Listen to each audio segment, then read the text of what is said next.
This is the series of What If Saiyan Deku Got Harem. Now before starting, please give this video a like and subscribe to the channel if you want more videos like this. Now let's get into the fanfic. Today I was having a bad day. It all started out okay earlier this morning when I was on my way to school when I was able to catch a villain attack during rush hour. I even got to see the up-and-coming heroine Mount Lady make her debut. It all went down once I arrived at school. As usual, all of the regular bullying and abuse happened. This was only because in a world where 80% of the population possess a superpower, dubbed quirks, and I had no superpowers, so I was dubbed quirkless. This made me Izuku Midoriya, a social outcast, worthless, perceived as a person without a purpose in the world. When it was revealed back in grade school that I was quirkless to my classmates, I was immediately castigated and bullied to the highest degree. However, it didn't hurt as much when my former best friend, Katsuki Bakugo, I like to call him, Kaken, bullied me. He did it verbally and physically. Hell, even today after classes were over, Kaken literally told me to jump off the roof and hope to have a quirk in the next life.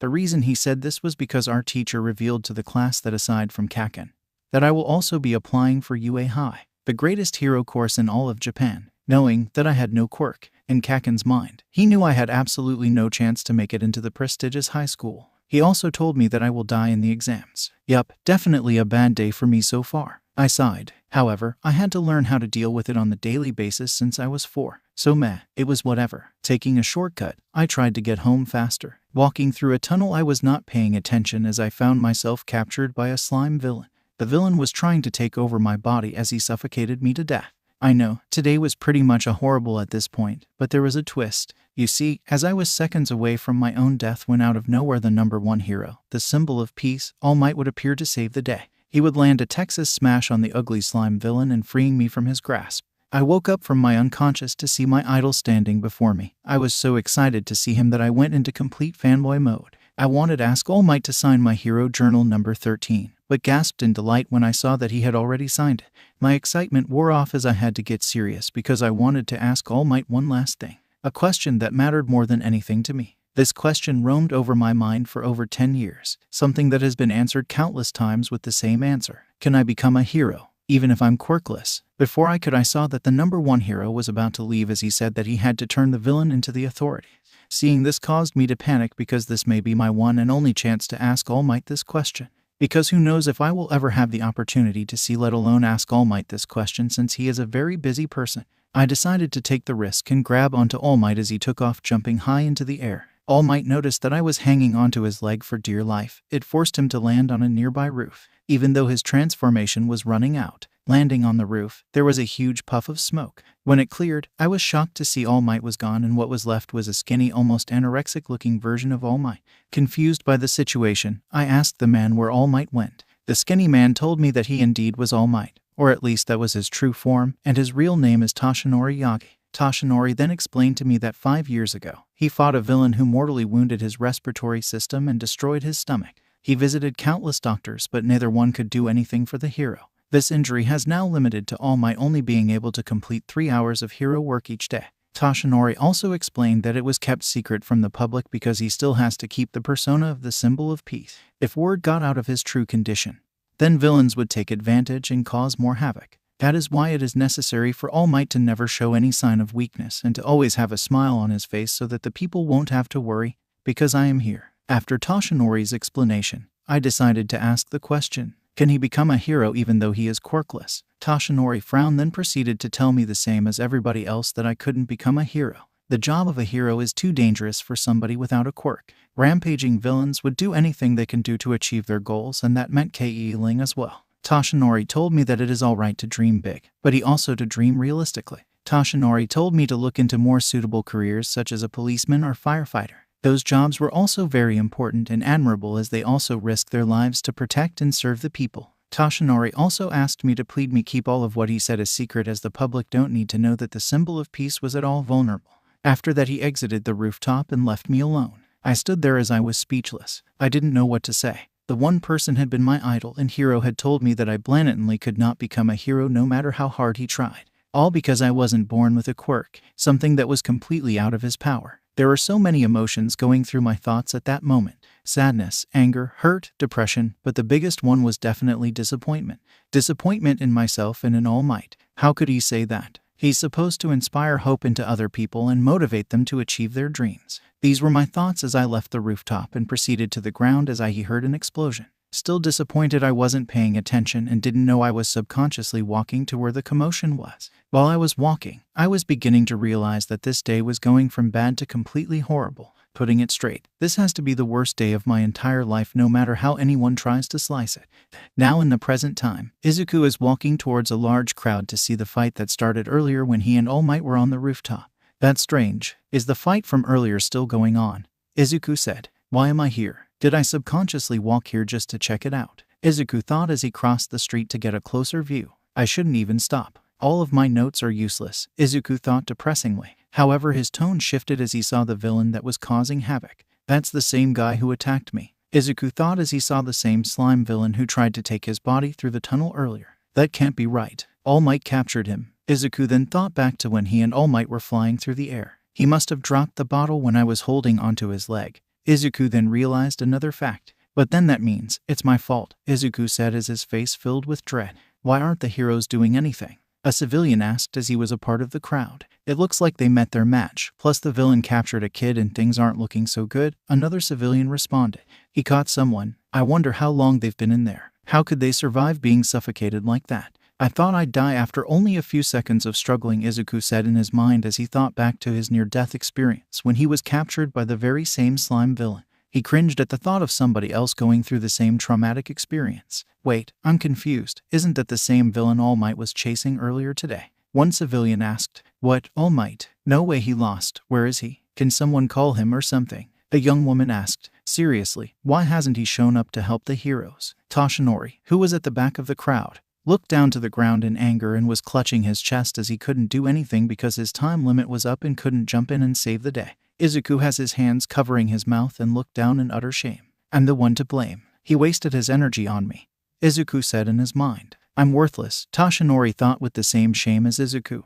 He can't power up yet, and none of the other heroes have the quirks to stop this monster. They're not doing anything and are being forced to watch as none of them have the courage to risk their lives. Come on, aren't they called heroes for a reason? Izuku thought with anger. So pathetic, Toshinori said to himself as he is doing nothing but being a bystander. It's my fault. I'm sorry. So sorry, Izuku thought in sadness. I am a disgrace, Toshinori thought as he kept on insulting himself. Help will show up and save the day, I'm sure, Izuku said in his mind with hope. I'm not a real hero, Toshinori said in his mind as he clutched his chest harder and looked downwards. A real hero will come soon, Izuku thought. However, at that moment, Izuku saw the face of the person who was currently being held hostage by the slime villain. He had blonde spiky hair with red eyes. He was struggling so hard and trying to breathe as he desperately opened his mouth to no avail. The hostage is Katsuki Bakugo. Izuku's eyes widened with shock. He couldn't believe it. His former best friend was getting suffocated and tortured right in front of his eyes. An innocent child who could be moments from death. And he was the cause of it. Even though Izuku has been a victim to Katsuki's traumatic bullying in the past up to the present, he still hasn't done anything near as bad to deserve the sadism he was enduring at the moment.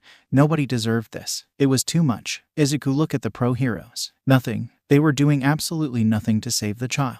They were merely helpless bystanders. Not even Mount Lady could do anything as she couldn't transform to full height since the alley was way too narrow and it would risk serious property damage and even some lives as well. No one was doing anything. At that very moment, something awakened within Izuku. Something that has been dormant for a very long time. Something that has been built up and has been waiting for its release. What is this sensation? Izuku thought as an unknown source of power went through his body, coursing through his veins as he felt his muscles bulging. Izuku looked towards Bakugo and how he was struggling against the slime villain.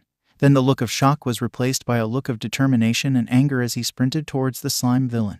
Toshinori and all the other heroes gasped as they witnessed Izuku Midoriya run straight ahead towards the villain. No, you idiot. Stop, you're going to get yourself killed. Death Arms yelled as he tried to stop the young man from heading straight into danger. Not this brat again, the slime villain said as he looked towards Izuku. Deku, Katsuki said in shock as he couldn't believe that his quirkless classmate and former best friend was running towards him, seemingly to save him. What am I doing? Why am I running? Why can't I stop? Izuku thought to himself as he kept running at full speed towards the villain as he continued to feel the unfamiliar. Yet it felt so natural, power flowing through him giving him an unbelievable amount of power that felt so right that it was almost unexplainable. You're toast, kid, the slime monster yelled as he aimed his fist towards Izuku. Izuku took off his book bag and threw it towards the monster's eye to momentarily stun him. This loosened his grasp on Katsuki and gave him the opportunity to finally breathe. Izuku then jumped high in the air and landed a strong right fist straight at the slime villain. The punch was so strong that it was able to push the villain back about 50 meters. This allowed Katsuki to finally be freed from the villain's grasp as he looked at Izuku in shock. "What the hell? Why are you here?" Katsuki asked Izuku. He was about to respond, but suddenly Izuku started moving towards the slime villain again at high speed. "What in the world is happening to me? My body is moving on its own. Yet for some reason, this power, why does it feel so good and so natural?" Izuku thought as he got closer to the villain. "Okay, now you've made me mad. I'm going to kill you, you damn brat." The slime villain yelled as he threw tentacles towards Izuku. However, Izuku is somehow able to dodge all of the attacks perfectly and uppercut the villain with even more force. "Is my body moving out of pure instinct?" Izuku thought as he saw the slime villain land to the ground after getting hit with an uppercut that generated so much force, it was able to create shockwaves that pushed the bystanders back a few steps and even broke some nearby windows. Izuku turned around, tears around his eyes and with a big smile on his face. "Kachin, I couldn't just stand there and watch you die." Toshinori gasped in utter shock. Here was a quirkless boy doing everything in his power to save the hostage while he was just being a bystander doing absolutely nothing. "I have to do something, no matter the cost," Toshinori thought as his body began to get bigger and steam was forming around him. "I'm done playing with you," the slime villain said as he moved towards Izuku to finish him off. "Save the boy. This thing will kill him." Death Arms yelled as the pro heroes began to advance to get Izuku out of the way of the slime villain's attack. Izuku, however, felt no fear and was about to counterattack her when there was a mini explosion in front of him that made him cover his face. "I really am pathetic." Izuku opened his eyes to see that All Might was the one who blocked the villain's attack. "All Might, but I told you the traits to make a great champion. But I see now that I wasn't living up to my own ideal." Izuku and Katsuki looked on in amazement as they witnessed the number one hero lift the tentacle upward and made a fist. Pros are always risking their lives. That's the true test of a hero. All Might yelled as blood was escaping through his mouth, illustrating the pain that he was suffering due to forcing his hero form beyond his 3-hour time limit. "Damn you, All Might." The slime villain then began to strike the number one hero using numerous slime tentacles. "Detroit Smash," All Might yelled as he punched the villain square in the face and created a tornado that produced shockwaves and winds that were blowing everyone away, both figuratively and literally. All Might panted as everybody looked in awe at his raw power. It then began to rain as the clouds were moving. "Holy crap, he changed the weather," Death Arms said. Then the crowd started cheering as All Might saved the day once again. After that, the heroes collected all of the scattered mounds of sludge, and the villain went into police custody where he belonged. There were crowds of reporters and cameras trying to get an opportunity to speak to All Might. Izuku got chewed out by the heroes big time while Katsuki was praised for his bravery. The one who was hostage and almost died was getting praised for bravery while the one who risked his life and saved the hostage was castigated. Oh, the irony. Sunset came and Izuku was walking home. He wanted to apologize to All Might, but he was swarmed by interviewers. He didn't want to interrupt. He can always try to send a message through his website when he gets home. He was also feeling really tired after fighting the slime villain. He felt really sleepy and really needed to take a nap. He was still trying to figure out just what exactly he did back there. That power, speed, strength, agility, and instinct. His body was moving on its own. Was it his quirk? It didn't feel human, but it did feel natural. Almost like a primal power that he is only now experiencing. And it also felt like he knew how to fight. The way he was dodging and counteracting. He wasn't even nervous or scared, more like excited. "Deku." Izuku turned around and saw Katsuki running up to him. "Kachin, listen, I would never ask a weakling like you to help me. Don't think you can look down on me. Got that? I was fine by myself. You're just a quirkless failure who won't even cut it as cop. You didn't help me. You did nothing. Don't forget it. I don't owe you anything." Katsuki then turned around and began to walk off. Izuku's sweat dropped. What was that? Kachin is right though. It's not like I did anything to help today. But at least I tried. Guess now I should get back to giving up on my dreams, Izuku said as he began to walk back towards home. "I am here," All Might yelled as he landed in front of Izuku. "All Might, why are you here? How did you get rid of all of those reporters?" I stand for justice, not sound bites, because I am All Mig. All Might was cut off as his transformation ran out and now returned to his true form while spitting out blood and coughing as Izuku screamed in shock. "Young man, I came here to thank you, and also to discuss your question from earlier," Toshinori said. If you hadn't told me about your life, if you hadn't run into that fight, I would have been a worthless bystander watching from the crowd. So thanks." "Oh no, it was my fault he was there to begin with. I got in the way of your hard work. I wasted your energy and not to mention your time," Izuku responded. "I'm not done. You told me you didn't have a quirk, So when I saw this timid quirkless boy try to save a life, it inspired me to act too. Izuku gasped as he processed the words his idol, the #1 hero, just said. There are stories about every hero, how they became great. Most have one thing in common. Their bodies moved before they had a chance to think, almost on their own. Music. Boku no Hero Academia Ost you can become a hero. Izuku's eyes widened as he began to shed tears. For some reason, he remembered his mother's words in that moment. I'm sorry, Izuku. I wish things were different. Izuku clutched his chest with both hands as he began to lower towards the floor. And today, that's what happened to you. Izuku's mother never told him the thing he wanted her to say back then. The words he needed to hear. The wind started blowing as cherry blossoms flew through the air. Young man, you too can become a hero, Toshinori said. Izuku then began to sob fully. Dreams can become reality. Mark Twain once said, the two most important days in your life are the day you are born and the day you find out why. And on this day is when Izuku Midoriya found out that he indeed was born to become a hero. Izuku clutched his chest even harder as he began thinking of all of the doubters and bullies that told him that he was useless, worthless, and had no shot to become a hero. Izuku needed someone to tell him that he can become a hero. And the person he admires most in the world just did. Honestly, part of him thought he would never hear those words, you can become a hero, much less from All Might. I deem you worthy of my power. My quirk is yours to inherit, Toshinori said as he put out his two hands in a motion like he was trying to give someone something. Izuku stopped crying and looked up with tears still around his eyes and mouth. Huh, wait, what do you mean inherit? Inherit what? Izuku asked with a confused look on his face. You should see your face right now. Don't worry, I'm not going to force this thing on you. Toshinori laughed as he walked closer to where Izuku was sitting. Toshinori raises his index finger pointing up towards the sky. Listen well, young man.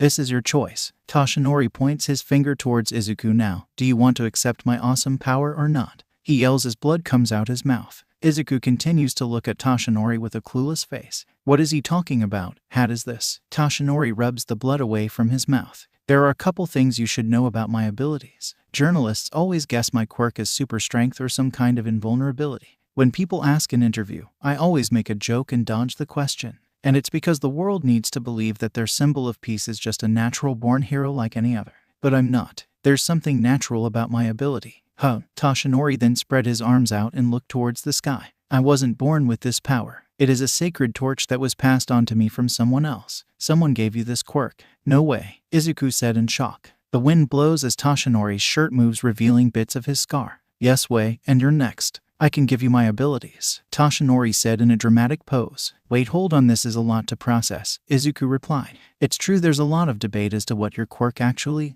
Nobody has ever figured it out. It's one of the world's greatest mysteries. People are constantly talking about it online. Well, the idea of passing on a quirk and inheriting it just doesn't make any sense to me. I never heard anything like it. A power is supposed to be unique to each individual, and since the first superpowers, no one has been able to just give someone their power like a present? That's crazy. If this is true, this has changed everything we knew about quirks to begin with. Izuku kept on muttering and muttering as Toshinori looked on awkwardly.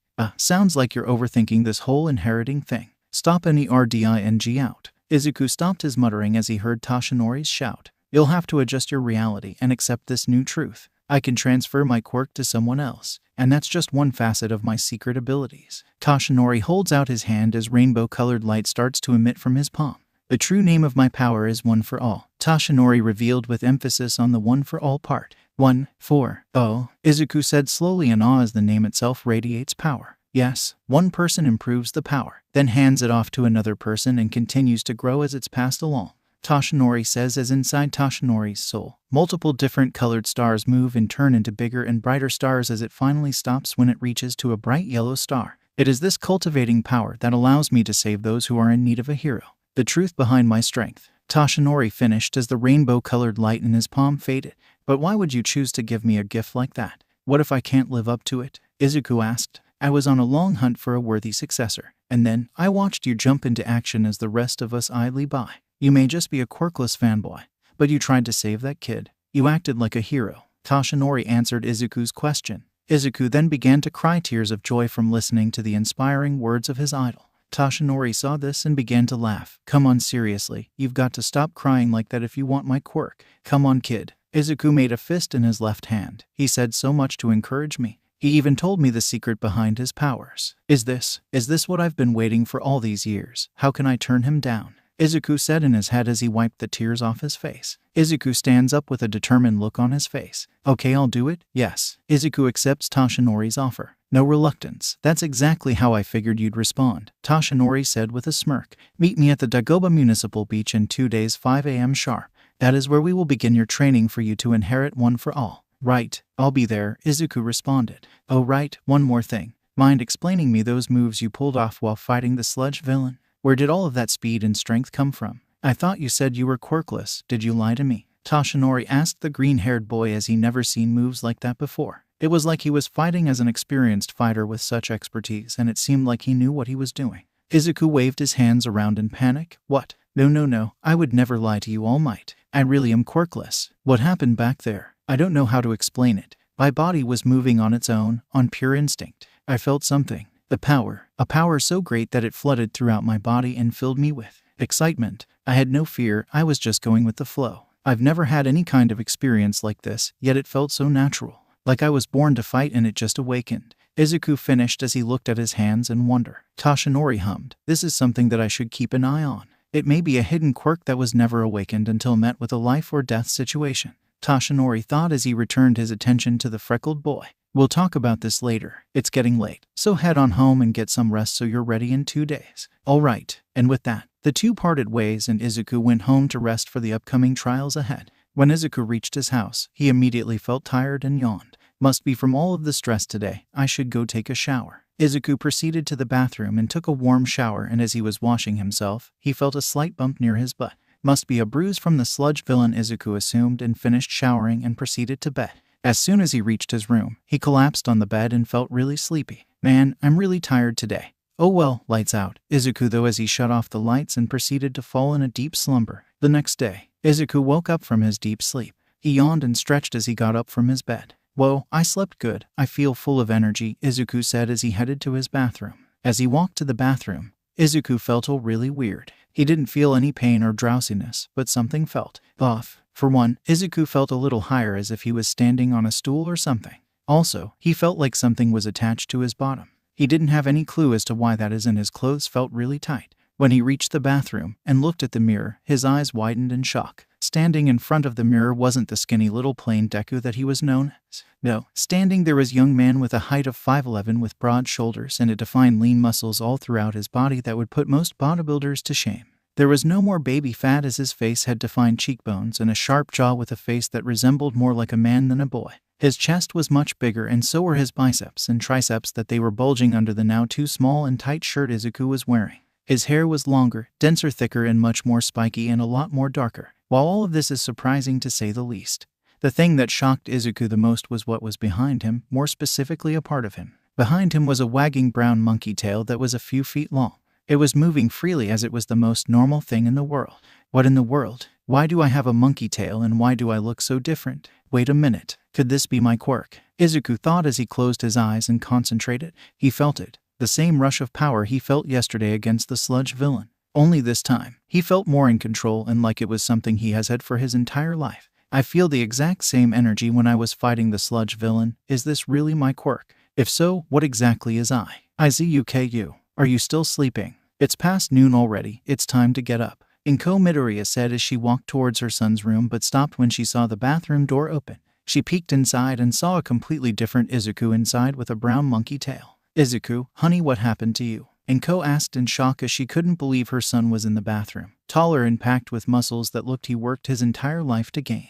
Not to mention the fact that he had tail too. I don't know, Mom. I just woke up and I looked into the mirror and saw this. I think this could be my quirk that has finally awakened, Izuku said as he tried swinging his tail, which he successfully did. Well, okay, you can explain in a minute. I'm going to go look for some of your father's clothes as it looks like they can fit you now, Inko said as she went to her husband's old closet to fetch some apparel for Izuku. After putting on some of his father's clothes, Izuku explained everything that happened yesterday with his fight with the sludge villain, leaving out the part where All Might picked him as his successor obviously. Inko thought Izuku's new quirk was a bit strange. His father, Hisashi Midoriya, who works overseas, quirk is that he can breathe fire. Her own quirk is the attraction of small objects. Usually a child's quirk is either one of the parents' quirks or a combination of both. So where in the world did that monkey tail come from? Nevertheless, she felt extremely happy for the fact that her son finally has his own quirk. She felt guilty for all of the trauma that Izuku had to endure because of his quirkless status. She hated that he wasn't able to inherit her power or his father's. She even felt guilty for not encouraging and inspiring him to pursue his dream no matter what. Instead, she just said sorry. But now, Izuku has a power now and has a chance to follow his dream. And that's all a mother can ask for. Izuku, please be careful, honey. Don't hurt yourself testing out your new powers. We don't want a repeat of what happened with the sludge villain, and Ko said as she was worried for her son's safety after the incident yesterday. Don't worry, Mom. I won't do something that's stupid, Izuku said as he ate his breakfast and went outside to test his new quirk out. Izuku went to his backyard and decided to see if he can recreate the moves he performed against the sludge villain. Alright, let's see how high I can jump. Izuku then jumped with all of his might as he rocketed towards the air in high speeds. He looks down and sees that he's up so high that he's about 200 feet in the air looking down towards his neighborhood. Whoa, I didn't know I can jump as high. Hold on, why aren't I falling down? Izuku looks down and sees that he's floating. What? I can fly too. Just what is my quirk? Izuku said in shock as he went down back to his backyard. Alright, let me test out my strength. Izuku then punched the ground with so much force that it was able to create a mini shockwave and craters in the ground. Izuku looked at his fist in awe. It was unbelievable. He was able to go from a weak little quirkless boy to a guy who's able to fly with superhuman strength. Wow, what else can I do with this power? One day later, Dagoba Municipal Beach is a beach that was once a beautiful place with golden sand and a glistening blue ocean. It was an ideal spot for young couples to come and relax and express their love for one another. But now it is a complete dumpster, full of trash and garbage. It has been a total mess for the last few years. Because of the ocean currents, anything that is dropped in the water ends up on the beach. People take advantage of that when they are illegally dumping their trash. Now all the locals avoid this place. Toshinori is on the beach waiting patiently for a certain green-haired boy to show up. He looked at his phone and the time read 4:58 a.m. He should be arriving any minute now, Toshinori said as he looked towards the entrance of the beach. In the distance, he could see what seemed to be a young man with a mop of green spiky hair, running to the beach with a bright green tracksuit on as he was getting near to where Toshinori is standing. Wait a minute, is that? Toshinori said in surprise as the young man reached Toshinori. Hey, All Might, I'm here. 5 a.m. sharp just like you said. So why did you tell me to come here to train in this dumpster? Izuku asked with curiosity as he wondered how this would be the ideal training place. Wait a second. Young Midoriya, is that you? When were you this tall? And where did all of those muscles come from? And, is that a tail? Toshinori asked as he couldn't believe that the skinny, plain, little boy with no quirk is the same tall and muscular young man standing right in front of him right now. Izuku smiled and rubbed the back of his head in embarrassment. Well, you see. Izuku told Toshinori all of what transpired the day before, how he woke up and the powers he discovered that he had. He hypothesized that this is his quirk that took a long time to manifest, probably because of the physical requirements needed to use properly. Izuku demonstrated his power by picking up a fridge with one hand and absolutely crushing it with the other hand. He then showed how fast he was by running so quick he was able to run across the ocean. After that, he flew up so high that Toshinori thought he was dreaming. After Izuku's demonstration, Toshinori turned into his hero form. My goodness, never have I seen such feats from such a young boy. It seems that inheriting one for all will be better, much easier than expected. Wait, what do you mean by that? Izuku asked as he flew back down to the beach. What I mean is that my quirk one for all is a whole lot to handle. The combined physical prowess of everyone who has ever used it creates a hurricane of pure force. An unprepared body can't fully inherit it. Your arms and legs would shoot off if you tried to. Izuku imagines his limbs tearing off and his body falling apart and decimating itself. He cringed. Seriously. Damn, that's harsh. Izuku shook his head as he tried to get the image out of his head. Okay, so this whole trash thing is some kind of hardcore gym workout. And you're my trainer. All Might smirked and did a thumbs up. You got it. But there's another reason too. I did a little online research yesterday. Turns out this part of the beach used to be beautiful, but it's been a total mess for years. Izuku looked around and nodded in agreement. Yeah, people just throw their garbage here, and since it's already a mess, people wouldn't suspect a difference. It's a shame nobody has taken the time to clean this place up, Izuku said with disappointment, as one would think a hero would at least try to renovate the place. Heroes these days are all about showing off and capturing flashy villains. Things were different before quirks. Service is what mattered. Back then, heroes were those who helped the community even if it was kind of boring. All Might said as he grabbed a microwave and crushed it effortlessly. You will restore the coastline for this entire section of the beach. That is the first step of your path, young man, towards being a hero. All Might finished as he stared into Izuku's eyes seriously. All this. But there is so much, Izuku said, looking around the entire beach, which was filled to brim with garbage of all different kinds. That's impossible. Young Midoriya, you want to go to UA, right? Well, yeah, of course. You went there, so it must be the best school around, right? Izuku looks down and balls his right fist. It's a long shot, but still, I'm going to shoot for the moon. You've got a lot of spirit, fanboy. But as I said before, being a hero isn't easy to do without a quirk. It's not fair, but that's unfortunately the reality. And UA is the hardest hero course to get into. So that means that I have to prepare my body for your quirk really fast. UAS exams are in 10 months. All Might took out sheets of paper. Not to worry, kid. I've got you covered with the help of my handy aim to pass American Dream plan. Follow this to the letter and you'll clean up just in time. I also detailed every other aspect of your life while I was at it. Izuku looked at the sheets of paper. Wow, even my sleep is scheduled. If I'm being honest, this is going to be super hard. Think you're up to it. Izuku smirked and gained a look of confidence. Yeah, sure I am. I have to work 100 times harder to get in if I'm going to outdo everybody else. So what choice do I have, right?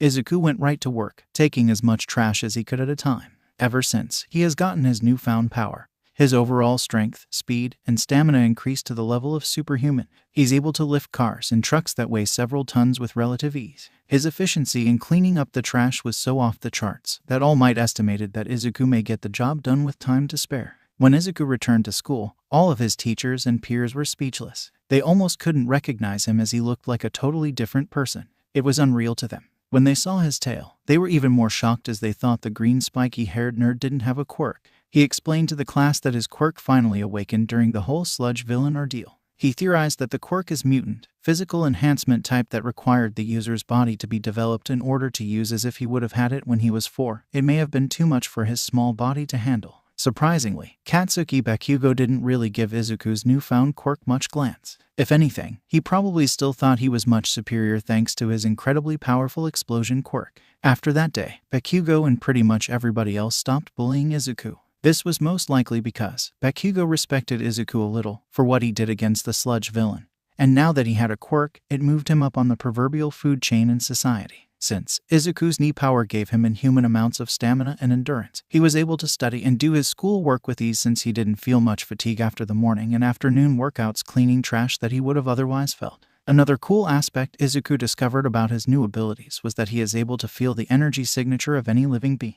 He could tell where someone was located based on their unique power level, which is what he liked to call it, and he could how strong exactly someone was and assess their abilities. This would be a very useful ability as a hero where he could predict the power level of dangerous villains. Another ability Izuku had was what he dubbed Kai blasts, which were small laser-like blasts generated through an energy called Kai and fire them like projectiles. This was especially useful as long-range attacks since it wouldn't be a good idea to always fight somebody at close combat depending on what type of quirk they had. Izuku set time aside to practice his Kai control so he would be able to increase the efficiency of his Kai attacks and hopefully master them to an extent before the UA exams. Izuku gave his mother a recipe for the new diet he would have to take courtesy of All Might's training. A side effect of Izuku's new quirk was that it increased his metabolism, which allowed him to eat a ridiculous amount of food that wasn't normal by human standards. Inko was surprised at first, but she smiled and didn't mind it since she had no problem cooking for her beloved son.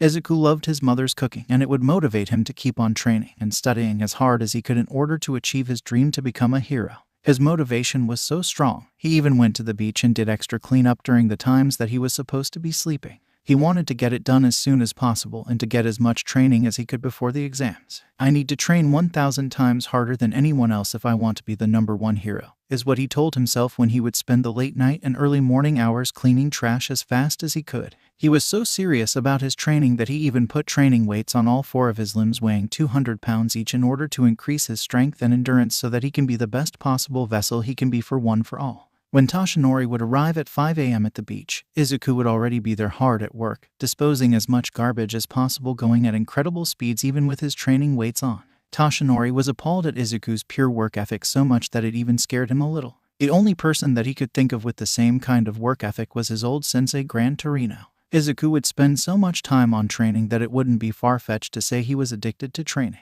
However, it would be a healthy addiction, as Toshinori knew the disadvantage that the young man was put under for the majority of his life. Not having a quirk at an early age and not adapting and training it like other kids of his generation have already done is a big detriment to Izuku's overall growth and chances of making it into UA.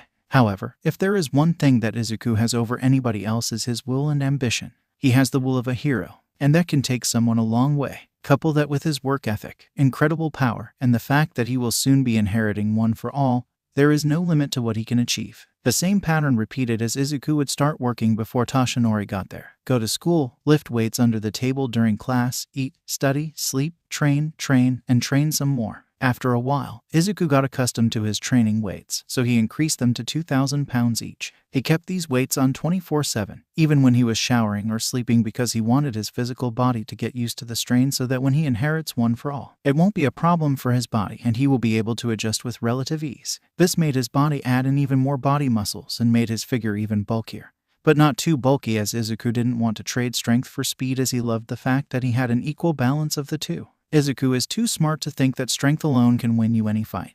You need to have other attributes and bring other things to the table to be considered a pro hero. With that said, Izuku has not only trained his body, but also his mind. He has continued working on his hero journals and practiced the many strategies that he has either learned or created that would benefit his quirk. He would spend long hours just thinking about how he could improve his training regime and get the best possible results before the exams. One time he was even caught muttering to himself in class. Although it was embarrassing, he didn't mind, because in his mind and heart he knew that he needed to have the determination and will of a hero if he is going to achieve his dream.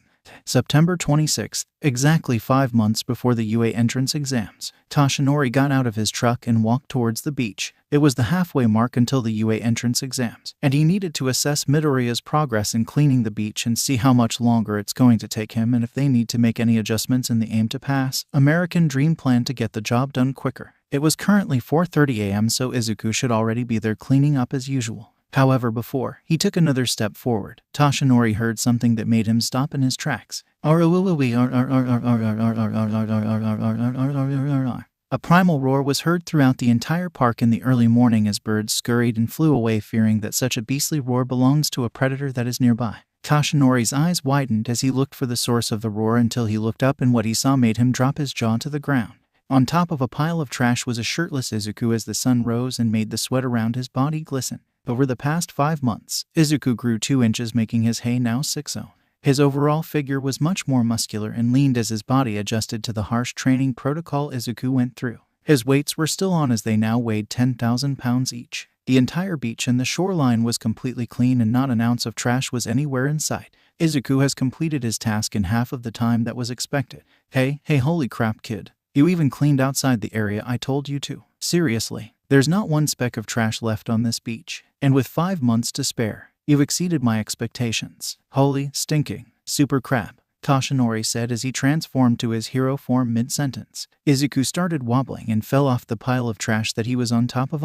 But before he could hit the ground, All Might caught him in his arms. Excellent work. Izuku looked at All Might with a tired smile. Heh, I finished everything. All Might, I did it as fast as I could. Do you think I'm ready now for your quirk? Izuku asked as he panted. Truth to be told, Izuku was exhausted. He spent countless sleepless nights overworking himself trying to clean the trash up as fast as he could. There were days where he didn't even shower or eat, because he was so focused on getting the job done as fast as possible, because he knew that he needed as much time as he could in order to prepare for the UA entrance exams coming up in 5 months. However, his determination and the fact that he worked 1,000 times harder than anybody else allowed him to finish cleaning the beach in half of the time that was expected.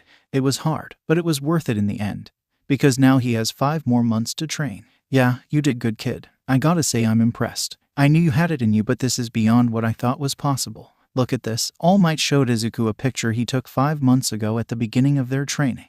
It's you, 5 months ago. Look how far you've come. Such improvement. There's still a long road ahead of you before you can inherit my full power set, but it's starting to look like you can do it. All Might bellowed as he pointed towards the huge pile of trash above them from where Izuku fell. Izuku looked down and raised his fist. All Might, do I deserve this? Are you sure? All Might raised his eyebrows as he looked at Izuku curiously. You've put so much time and energy into helping me. How did I end up so lucky? Izuku said as tears began to escape his eyes. Ha ha ha. All Might laughed. Are you really worried about that after all of these months? All Might pat Izuku on the back. It was all your hard work that did this, not mine. Now, for your reward, Izuku Midoriya. Izuku smiled. Yes, sir. All Might plucked a hair from his head. Someone told me this once. There's a difference between being lucky and deserving.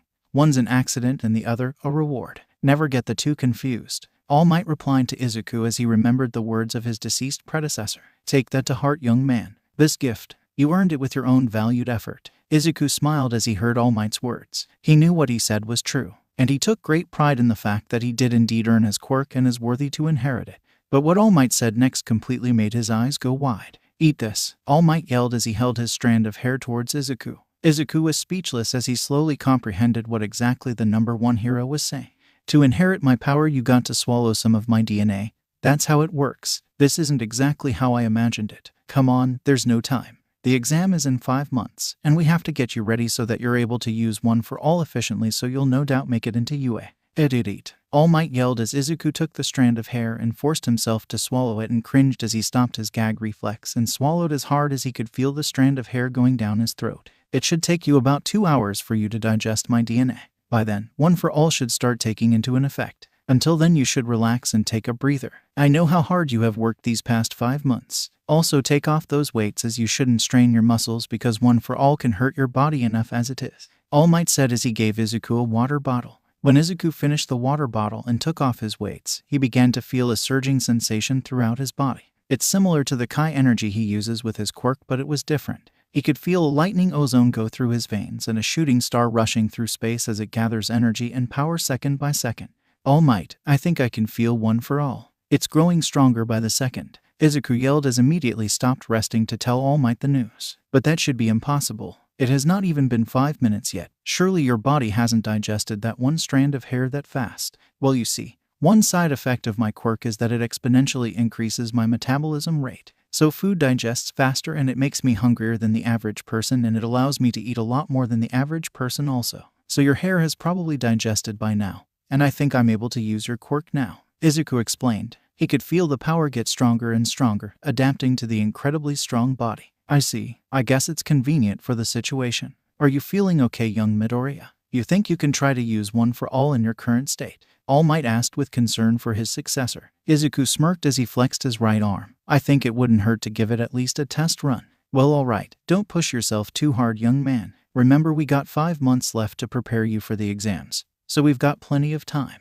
"Right. So how exactly do I activate the quirk?" Izuku asked curiously as he can still feel the intoxicating power flowing through him just waiting to burst out.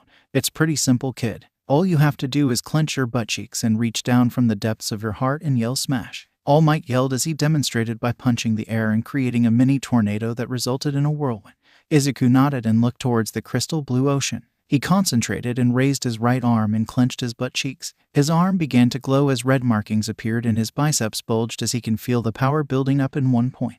He can also feel his Kai in his right arm supporting the power that one for all was giving him. It was so unreal. The power. He has never felt anything like this before. It felt so right and meshed so well with his other quirk that it practically felt like a perfect combination. Izuku looked towards the ocean and yelled with all his might. SMSH. Izuku sent a thunderous punch towards the sea. The force of the punch was so great that it sent him back a couple of yards. It created winds that were going at 60 miles per hour. The sea was split into two as it created waves that were so high that it seemed that they could touch the heavens.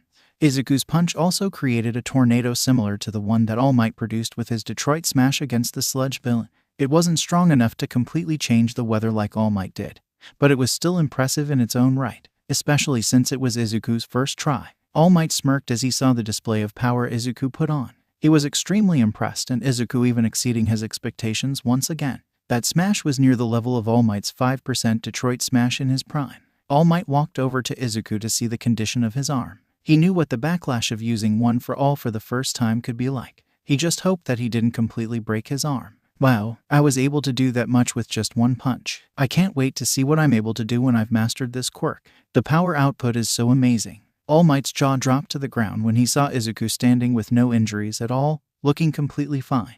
"Young Midoriya, is your arm all right? Do you feel any pain?" All Might asked in surprise as Izuku didn't even look like he was in pain. His arm looked completely normal. "Oh yeah, it feels a little numb, but that's probably mostly from the weights I had on. I guess all my training paid off. My body is able to handle the backlash of one for all with little to no injuries. So does that mean my body is a proper vessel now?" Izuku asked All Might as he was stretching to loosen up his muscles. "This will make your training a lot easier, and since you've given us a 5-month head start, in that time, we will be focusing on increasing your control and efficiency rate of using one for all. This is so that by the exams you will be used to the effects of one for all and you won't have to worry about not knowing how to use it." Young Midoriya, are you sure you don't need rest? I know you have been working really hard, so are you sure you can keep training for the rest of the day? All Might knew how important getting into UA and becoming a hero is to Izuku. He also understood how little time he has to prepare. However, too much of anything can be detrimental to anyone, especially if one were to overwork themselves. The human body had limits after all, so it would be only natural as the young man needed to take a day off to rest and recuperate. No, it's fine. I promise you, All Might, I can keep going. How many times do I have to tell you this? I have to work 1,000 times harder than anyone else if I want to be number one. I don't want to just make it into UA. I want to excel and be the top student of my class. So that's why I'll keep training no matter what. And I won't rest until my job is done. Izuku yelled with vigor. The same red markings of One for All began to appear around both of his arms and legs as he flexed his arms ready to get to work. All Might just smiled. What else could he expect? Hearing those words just gave him the reassurance that he made the right decision in choosing Izuku as his successor to bear One for All. You truly have the spirit of a hero, young man. Then it's settled. These next 5 months we will train your control of One for All, and we will commence by holding a series of sparring matches between you and me so you can get some combat training. Get ready, young man, because this is where the real training starts. Also, I almost forgot to mention, from now on, refer to me as TOSHINORISENSEI. 4.5 months later, 2 weeks until the UA entrance exams. It's been over 4.5 months since Izuku gained One for All, and the progress he was able to make in such a short amount of time is nothing short of amazing. He is now able to use One for All at 20%, and at a very proficient level. Usually, when children awaken their quirks, it's hard for them to use their powers without wasting a lot of energy. That doesn't seem to be the case with Izuku though. Izuku is so SKEE-led at using his quirk that he's able to fight and launch attacks with little to no backlash to his physical body. When All Might saw the progress that Izuku was making during their sparring matches, practically getting stronger, faster, and better every day, it almost scared him. He has never seen someone so young be able to adapt and increase the output of their quirk almost flawlessly. Izuku's Kai abilities improved as well. He could now sense the energy signature of a person 1,000 miles away and can even lower his own energy to the point where he's almost completely unnoticeable. During these 4 months, Izuku has had some weird dreams. His dreams would always involve either a man with spiky black hair and an orange outfit or shorter man with long upright spiky hair with some sort of armor on. In these dreams he saw various things. He saw many fights and the encounters that those two had in their lives, and even some techniques that Izuku learned. One technique that Izuku was able to learn was the Kamehameha and the Gallic gun used by the man with the orange outfit and the man with the blue armor respectively. Izuku felt like he should know who those two are, but he just couldn't quite put his finger on it. Maybe it was another side effect of his quirk. Whatever the case, they were very helpful to him in his training. It allowed him to learn many fighting techniques that he could use during his sparring matches with All Might. Granted, he was never able to win against the #1 hero. He just had much more experience than him. However, Izuku was able to land some hits on him and even catch him off guard a couple times, and actually almost managed to beat him one time, if it wasn't for that damned Oklahoma smash that sent poor Izuku flying away towards the sky. All Might went really hard on him during those spars, and he even complimented on Izuku's fighting style, saying if he had not had more raw power and hero experience than Izuku, he probably would have beat him. During those sparring matches, All Might made sure to have Izuku wear his training weights at all times. He increased the weight to 25,000 pounds on each limb. His rationale for such harsh training conditions is that if Izuku is able to keep up with somebody as fast as All Might with 100,000 pounds on his body, then he should have no problem outperforming any other person during the exams physically. This day and age, too many people rely solely on their quirk to do all the hard work, when in reality they have forgotten just how powerful humans can become with their physical bodies alone. And thanks to Izuku's quirk, his physical abilities seem to have skyrocketed. This is one edge that Izuku will have over any other applicant, as both Izuku and All Might knew for a fact that no other person his age trains like Izuku does. Detroit Smash. Instantly the waves of the Dagoba Municipal Beach were raised to seemingly impossible levels. The ocean rumbled as if a tempest was taking place, but the weather remained the same. Not strong enough, Toshinori-sensei is able to change the entire weather with a single Detroit Smash almost effortlessly. Mine is pretty good, but it still lacks the extra force and volume that Toshinori-sensei's smashes have. Guess I'll have to keep practicing until I get to that level, Izuku said to himself as he stood on the beach by himself. He is currently shirtless as he was sweating from training the entire day. All Might isn't there because this is one of the days when Izuku is supposed to be taking a day off. But who was he kidding? Izuku doesn't know the definition of a day off. Izuku now stood at 6'2" as he was able to grow 1 more inch during the past couple of months training with All Might.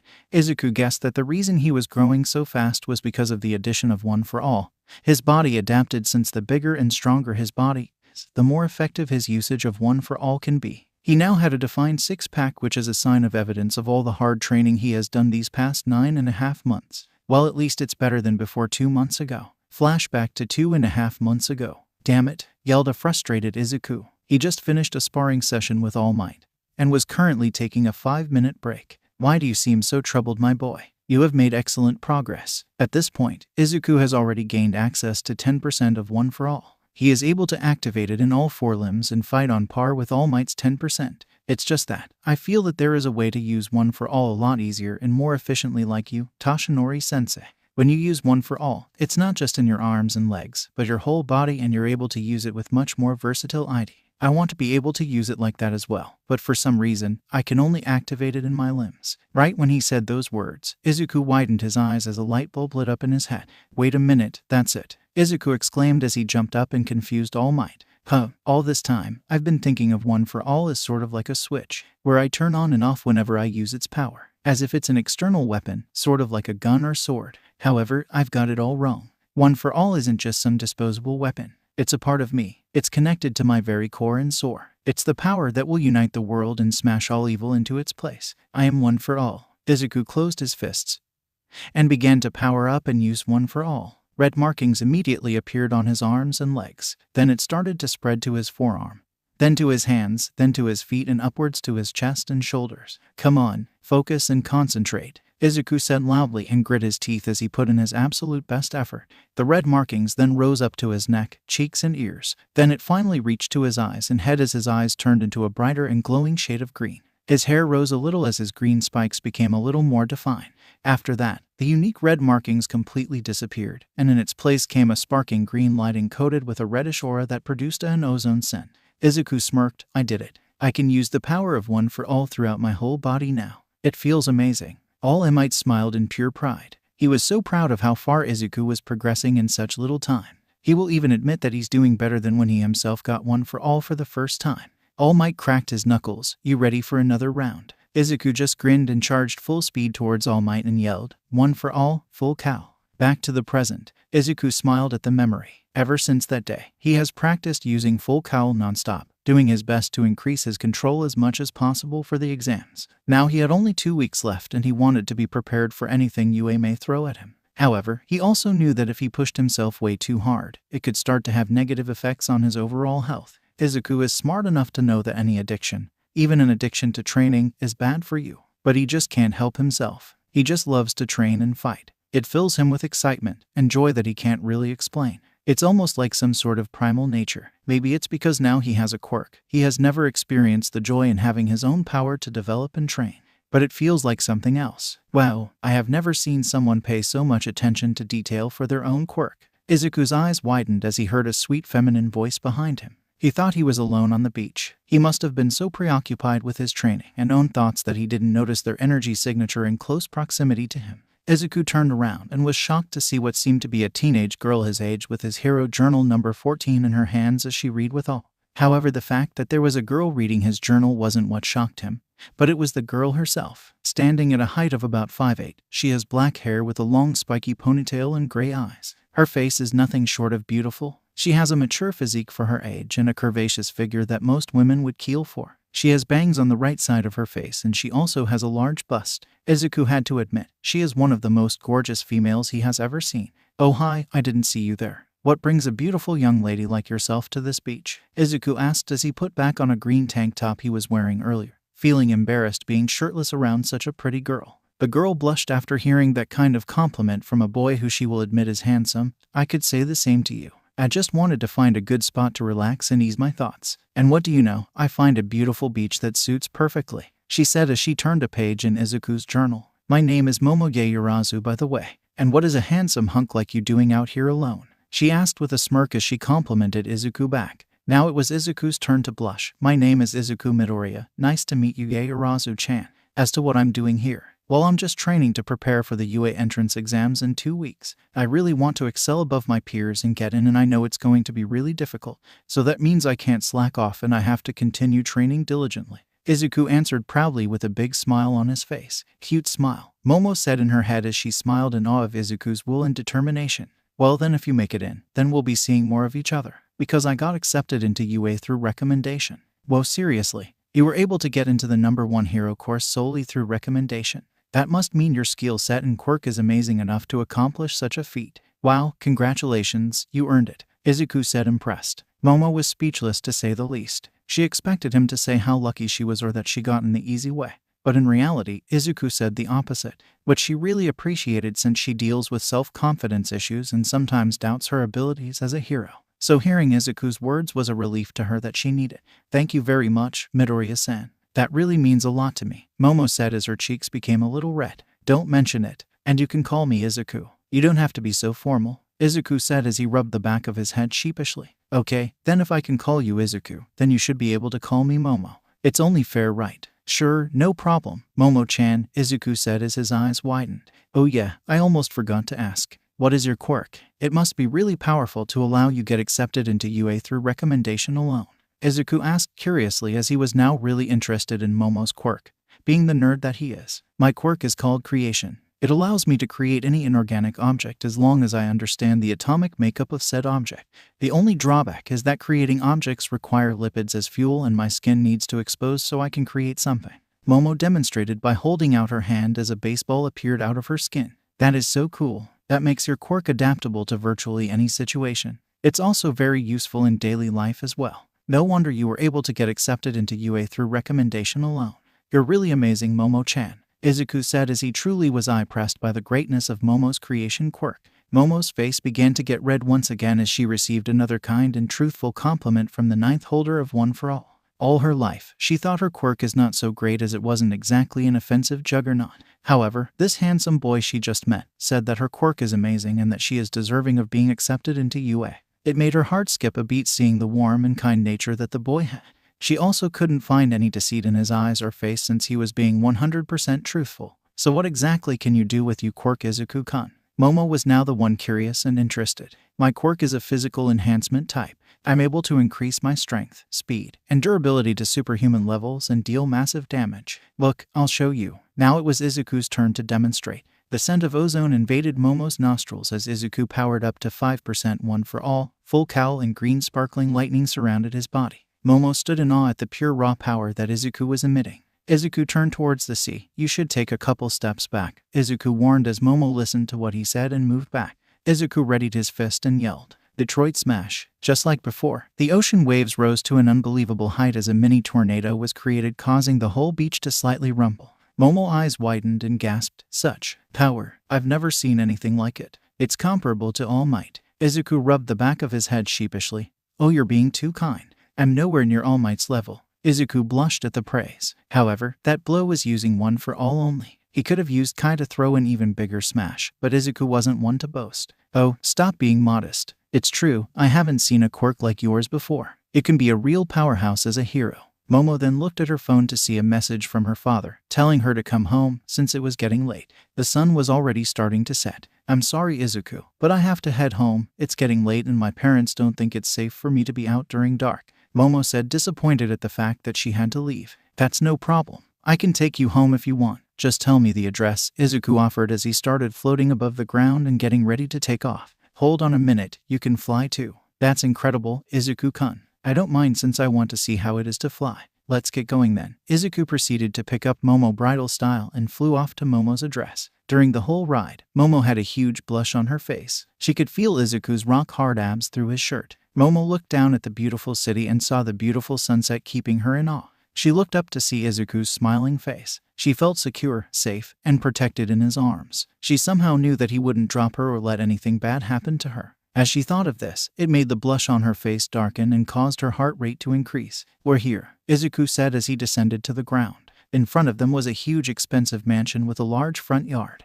Did I make a wrong turn? Izuku asked. No, this is the place. Holy crap, she is stinking rich, Izuku yelled in his mind as he didn't expect Momo to come from such a financial background.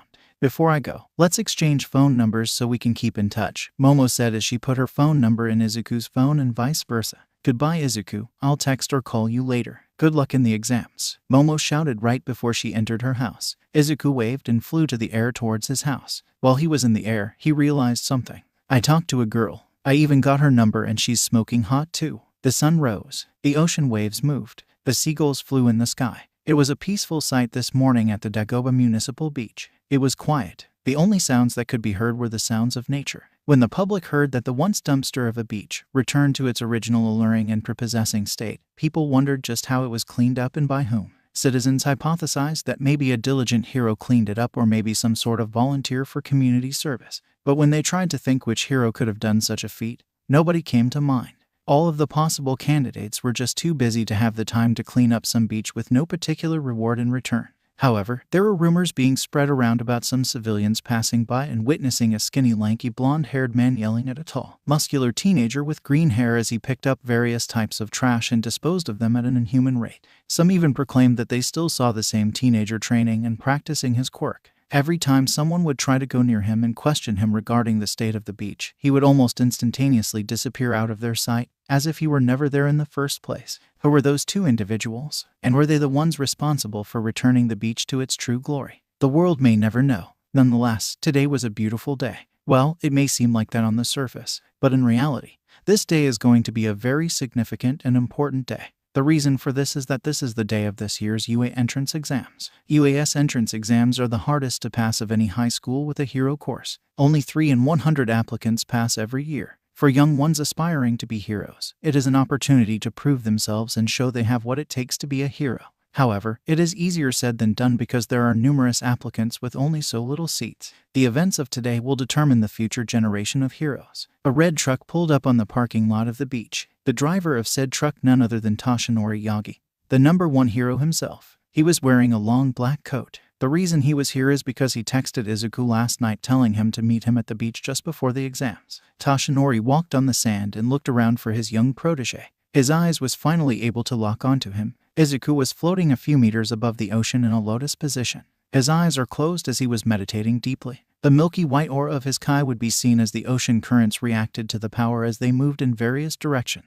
Alongside his kai was the green lightning aura of One for All. Izuku is currently using 20%. He sensed Toshinori's presence, but he didn't let it stop his flow. His two auras came close to touching as they were nearing each other in the middle of Izuku's body. The two quirks were close to merging with each other. But right before that can happen, the auras completely disappeared with Izuku opening his eyes soon after. Damn it, I messed up again, Izuku thought with a frustrated and disappointed facial expression. Izuku's frustration was caused by the fact that he was unable to combine his One for All, full Cowl mode with his kai throughout his whole body and use the two powers simultaneously. He is able to use the two only in certain concentrated points of his body. For his example, he is able to infuse One for All energy into kai blasts and fire them from his hands or feet to increase the power output. Or he could also infuse kai into an attack like a Detroit Smash and increase the punch's destructive capability. But he isn't able to combine the two all around throughout his body like full Cowl. And he really wanted to achieve a mode like that.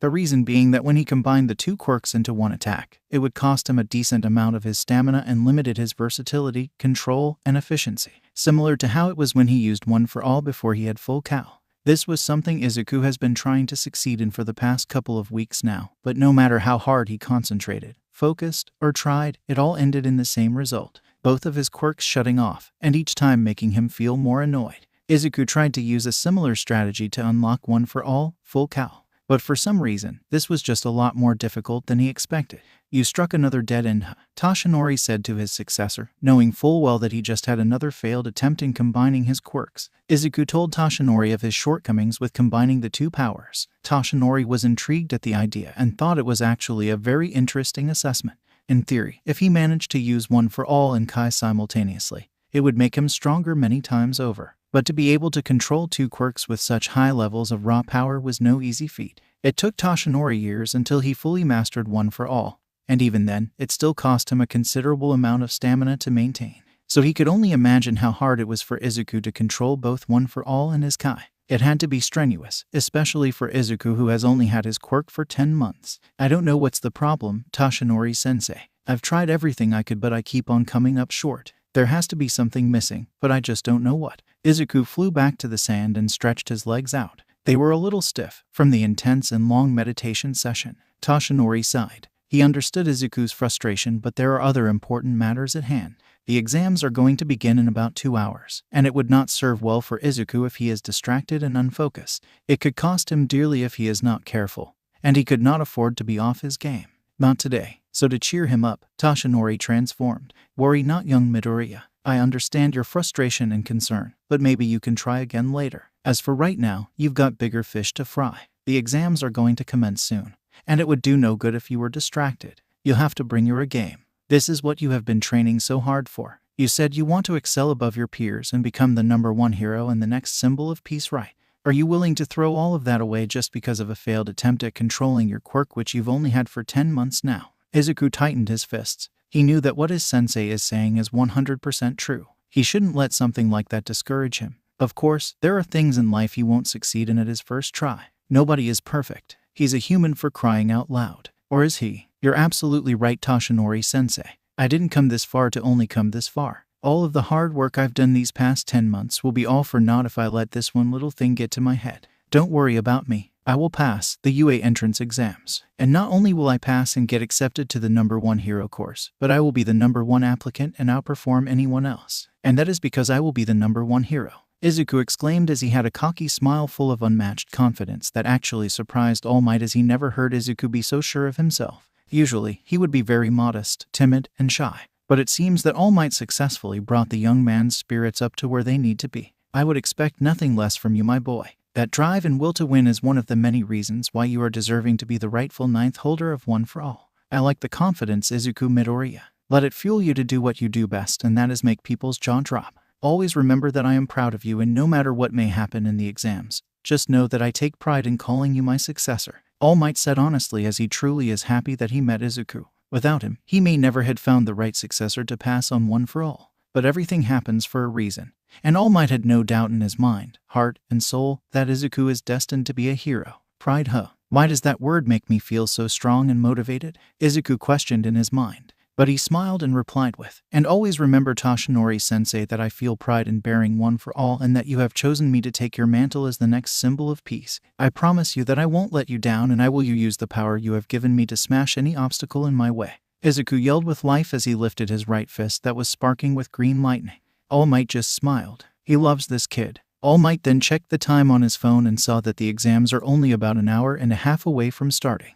You should go back home and get ready. The exams will start in an hour and a half. For this special occasion, I'm going to allow you to take off your training weights. I want you to perform at your absolute best and be the #1 applicant. So feel free to go all out if it is necessary to do so. But even if you do as well we're hoping for you to do, I don't want you to get cocky and slack off on your training. That's how you get rusty and sluggish. Understood? All Might said with a stern and strict tone. He may be the hero who always has a smile on his face, but that doesn't mean he can't toughen up and get serious when he has to. Izuku smiled and rolled his eyes. He was used to it anyway. After being forced to carry around 50 tons on his limbs 24/7 for several months, and with that same weight on him, having to spar with the #1 hero practically every day who has the strength to change the weather with a single punch, it didn't really bother or affect him anymore. On the contrary, he is actually grateful All Might is strict in that sense. He would expect nothing less from the #1 hero. And if he himself wants to be the next symbol of peace, he's going to have standards to uphold. Yeah, I know. You slack off on your training, and the next thing you know, you're out of shape with man-bees. Izuku replied as he gathered his belongings. Exactly. That's my successor. Keep working harder than anyone else, and no one else will be on your level. All Might said as laughed and pointed his finger up towards the sky. Well, I'll talk to you later, Toshinori-sensei. I'll let you know how it all went after the exams finish. See you later, and don't overexert yourself fighting villains, Izuku said right before he blasted off towards the sky. All Might stood there for a second as his eyes followed Izuku's milky white Kai trail he left in the sky, flying until he was completely out of sight. Show them what you're made of, kid. I'll be watching you and supporting you every step of the way. Man, I haven't felt this loose and light for a while, Izuku said as he walked towards the UA building. He was dressed in his middle school uniform with his yellow backpack on. When he went back to his house, he took off his training weights and immediately felt an extreme amount of looseness and relief. It was so much easier for him to move around, and he realized why All Might made him wear the weights 24/7. The results were a dramatic increase in dexterity and agility. Immense amounts of raw strength and power means nothing if you can't move as fast or faster than your opponent. All Might wanted to make sure that Izuku would have practically all physical advantages over all of the other applicants. It just made Izuku more grateful for how much All Might has changed his life. Earlier, he received a text from Momo wishing him good luck. Izuku replied with a thanks as his mother also wished him luck in the exams. Izuku is extremely happy that he has people supporting him to succeed. It just made him a lot more motivated. He made a promise to himself that he will make into UA no matter what. Izuku finally reached the entrance to UA. Izuku sensed a familiar energy signature walking behind him. He smiled and turned around, knowing exactly who it was. "Good morning, Kaken. Are you ready for the exams?" Izuku asked cheerfully. Over the past 10 months, Izuku got over his fear of Bakugo. It isn't necessarily because Izuku thinks he's now stronger than him. It's because Izuku realized that now he has power. His own power. Power that he will use to become a hero. And in reality, the same could be said for Bakugo. Izuku sees Bakugo as his equal, not as somebody superior to him. Once upon a time, he may have thought of Bakugo that way, and some could say he even had an inferiority complex. But not anymore. Izuku now has the confidence and pride in himself needed to not have to fear his former childhood bully anymore. They were both just two kids aspiring to be heroes. And really, Izuku just wanted to be friends, not enemies. Katsuki Bakugo looked at Izuku, up and down, sizing him up. "You've gotten taller, Deku." It was funny seeing as how Bakugo always figuratively looked down at Izuku for not having a quirk, labeling him worthless and good for nothing. It's how he came up with the name Deku. However now, Bakugo has to literally look up to Izuku whenever he spoke to him because he was about 7 inches shorter than him now. That fact alone annoyed Bakugo to almost no end. Just how in the hell did he get so much taller, damn it? Is his quirk like a miniature version of Mount Ladies or something? "It's good to see you too," Izuku replied sarcastically as he laughed at Bakugo's behavior. Izuku knew that Bakugo hated the fact that Izuku now stood taller than him. He would occasionally tease the explosive quirk user that now Izuku had to look down at him. Every time he mentioned this, Bakugo would usually yell and curse at him, saying that he will set Izuku on fire. Izuku would always respond with, "If you can reach me." It would piss him off even more. And Bakugo's reactions will always cause Izuku to start cracking up. Katsuki merely scoffed. "Whatever, just don't you dare even thinking about trying to get in my way, Deku. I'll show you and everyone else why I'm number one. And that anyone else is just an extra." After his little proclamation, Bakugo went inside as he left Izuku standing there. Other people who were also applying for UA recognized Bakugo as a student in middle school who was a hostage of the sludge villain 10 months ago. They were amazed that someone his age could have survived such an attack. Some things just never change, Hakaken, Izuku said in his mind. But I'm not defenseless anymore. I have to remember all of the work I put in. Thanks to Toshinori-sensei, I'm actually going to be a hero. Izuku began walking, but then he accidentally tripped on his own feet. Or I'll just die. Izuku closed his and waited to feel the pain coming from his face hitting the pavement. But for some reason it never came. Being confused, Izuku opened his eyes to see himself actually floating off of the ground. But he didn't activate his Kai though. So how in the world was he in midair defying the laws of gravity? "Are you okay?" Izuku heard a sweet and high-pitched voice beside him. He tried to look towards to where the sound of the voice was coming from. But he was stuck in midair and couldn't move properly. So he started panicking and flailing his arms around as he tried to regain his balance. The same voice laughed as said person helped Izuku up back to his feet. Izuku immediately calmed down as he felt gravity return to his body. Thus he again had control over his body. "I stopped you with my quirk. I'm sorry I didn't ask you first, but I figured you wouldn't mind me catching you. I don't think you would have enjoyed kissing concrete." Izuku was able to get a good look at his savior. She is a girl standing at a height of about 5 feet. She is a normal-weighted girl. She has fair skin, big round brown eyes, and shoulder-length brown hair which sports 2 long locks beside her face and a short bob at the back. She also has little pads on the top of each of her fingers similar to the pads on an animal's paws. She was currently wearing a brown coat with a pink scarf and a black book bag. She also had 2 permanent pink blush marks on each cheek. Izuku's face began to flush a little. He had to admit, the girl in front of him is highly cute and attractive, and the fact that she saved him from tripping over himself also made him a little embarrassed. But he did his best to keep his cool. "No, it's fine. You don't have to apologize for anything. Thank you for preventing me from falling on my face. It would have been a terrible omen." Izuku responded as he sheepishly smiled and rubbed the back of his head out of habit. "Well then, you're welcome. It happens when you get really nervous, and sometimes we may trip and fall on the way. Well, guess I'll see you inside. Bye." The girl proceeded to enter the UA building. Izuku stood there as he just processed what just happened.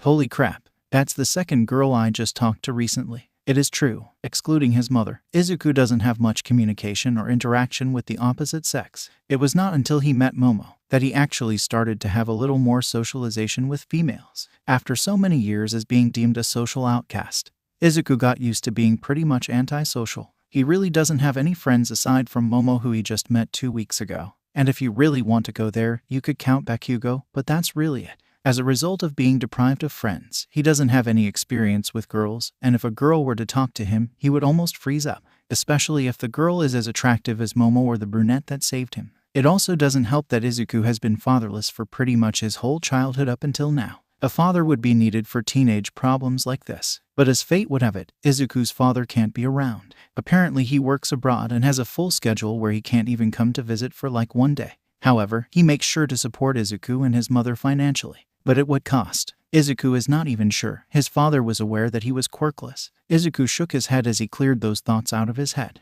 I have to focus. I can't let such trivial things distract. I have an exam to take that could dictate my future as a pro hero. And with that last thought, Izuku went inside the building. UA Hero Course Entrance Exam Orientation. The written exam was a breeze. Izuku felt full confidence that he aced it. All those hours spent on his hero journals weren't for nothing. During his 10-month training, Izuku made sure to focus on his studies as well. When he wasn't training or cleaning up trash, what do you think he was doing? What good is godly strength if there isn't an intelligent mind to understand how to use it? When Izuku said he was going to excel above all other applicants, he didn't just mean physically, but mentally as well. Izuku understood that mental strength is just as, if not more, important as physical strength was. I guess being a nerd and fanboy helped me out in the long run, Izuku muttered to himself as he found his assigned seat in the auditorium. He saw that the person adjacent to his right was none other than Katsuki Bakugo. Izuku concluded that it must be because they were from the same middle school. As the last few people entered, the lights turned out, and out in center stage was none other than the voice hero, Present Mic, also known as Hisashi Yamada. Hisashi is a tall, slender man with long, spiky blonde hair and a small mustache. He wears a pair of headphones with the word Hage written on the headband and a pair of sunglasses. When his eyes are visible, they appear as concentric circles. He is almost always seen with a large smile on his face. Present Mike's hero costume consists of a black jacket with an upturned collar complete with studs. He sports a tan, studded shoulder pads, black pants with a red studded belt, black boots, and black fingerless gloves. His neck is completely covered by a directional speaker. What's up, UA candidates? Thanks for tuning into me, your school DJ. Come on and let me hear ya. Present Mike shouted to only receive silence as a response. Keeping it mellow, huh? That's fine, I'll skip straight to the main show. Let's talk about how this practical exam is going to go down, okay? Are you ready? Again, silence. Oh my goodness, it's the voice hero Present Mike. So cool. I listen to his radio show every day of the week. It's so crazy nuts that all of the UA teachers are pro heroes. Izuku, however, was nerding out as usual as he was thrilled for the fact that if and when he gets into UA, he will have the opportunity to meet all of his favorite heroes in person. Will you shut up? Bakugo growled in annoyance. Knowing Izuku as well as he does, this pretty much is an everyday occurrence, and it will always drive him bonkers. Seriously, could he stop fanboying for 5 minutes? Like your application says, today you rocking boys and girls will be out there conducting 10-minute mock battles in super hip urban settings. After I drop the mic here, you'll head to your specified battle center. Sound good? For the 3rd consecutive time, Present Mike was responded back with silence. Wow, tough crowd today. It must be because of the pressure and anxiousness that comes with these types of tests. I see. They're splitting us up so that we can't work with any of our friends, Bakugo said as Izuku looked at his and Bakugo's cards to see that they were in fact assigned to different battle centers. Izuku's card says Battle Center B, while Bakugo's card read Battle Center A. Yeah, you're right. Our examinee numbers are one after the other, but we are assigned a different battle center, Izuku replied as he took a peek at Bakugo's card. Get your eyes off my card. Damn, I was really looking forward to crushing you. Izuku just smiled and shrugged. Of course you were. Why would I expect anything less from you? Okay, let's check out your targets. There are 3 types of foe villains in every battle center. You'll earn points based on their level of difficulty, so you better choose wisely. The goal in this trial is to use your quirk to raise your score by immobilizing the foe villains. But check it, attacking other examinees and any other unheroic actions are strictly prohibited. May I ask a question? One examinee asked. Okay. Present Mike pointed towards the examinee as a spotlight was put on him. On the printout, there are 4 types of villains. If that is a misprint, then UA, the most prominent school in Japan, should be ashamed of that foolish mistake. We examinees are here in this place because we wish to be molded into exemplary heroes. The person who said that is a tall and muscular young man. He has black hair and wears rectangular half-rimmed glasses, which go with his serious attitude. His eyes are also somewhat rectangular, as is his jaw. He turned around and pointed towards Izuku. In addition, you over there with the curly and spiky hair. You've been muttering this whole time. It's distracting. If you're here on a pleasure trip, then you should leave immediately. Izuku covered his mouth in embarrassment. I'm sorry, he muttered. Everybody other examinee present began to chuckle and snicker. Okay, examinee number 7111. Thanks for the great message. The fourth type of villain is worth 0 points. That guy's an obstacle, so to speak. There's one in every battle center. It's an obstacle that will go crazy in narrow spaces. It's not impossible to defeat, but there's no reason to defeat it either. I recommend that you listeners try to avoid it. Present Mike said, finishing his explanation of the fourth villain. Thank you very much. Please excuse the interruption. The serious kid sat back down. I see. It's like the obstacles you avoid in video games. Ha. The whole thing is like a video game, said other examinees in the auditorium as they absorbed the information they just learned about the upcoming practical exam.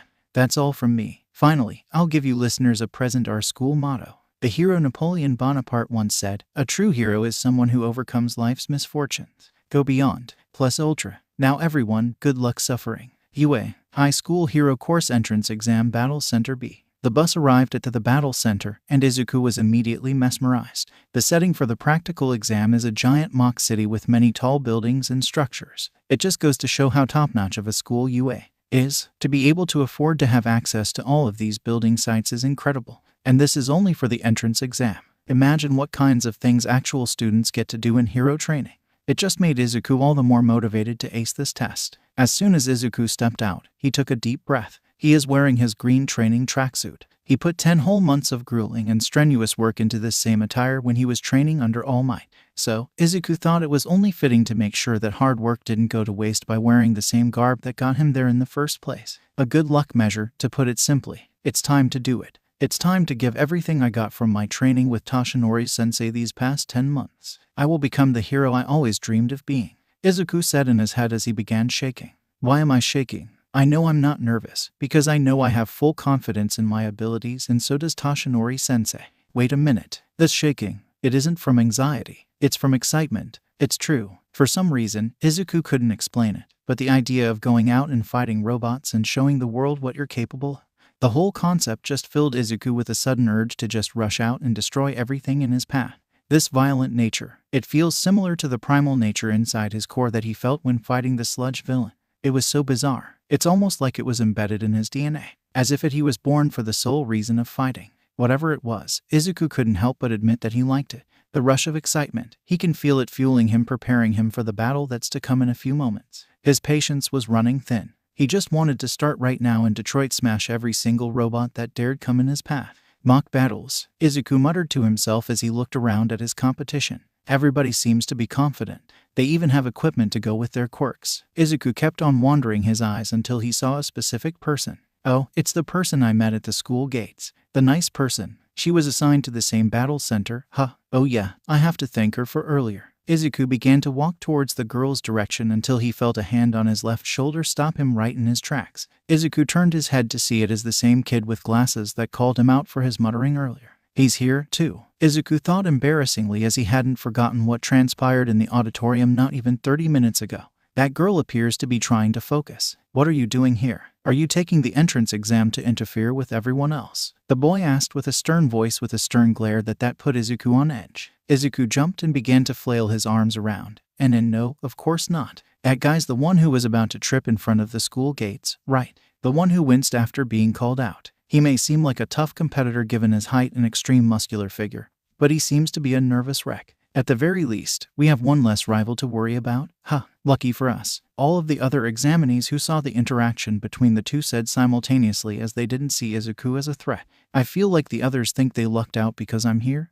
Yeah, I guess my nervous stuttering and muttering may give off that kind of impression. I may have mostly gotten rid of my self-confidence issues, but I still need to work on my nervousness and stuttering and muttering. No wonder why I have social issues, Izuku thought in his head as he felt a smile to creep on his face. But I could use this to my advantage. They already wrote me off as a non-threat, so now I have the element of surprise in my arsenal. So they think I'm nothing to worry about? Huh, okay then, let me show them a portion of what I can do. The familiar scent of ozone filled the air, as Izuku's body began to emit green sparking lighting which immediately caught everyone's attention as they didn't expect for Izuku to activate his quirk before the practical officially began. I'll start with 5%. Izuku mentally said as the green lightning became slightly bigger as he went from 1% to 5%, one for all, full cowl. Everybody was so immersed into Izuku's light show display, questioning whether he had some sort of electrical quirk, that they didn't notice present Mike above them. Okay, start. Present Mike shouted. Everybody stood there confused as they failed to process what was going on.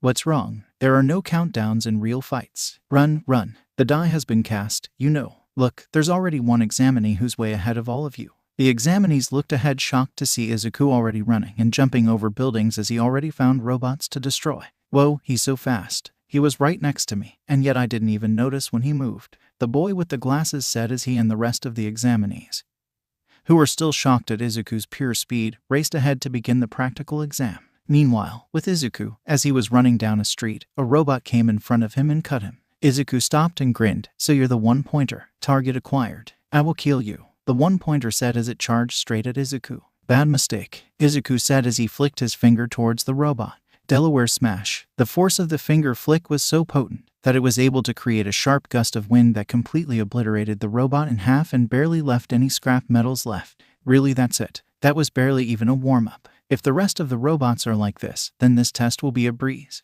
Izuku exclaimed as he began running and leaping looking for more victims. At the top of a building, Izuku saw a whole pack of 10 two-pointers, waiting for a fellow examinee and to catch them off guard. Izuku saw this as another opportunity and leaped high above the building and yelled, Texas smash. Izuku brought his fist towards the floor of the roof and it created a shockwave that reduced all 10 of the robots to absolute scrap metal. So that's 20 points plus the one-pointer is 21 points. Yosh, I'm kind of getting the hang of this, Izuku said cheerfully as he jumped off the roof and landed on the ground. There, he found 5 three-pointers and 3 two-pointers already waiting for him. They must have heard the shockwave of his Texas smash and began looking for him. The foe villains circled Izuku as they seemed to be planning to jump him and attack him all at once. Izuku realized this and just smirked. Come on, bring it on. Give it your best shot. After hearing this, the robots charged all at once hoping to corner him and end his life right then and there. He fell for the bait. Right as the robots were inches away from capturing Izuku, he began to spin around at overwhelming speeds. Oklahoma smash. The result was a whirlwind that immediately sent the robots flying as they were completely destroyed by Izuku's smash just like their kin before them. I've been dying to test that move out ever since Toshinori-sensei used it on me during that spar one day, Izuku said as once again commenced to run and count his points. Okay, so that's 35 points now, if I did the math correctly. Man, these robots don't seem to be a challenge at all. That's probably because these were meant for untrained teenagers with subpar quirks to be able to beat them. Not for someone who trained directly under the #1 hero himself and inherited his awesome quirk. Izuku concluded as found another pack of 5 three-pointer robots who were coming directly to him. Let's try this, Izuku yelled as he fired 5 yellow Kai blasts at each of the three-pointers with deadly precision. The yellow blasts melted through the metal and vaporized their circuits as they began to malfunction and fall to the ground completely dying out. Man, I'm having a field day out here. Meanwhile in the judge's room, in this practical exam, the examinees have not been informed of the number of villains or their locations. They have a limited amount of time in a vast area. They have to draw the villains out from there. It was a dark room with many monitors showing each of the examinees and how they are conducting in the practical exam. There were UA staff members sitting in chairs as they assess the performance of the examinees and how they decide to adapt to the conditions that were just previously stated. Information gathering ability to understand the situation before anyone else. A monitor showed a big bulky examinee with what seemed to be tentacles on a rooftop using his arms to scan or look for something. Mobility that can be used in many different circumstances. Another monitor showed the serious guy with the glasses, using his speed to pick off enemies one by one. Discernment to be able to stay calm in any situation. A blonde French kid is shown shooting a laser from a device on his waist and decimating the foe villains with complete and utter confidence and pure combat ability. A monitor screen shows Bakugo in a path of utter destruction as all around him are fallen robots with smoke all around them. He looked like he was constipating as he was maniacally laughing like a crazed psychopath who has been let out of his cage. Everything that came in his way he destroyed using his explosion quirk, which is an ability very suitable for this practical exam. He just wished Deku were there. If he saw him, he would have destroyed him too and anyone else who dared to try and stand in HS way. Honestly, his actions and attitude kind of freaked some of the judges out. but they couldn't ignore the pure combat prowess and potential that the kid was showing, as he seemed to be one who was a unique card. These basic abilities needed to keep the peace in the streets are turned into points in this test. Doesn't this year's group look promising? A feminine voice said. One monitor showed Izuku flying and smashing and dashing around as he kept on racking up the points with no seemingly end to his chaos. His efficiency was off the charts as he kept on earning so many points in so little time at a constant rate. He was sweating as he kept the fast pace up. He wanted to earn as many points as possible, as he was serious about his declaration earlier stating that he was going to be the #1 applicant. No foe villain was safe as they got smashed by the power of One for All or got blasted to smithereens due to Izuku's potent Kai blast. His display of dominance surprised the staff members as they never seen anything like it. The way he moved, it was as if he were born and bred to fight, like it was in his blood. A wild lion that was finally let go from his civilized cage and set free to roam in the wild as he caught his prey. If anything, it was like they were witnessing a mini version of All Might, especially that young man right there. He just oozes raw power and is a cut above the rest, said the same female judge seductively as she licked her lip hungrily when she saw Izuku's defined muscles through his tracksuit. Well, we can't know for sure yet. Their true test is still to come, said another staff member as he pressed a large red button. Back with Izuku. Detroit Smash. Izuku shouted as he punched a three-pointer square in the face. It fell down and short-circuited completely, making its red eyes turn off and it could no longer function. Alright, I think that's like 141 points. I should try to find some more robots and see if I can boost my score up to 150, Izuku said as he began to walk down a street to look for more foe villains. Throughout the whole practical exam, Izuku has only used 5% of One for All. He saw no reason to change how much power he was using since the robots weren't much of a challenge and it was provided him with a large amount of quickness, which is one of the main reasons why he was able to rack up so many points. It also didn't spend much stamina, as the higher the percentage of One for All he uses, the more stamina and energy is required. So Izuku deemed it best to just remain at the level he was at for now. It's best to save his energy. Okay, so where are the little critters at? Izuku said, but before he can start moving, the ground began to rumble as buildings around him began to collapse. The other examinees looked up to see what was going on, and what they saw scared the living daylights out of them. Standing taller than all of the buildings was a humongous green robot with 8 red eyes. It had hands the size of trucks that effortlessly crushes the top of tall buildings. It had a base the size of a tank with about 12 to 16 wheels, and along its body, it had missiles that can be fired simultaneously in all possible directions. It looked like all 3 types of robots combined into one, but then multiply the size by like 100, and there you go. Holy crap, it's huge. That must be the zero-pointer. Isn't it a little too big? Izuku said as the zero-pointer proceeded to throw a punch towards the ground, which caused a giant dust wave that momentarily blinded all of the examinees as they were forced to cover their eyes. When the dust wave settled, all other examinees began to run for their lives as they didn't want to be in the zero-pointer's path of chaos and destruction. Izuku looked up at the monster Kohei robot and started to shake. It wasn't the nervous kind of shaking, but the strange, exciting kind of shaking that Izuku got right before the exams began. He didn't know why he was starting to have this sensation again. His mind was telling him to run as he knew he had way more than enough points to pass. But his body, his instinct was telling him otherwise. It was like a strange voice in his heart and soul that was yelling at him to fight the zero-pointer and smash it down. But his more rational and logical mind was telling him to do the opposite. Izuku was frozen. He didn't know what to do. Should he run and hide? Or should he stay and fight? An overwhelming threat. How people act after they've seen this shows their true nature. The young man with the glasses that called out Izuku before ran by Izuku, who was still standing there frozen. He shook his head and kept on running away from the zero-pointer along with everyone else. Less than 2 minutes left. President Mike shouted as he reminded the examinees how much time they had left. Not that it mattered. It seemed everyone besides Izuku wasn't going to try to gain any more points, as their main priority was to get away from the giant Kohei zero-pointer as soon as humanly possible. Less than 2 minutes, Izuku said in shock. Damn it, I wanted to get to 150 points. But it seems I can't since there's a goddamn freaking metal Godzilla in the way. I guess I won't be able to get 150 points after all, Izuku thought in his head. But just about when he was going to turn around and fly away, he heard something. Oh, Izuku stopped and turned back around. Under a pile of debris and pieces of buildings was the same cute brown-haired girl who saved Izuku from tripping at the school gates earlier today. Her legs seemed to be stuck and she couldn't get out. I stopped you with my quirk. I'm sorry I didn't ask you first, but I figured you wouldn't mind me catching you. I don't think you would have enjoyed kissing concrete. Izuku remembered vividly the words she uttered when she saved him from falling onto the ground. And right when he remembered those very words, something in Izuku snapped, and he began to run towards the girl and the zero-pointer. There is absolutely no merit in taking on that faux villain, but that creates opportunity for it to shine brightly. Izuku used 20% one for all, full cowl, to get to the girl as fast as possible. Once he reached her, he lifted up the debris effortless and picked her up bridal style and carried her away to safety. Once Izuku found a spot where he knew she would be safe, he told her, "Stay here and don't come near the 0-pointer." Izuku then used 20% to run back towards the robot. Meanwhile, the girl had a blush on her face as she could still feel his touch and the way he carried her to safety.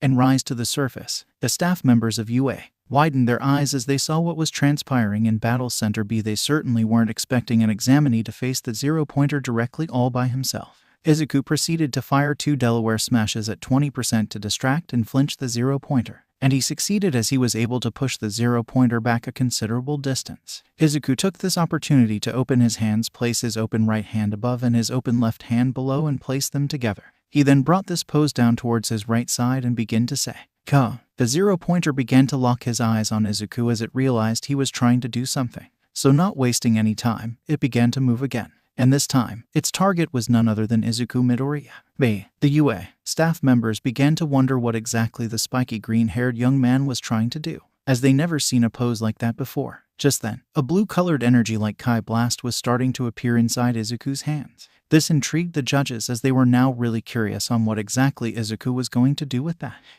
The other examinees began to get nervous as they saw the 0-pointer begin to near Izuku. They didn't know what he was trying to do, but he better hurry up, because with each second, the 0-pointer was getting closer and closer as each step was almost like an earthquake. Each one getting louder and louder as the 0-pointer began to get closer and closer, each step symbolizing the doom that was about to fall on Izuku Midoriya if he doesn't act soon. The brown-haired young girl began to worry and get more worried as the 0-pointer was only 2 or 3 steps away. She wanted to help, but she overused her quirk way too much during the practical exam, that she pretty much couldn't do anything. Plus the fact that Izuku gave her a stern warning to not come near the 0-pointer at all, pretty much gave her the idea that she couldn't do anything but watch and pray that he will survive. Just then the blue energy sphere in Izuku's hand became bigger and bigger. After the blue energy sphere reached its max size, Izuku infused 1 for all power into the energy sphere as well. As a result, the energy sphere became a cyan color as a green lightning surrounded the energy sphere, which amplified its power even more. Just then, the 0-pointer took one last step towards Izuku and raised its right fist and aimed for a punch directly on Izuku's head. Izuku yelled, "Eat this. 1 for all 20%. KAMEHA. Izuku shot his hands forward and finally fired the blast with all his might. The energy beam was so powerful that it created a shockwave strong enough to push all of the other examinees watching a couple steps back. The Saiyan energy blast rushed towards the 0-pointer head-on as it was confused on what to do. But it was too late to counter the blast as it already struck the 0-pointer, and the blast was so wide and potent that it was able to completely envelope the huge robot and blast straight through its entire body. The blast created electrical whirlwinds as it and the blast completely shredded through the 0-pointer's metal and fried its circuit. The entire 0-pointer was completely vaporized as nothing was left of it, not a piece of scrap metal in sight. Nothing of the robot survived the Kamehameha. That's right. It rises to the surface, the most important qualification of a hero, the spirit of self-sacrifice. Izuku looked over at the girl he just saved and smiled. "She's safe. I'm so glad." Izuku collapsed and fell unconscious. Due to using 1 for all 20% and Kai at the same time, it immediately sapped at his energy reserves, especially since he used one of his most powerful Kai techniques, that being the Kamehameha wave. Izuku knew that it was a risky move since he used all of the 1 for all energy he currently has access to into one. He had to protect her. He wouldn't be able to live with himself if he allowed an innocent girl to get hurt or worse, when he could have done something to prevent it, no matter the cost. Right when Izuku hit the ground, President Mike yelled "Time's up," as a buzzer went off signaling the end of the practical exam. All of the other examinees, however, didn't pay much attention to that announcement as they still were shell-shocked at the display of power from a certain green-haired young man with a monkey tail. Never in their life have they seen somebody use a technique like that and on such of a destructive scale. Not even All Might has shown something like that. Usually he would just smash villains with his thunderous punches. But never have they seen him shoot a beam, Cowl the cyan-colored one that they witnessed Izuku fire from his very hands. What kind of crazy quirk allows somebody to do something like that? What was that guy? He suddenly pushed at the 0-pointer and just completely obliterated it with some kind of laser beam that he shot from his hands. He seemed to have a reinforcement-type quirk, but that was unusual. But if he had such an amazing quirk, what kind of life did he live that made him so jumpy? Maybe he was putting on an act to trick others, but it doesn't look like he gained anything from doing so. Anyway, there's no mistaking that he's an amazing guy. Various other examinees continued to comment on Izuku's strength. All were in awe of what he showed and couldn't believe that there was somebody on that level who was amongst them. The consensus was that Izuku will most likely make it into the hero course of UA. However, a certain boy with glasses was having different thoughts. They're missing the point, didn't they see? He turned his head towards the brunette that Izuku saved. He jumped out to save that girl. He was aware of the remaining time, his own safety, and the points he needed to pass. And even so, he did not hesitate at all. He remembered vividly how he ran past Izuku just like everyone else, while Izuku did the opposite and actually challenged the zero-pointer head-on. If we had not been in an exam, of course, I would have done the same. But then his eyes widened as an idea popped into his head. Wait, exam, of course. Wait a minute. Okay, good work. Good work, good work. Here you go. Here are some gummies. A short elderly woman said as she gave out candy to the examinees. Thanks, one examinee said. Yes, you, too. That mademoiselle is the backbone of UA, said the blonde French kid. The elder lady walked towards Izuku. Oh dear, you were hurt this much by your own quirk. The reason she said this is because Izuku's arms were bruised and battered as they were a reddish-pink color with many cuts and pores open. This was the direct result of using one for all 20% and a Kamehameha wave at the same time. It's as if his body is not used to his quirk yet. It is true, Izuku's body isn't able to handle the full capabilities of using his Kai and one for all at the same time yet.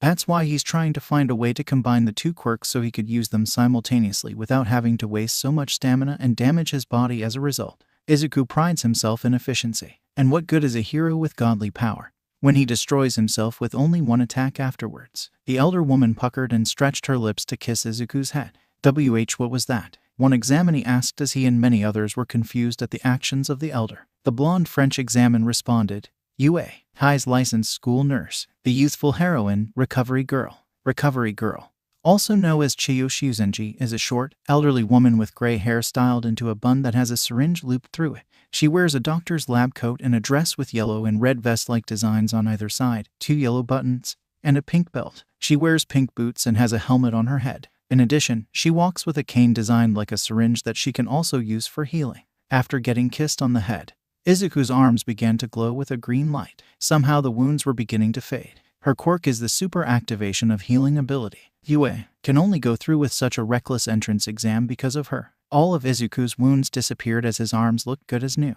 Let's finish this quickly. Is anyone else injured? Recovery Girl asked as she went to a couple of examinees who suffered minor injuries during the practical exam. I see. If this exam is set up like that, the boy with the glasses thought as he placed his thumb under his chin in deep thought. Then he's 1 week later. The following week has been a blur for one Izuku Midoriya.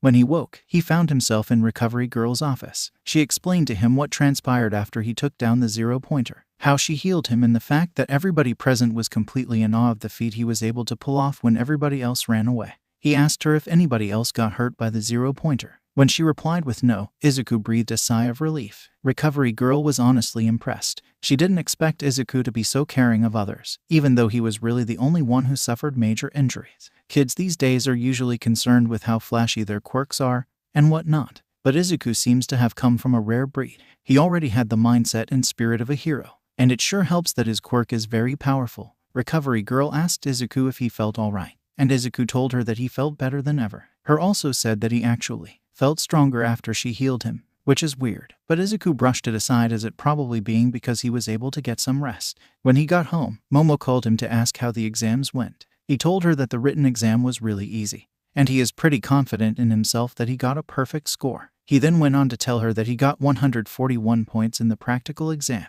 Momo was absolutely shocked and told him that score must be a record. She explained to him that the only people to have gotten over 100 points on the UA practical entrance exams were the number 4 hero Best Jeanist, the number 2 hero Endeavor, and of course the number 1 hero and symbol of peace All Might. Izuku was surprised after hearing this, because he didn't know that information before. He felt pride in himself to be one of only 4 people to get over 100 points in the hardest hero course practical exam in all of Japan, where the acceptance rate is less than 3 in 100. Izuku now knew for sure that he was going to get into UA. Izuku told Momo that he would have gotten more points if it weren't for the zero-pointer creating chaos and endangering a girl's life. He explained to her that he couldn't let someone get hurt or worse when he could do something to prevent it.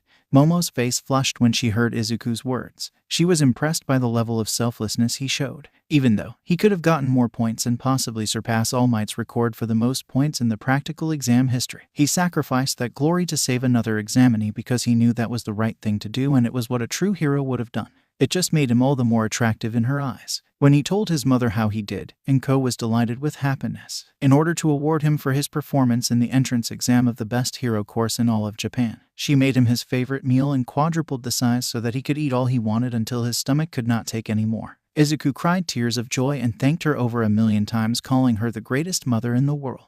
In the present day, it was evening. Izuku was on the couch lifting weights, continuing his training just like how All Might told him to do. He missed the feeling of looseness and lightness he felt when he took the weights off, but he had no choice but to continue training.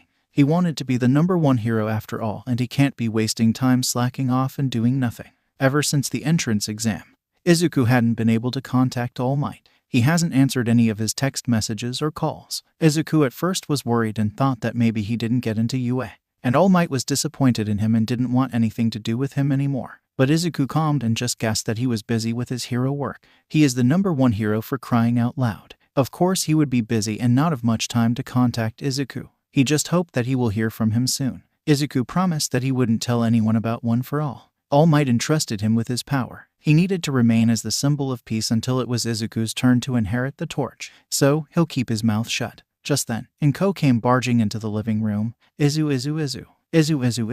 Izuku, it's here. It came. It's here. In her hand was an envelope with a red stamp showing the UA symbol. 5 minutes later, Inko was pacing around outside Izuku's room. She was really nervous for the results. She knew how much getting into UA meant for Izuku. She didn't want all of his hard work over the past 10 months be for nothing. Izuku is inside his bedroom on his desk. He stared blankly at the envelope in the middle of his desk. The envelope that will decide his fate. Oh, what the hell am I waiting for? Izuku yelled as he picked up the envelope and opened it by pulling it apart in half. Out of it fell a small metal device that landed on his desk. A light projection showed up and it revealed All Might in his hero form. I am here as a projection. Toshinori-sensei. Wait, this is from UA. Right. What? All Might was in a pink background wearing a yellow suit and blue tie. I had to do some paperwork that took some time, so I couldn't contact you. All Might coughed and bowed. I'm sorry. Actually, I came to this town to work at UA. Toshinori-sensei is working at UA.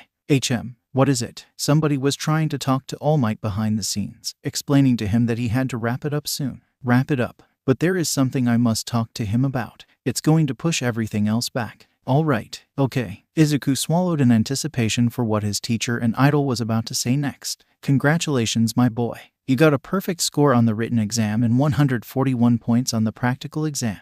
One of only 4 people in history to score over 100 points, including myself, the #2 hero Endeavor, and the #4 hero Best Genist. Of course that means you passed with flying colors. Izuku smirked. Yeah, kind of already knew that, sensei. But there was a secret component added to the test. Izuku raised his eyebrows, curious to what the #1 hero was talking about. I'm an entertainer as well. First, take a look at this video. All Might clicked a button on a remote and it showed a video. The nice person, Izuku said in shock as the video showed the brunette that Izuku saved from the 0-pointer during the practical exam. She came to negotiate directly in person after the exam. Negotiate what? Keep watching to find out. All Might pressed play and resumed the video.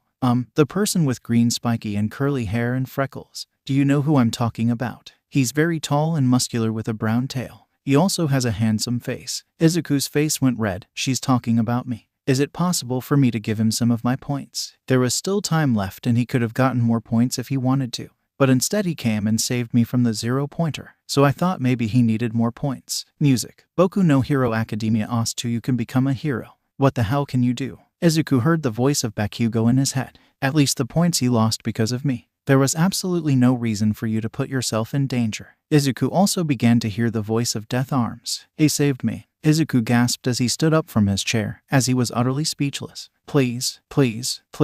All Might paused the video. In addition to now having a quirk, your actions spurred others to act. All Might turned and looked at the camera. The entrance exam the other day was not graded only on villain points. All Might resumed the video. Even if you ask to, you cannot give him your points. Anyway, there's no reason to give him any, female listener. Present Mike said as he patted her head. All Might paused the video. How can a hero course reject people who save others and do the right thing? Call that lip service. Bring it on. This is a job that requires risking one's life to put that lip service into practice. Rescue points, and they're given by a panel of judges. It's the other basic ability we at UA look at. A scoreboard showed up displaying all of the examinees' scores from top to bottom. Izuku saw his name at the number 1 spot. Izuku Midoriya, 60 rescue points. It then showed the number 4 spot. And Nachako Uraraka, 45 rescue points. You both pass. And with 141 villain points and 60 rescue points makes a total of 201 points. Izuku Midoriya scored the highest amount of points of all time in the UA practical exam. And you're the only one to ever score over 200 points. Izuku's eyes began to water as tears were threatening to spill out. This is too crazy. It's unreal. I must be dreaming. Why am I so blessed? All Might opened his hand towards the camera. Come, young Midoriya. This are Hero Academia. Izuku wiped the tears out of his eyes as he could barely control his tears of joy from exploding. Yes, sir. After receiving a lot of help and waking up with a brown monkey tail one day, Izuku's life changed and will continue to change. And now his dream high school life is about to begin. However, this is only the beginning of his journey, as I almost forgot to mention. This is the story of how Izuku Midoriya became the greatest hero of all time. Freza. Explosions and battle cries could be heard in the distant void of outer space. In a galaxy far, far away from the planet Earth we all know love, is another planet that is very similar to it, but not quite. For one, the gravity is about 10 times heavier than that of planet Earth with a very dense and thick atmosphere. Another difference is that Earth is blue. This unique planet, however, is pink in color. The size of the planet is not that far off, with this particular planet being slightly bigger. Unlike Earth, there aren't many landmarks, oceans, mountains, jungles, or any other kind of unique landscape present in this planet. It was mostly land, with buildings very distinct than the ones present on Earth. Planet Earth also has the technological edge in many aspects as well. One major difference that completely set the two planets apart, however, were the races and species that inhabit the two. Planet Earth had a large diversity of animals, plants, fungi, bacteria, and other organisms living on it, including the most dominant one being the Homo sapiens sapien race. The pink planet had a wide variety of organisms too, but there was one huge difference. The most dominant race wasn't the Homo sapiens sapien race, but a very similar species that goes by the name of Saiyan. Humans and Saiyans had very similar features. They both walked on 2 legs and had 2 arms, with 2 hands with 5 fingers. The way they reproduced and procreated are the exact same as well, making it possible for a Saiyan and a human to mate and create a child with no worries of birth defects. Practically every single damn thing was the same. Every organ, every bone, tissue, cell, you name it. However, there is one key difference, and that being, each and every Saiyan was born with a brown monkey tail. This completely set the two apart as far as strength and overall fighting capabilities go. The Saiyan race are natural-born fighters with a primal nature reminiscent that of a lion. They are always striving to be the strongest warriors in the universe. The planet that inhabits these magnificent warrior race is none other than planet Vegeta. A baby Saiyan's power level is measured as soon as they are born. If their power level is up to standard, they are raised as upper-level warriors and become combatant candidates. If their power level remains low even after a certain amount of time has passed, they are classed as low-level warriors and become either engineers or infiltration babies. Infiltration babies are sent off to a planet the Saiyans have selected for takeover. And if the baby grows up into a warrior capable of taking over the planet, they are allowed to return as a full-fledged combatant. Infiltration babies have a low survival rate. Saiyans do not naturally know how to fly. Some need to be taught, while others work it out on their own. Training to increase power level is also uncommon, with only a few Saiyan children receiving a short period of special training to acquire a greater power level. Saiyans do not celebrate any holidays. Instead of playing like Earthling children, Saiyan children fight amongst themselves. Frieza, stop hiding. Come out and fight me, you coward. The one who is screaming at the top of his lungs is a low-class Saiyan warrior. He has unkempt hair which partially stands on end. He has a scar on his left cheek, slightly dark skin and fully outlined, sharp eyes. He wears a dark blue and green battle armor and a green scouter on his left eye, and has red cutted pants and black and green shoes. He is wearing a blood-soaked armband as a headband. This armband belonged to another fellow Saiyan who fell in battle. The name of this man is Bardock, the father of Son Goku. He was currently flying through space above planet Vegeta. There was a huge oval-shaped spaceship hovering above the planet's atmosphere. Bardock was speeding straight towards it. His path was blocked, however, by many countless Frieza soldiers that did their best to detain him. All of their efforts were in vain due to the sole reason being that Bardock was a man on a mission, and any person who dared to try and get in his way was either getting blasted, elbowed, kicked, punched, or thrown out of the way. At that moment, Bardock had nothing but one thing in mind: end to the life of the galactic tyrant Frieza once and for all. Then out of the top entrance of the spaceship came out the one and only Frieza. Frieza is an alien creature wearing the standard Saiyan armor, it being purple. He has two horns pointing sideways with pink arms and white and purple patterns throughout his body. He is very short as he stands at a height of exactly 5 feet or 152.4 centimeters. He is currently in a circular mobile space pod that he rides in. Bardock smirked when he saw that Frieza finally came out. Frieza. All of the other Frieza soldiers were surprised and shocked to see that their master actually came out and responded to the low level. Now they were anxious to see what he would do next. Bardock began to laugh. It all comes down to this. My fate. Planet Vegeta's. Kakarot's. Frieza kept a neutral face as he lifted up his right index finger. Above up was a circular Kai ball that was beginning to charge up. And yes, yours too, Frieza. Bardock's right hand glowed blue as a Kai ball charged up, which composed of all the remaining power that he had left stored inside of him. This was his last shot to end it once and for all. We settle it here. Bardock battle cried as he launched the blue energy ball right towards the tyrant, signaling the end. Ha ha ha ha. Frieza maniacally laughed as his Kai ball began to grow and grow in size until it looked similar to a miniature sun. Bardock's attack made contact with the Kai sphere, but it was completely nullified and swallowed up by the much stronger technique. What the? No way. Bardock exclaimed as he couldn't believe his eyes. He put absolutely everything he had in that blast, and it was just swallowed up like it was a pebble compared to the huge sun that was Frieza's attack. The sun-like energy sphere kept on becoming larger and larger until Frieza finally launched it with a flick of his finger, laughing as he does so. NOOO. Bardock yelled in agony as the supernova made contact with his body. The supernova began to melt away and vaporize his remaining clothes as the heat burned his skin as if he were taking a dive into a volcano. The supernova also made contact with the Frieza soldiers and instantly KEE-led every last one of them. But of course Frieza had absolutely no concern for them whatsoever. To him, they were just worthless pawns. Bardock began to have a vision. In it, he saw his son, Goku, standing across from Frieza on planet Namek as they prepared to do battle. Kalka Kakarot.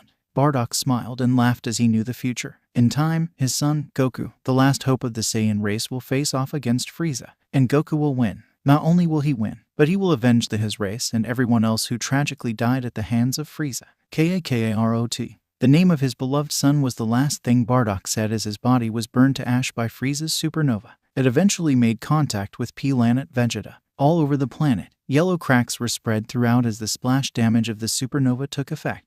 A couple seconds later, Frieza began to laugh maniacally once planet was utterly destroyed as all the Saiyans present were destroyed along with it. Nothing remained of the once home of the Saiyan race as it was completely destroyed. Meanwhile, across another galaxy was a Saiyan space pod, and it was the sleeping baby known as Kakarot, who will later be renamed Goku by his grandpa Gohan. Kakarot, my son, you must succeed where I have failed. One day, you must rise up to avenge the Saiyans of planet Vegeta. Redeem the pride of our race. Izuku woke up with a start, his heart racing, panting, and sweating as he did so. He immediately checked his current location and immediate surroundings. He calmed down once he realized that he was in his bedroom. He looked towards his nightstand and saw that his digital clock read 3:45 a.m. He used his Kai to scan the energy signatures of the surrounding area. He sensed his mother sleeping peacefully in her room. Other than that, Izuku didn't sense in particular high power levels at all, and he also didn't feel any malicious energy. Izuku sighed. He had one of those dreams again, each one getting more vivid and detailed one right after the other. Usually, he would only get these kinds of dreams once every so often, maybe once every 2 or 3 weeks. But now, he was getting dreams such like this example practically every other day. There were nights where he couldn't even sleep because of the extreme amounts of realism of the dreams. It was as if he was actually present there, watching all of the scenes unfold from a bird's eye view. Man, what a pain in the tail, Izuku said grumbly as he got off from his bed and went to his bathroom to urinate. After he finished his business, he washed his hands in the sink. After he was done, he looked at the mirror and examined himself. He was currently shirtless as none of his pajamas fit him any longer. Most of the clothes he wore now were originally his father's, with all of the time that was occupied with his training and studying. Izuku hasn't had the chance to actually go out to the mall and shop for new clothes that would actually fit him. He was actually surprised to find out that his father's clothes fit him, since the average male height in Japan was 171.2 centimeters or 5'7".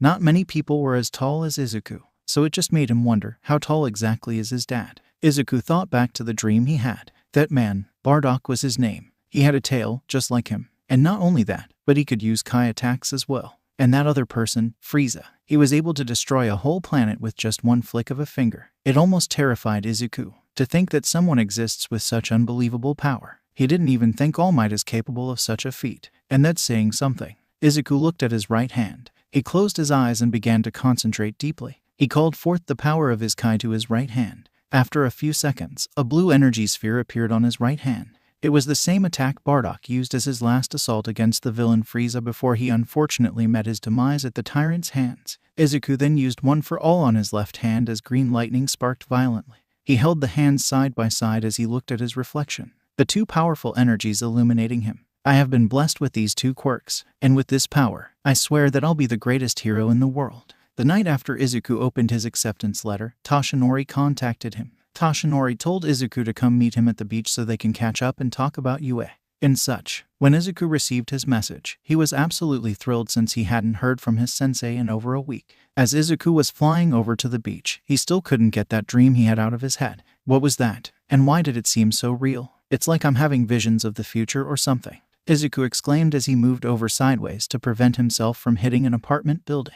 Is it just me hallucinating, or do these dreams, visions have some sort of meaning or purpose to them? One thing I realized is that there is always at least one person that is involved, and that is Son Goku. And this dream in particular had to do with him and his father, Bardock. Also, that villain Frieza seems to be an important character as well. As Izuku was muttering to himself, many people down below on the street saw the bright white light of his Kai as it trailed behind him as he flew in the night sky. Look, Mommy, it's a shooting star. One little girl told her mother. Yes, dear, it looks really beautiful. Make sure to make a wish. Izuku saw that he was nearing the Dekoba Municipal Beach. Whatever the case may be, I think it is best that I keep all of this to myself. I'm going to have to figure this out on my own. I can't tell this to anybody, not even to Toshinori-sensei. I can't allow something like this to distract me from my top priorities, and that's becoming a pro hero. Izuku finished talking to himself as he landed on the beach. He saw Toshinori standing near the ocean staring at the distance. Toshinori-sensei, Izuku shouted as Toshinori turned around to find none other than the ninth holder of One for All. He smiled as he walked towards him with his right hand raised up.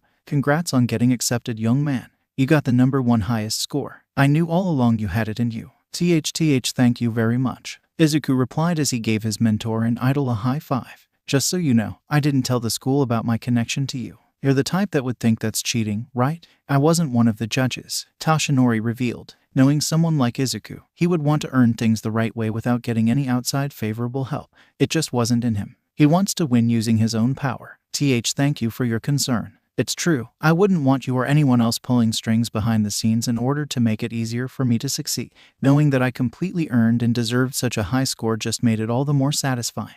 And thank you, Toshinori-sensei. Without you, I don't know if I could have excelled like that in the UA entrance exams, Izuku said as he smiled sheepishly while rubbing the back of his head like he always does. You truly are going to become a great hero someday. That I know for sure, Toshinori said in his mind as he truly felt proud for what his successor is and what he will become in the future. Oh, by the way, I was surprised to find out that you were a teacher at UA. So that's why you came to this city, huh? I mean, your agency is in Roppongi and Minato, Tokyo at. Stop that. Izuku stopped mid-sentence and blushed in embarrassment as he realized he was in fanboy mode once again. I couldn't tell anyone before the school announced it. I just happened to be offered a job from UA when I was searching for a successor, Toshinori said as he turned around to look at the sea. Izuku gasped, I see. He was originally planning on choosing one of the students from UA, one of the students gifted with an amazing quirk. Izuku looked down at his hands as he felt the power of his Kai running through his veins calmly. I completely collapsed and fell unconscious after using One for All and Kai at the same time. It sapped my stamina and broke my arms. Recovery girl had to nurse and heal me after the exams were over. Whenever I use the two separately though, there's such thing happens unless I go beyond 20%. I can control them, but just not at the same time, Izuku said as green electricity appeared in his left hand and a blue energy sphere appeared in his right hand. Toshinori turned around to face his student. That can't be helped. It's like if you asked who suddenly grew a tail to do a trick, they wouldn't be able to control it. Which unironically kind of fits your situation since you literally grew a tail overnight, Toshinori replied. In response, Izuku wiggled his tail around and wrapped it around his waist. Yeah, I get what you're trying to say. Since I've only had my quirk for 10 months and I only had One for All for 5 months, it would be hard for anyone to be able to use both quirks at the same time without risk of injury. That's like asking a baby to run, Izuku said as he deactivated his quirks. There wasn't any time, and we had to prepare you for the exams as soon as possible. But it turned out perfectly. You got the highest score. It turned out All Might, Toshinori said excitedly with a thumbs up. He then looked down and picked up 2 spray paint bottles with the word gas on the front of each of them. Right now, you're able to use 20% of one for all. You can use your Kai effectively as well. But when you combine them, you're either at 100% or 0. But once you can control them both simultaneously, you'll be able to adjust to what your body can handle. Control. Toshinori began to elaborate on his point. The more you train a vessel, the more you'll be able to move the power freely. Think of your body like a glass of water, and think of your Kai as clean water. You can control that quirk pretty easily since it's the power that you were born with. But one for all is different. It is not a quirk that one is born with. It is a strange power that your body isn't used to and hasn't completely adapted to yet, unlike your Kai.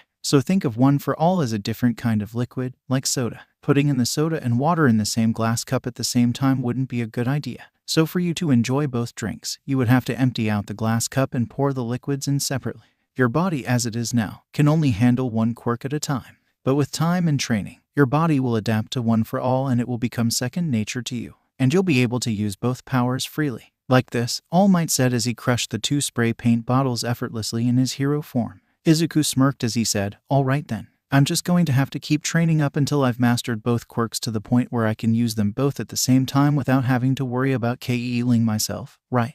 Exactly, young Midoriya. Wait, is that All Might? No way. When did he get here? A young couple yelled as they were shocked to see All Might appear out of nowhere on the beach. All Might's sweat dropped as he forgot that there were people around. He began running as he said, "Let's go, young Midoriya." "Why yes, sir," Izuku said as he also followed suit and ran alongside All Might to get away from the young couple as fast as possible. All Might looked towards Izuku. "The flame I passed on to you is still small, but in the future it'll be exposed to wind, rain, and grow even bigger. And then I will slowly become weak and disappear, and I will finish my job." "Yeah, that's deep." "April, Izuku, do you have tissue?" "Yeah, and your handkerchief?" "What about your handkerchief?" "Your hanky." Izuku rolled his eyes and smiled. "Yes, Mom, I have it. I'm going to be late. I have to hurry." Today is the first day of Izuku's first year in UA High School. He has been anxiously waiting for this day for over a month now. Who wouldn't be anxious? UA is the #1 hero course in the entire country. Getting into this school has been Izuku's dream for as long as he could remember. Today would start his journey into becoming a pro hero. If Izuku was going to be the #1 hero and the next symbol of peace,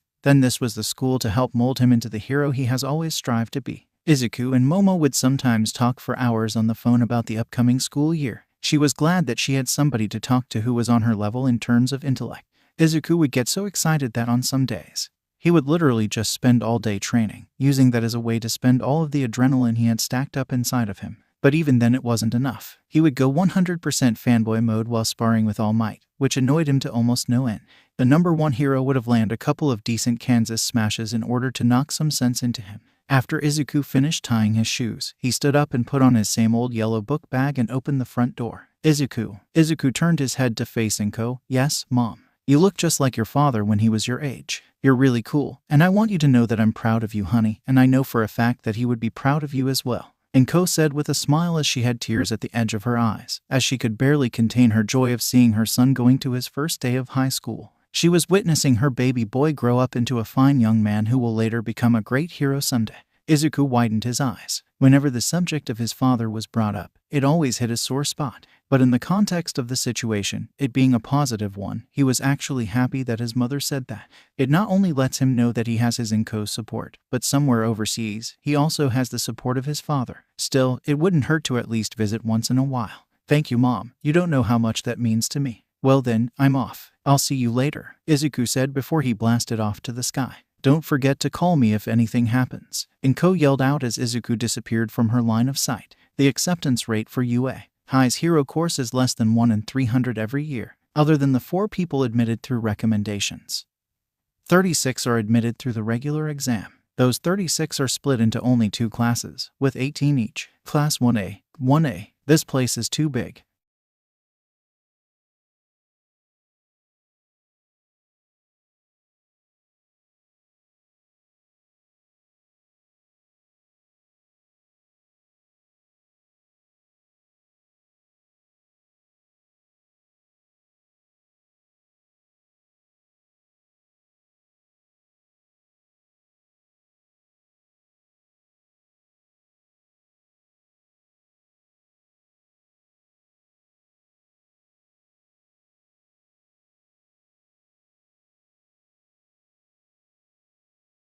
there it is. Izuku finally found his homeroom. When he arrived to the door to the classroom, he was astonished. The door's huge. It must be that size so any student of all shapes and sizes can enter through. There are some pretty bizarre quirks out there, especially mine, Izuku said to himself as he began to scan the power levels inside the room. The elite chosen from the huge number at the exam.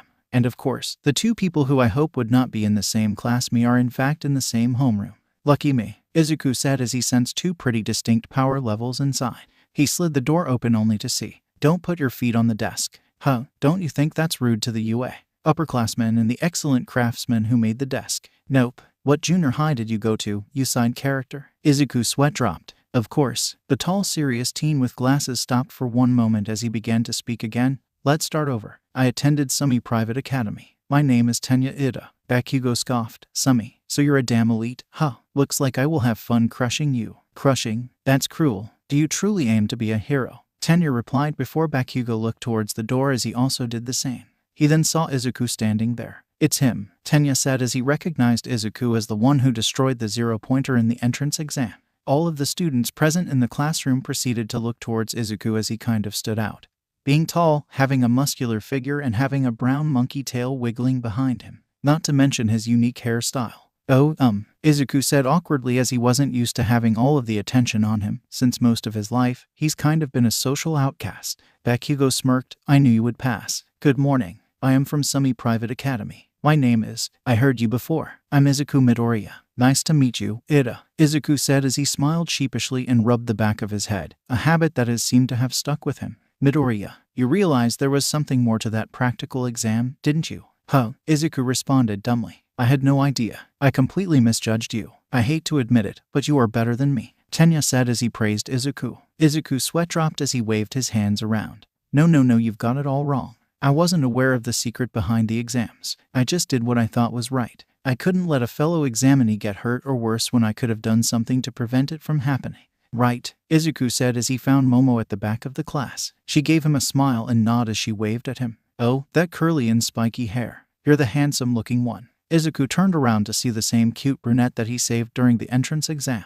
He blushed at her comment as he took a good look at her. It's the nice person. You passed, just like President Mike said. She looks good in a uniform. Izuku thought as the uniform hugged her curves nicely. Of course you did. That blast was amazing. Izuku's face now resembled a strawberry. Oh, well, it was thanks to you going to speak with him directly that I... Izuku stuttered. Huh, how did you know about that? Oh, that's because... Bakugo looked at the scene in front of him as he kept thinking. How was Deku able to get so strong in so little time? It doesn't matter. He's the only one from our sorry little middle school that is worthy enough to get into UA. Besides me. But of course, I'm still number one. I wonder if today's just the entrance ceremony. And orientation. I wonder what our teachers are like. Aren't you nervous? She's so close, Izuku thought as he did his best to hide his red face as it was he wasn't used to girls his age being so up close and personal with him. Go somewhere else if you want to play at being friends, said a monotone voice. Ochako and Izuku looked outside the door to see a man inside a yellow sleeping bag. This is the hero course, the man said as he drank a juice box. As something's here. Izuku, Ochako, and Tenya thought. The man stood up and unzipped his sleeping bag. Okay, it took 8 seconds before you were quiet. Time is limited. You kids are not rational enough. Izuku sensed the man's power level. Whoa, this guy's got a pretty high power level. He must be a teacher, which means he's a pro hero. But I have never seen a hero who looked that worn out before. I'm your homeroom teacher, Shota Aizawa. Nice to meet you. Shota Aizawa is a tall, skinny man who stands at a height of about 6 feet. He has black, messy, shoulder-length black hair that partly hangs in front of his face and black eyes. He looks tired and worn out, like someone who just got out of bed. He wears a long-sleeved black shirt with matching pants and boots. He also wears a gray scarf around his neck.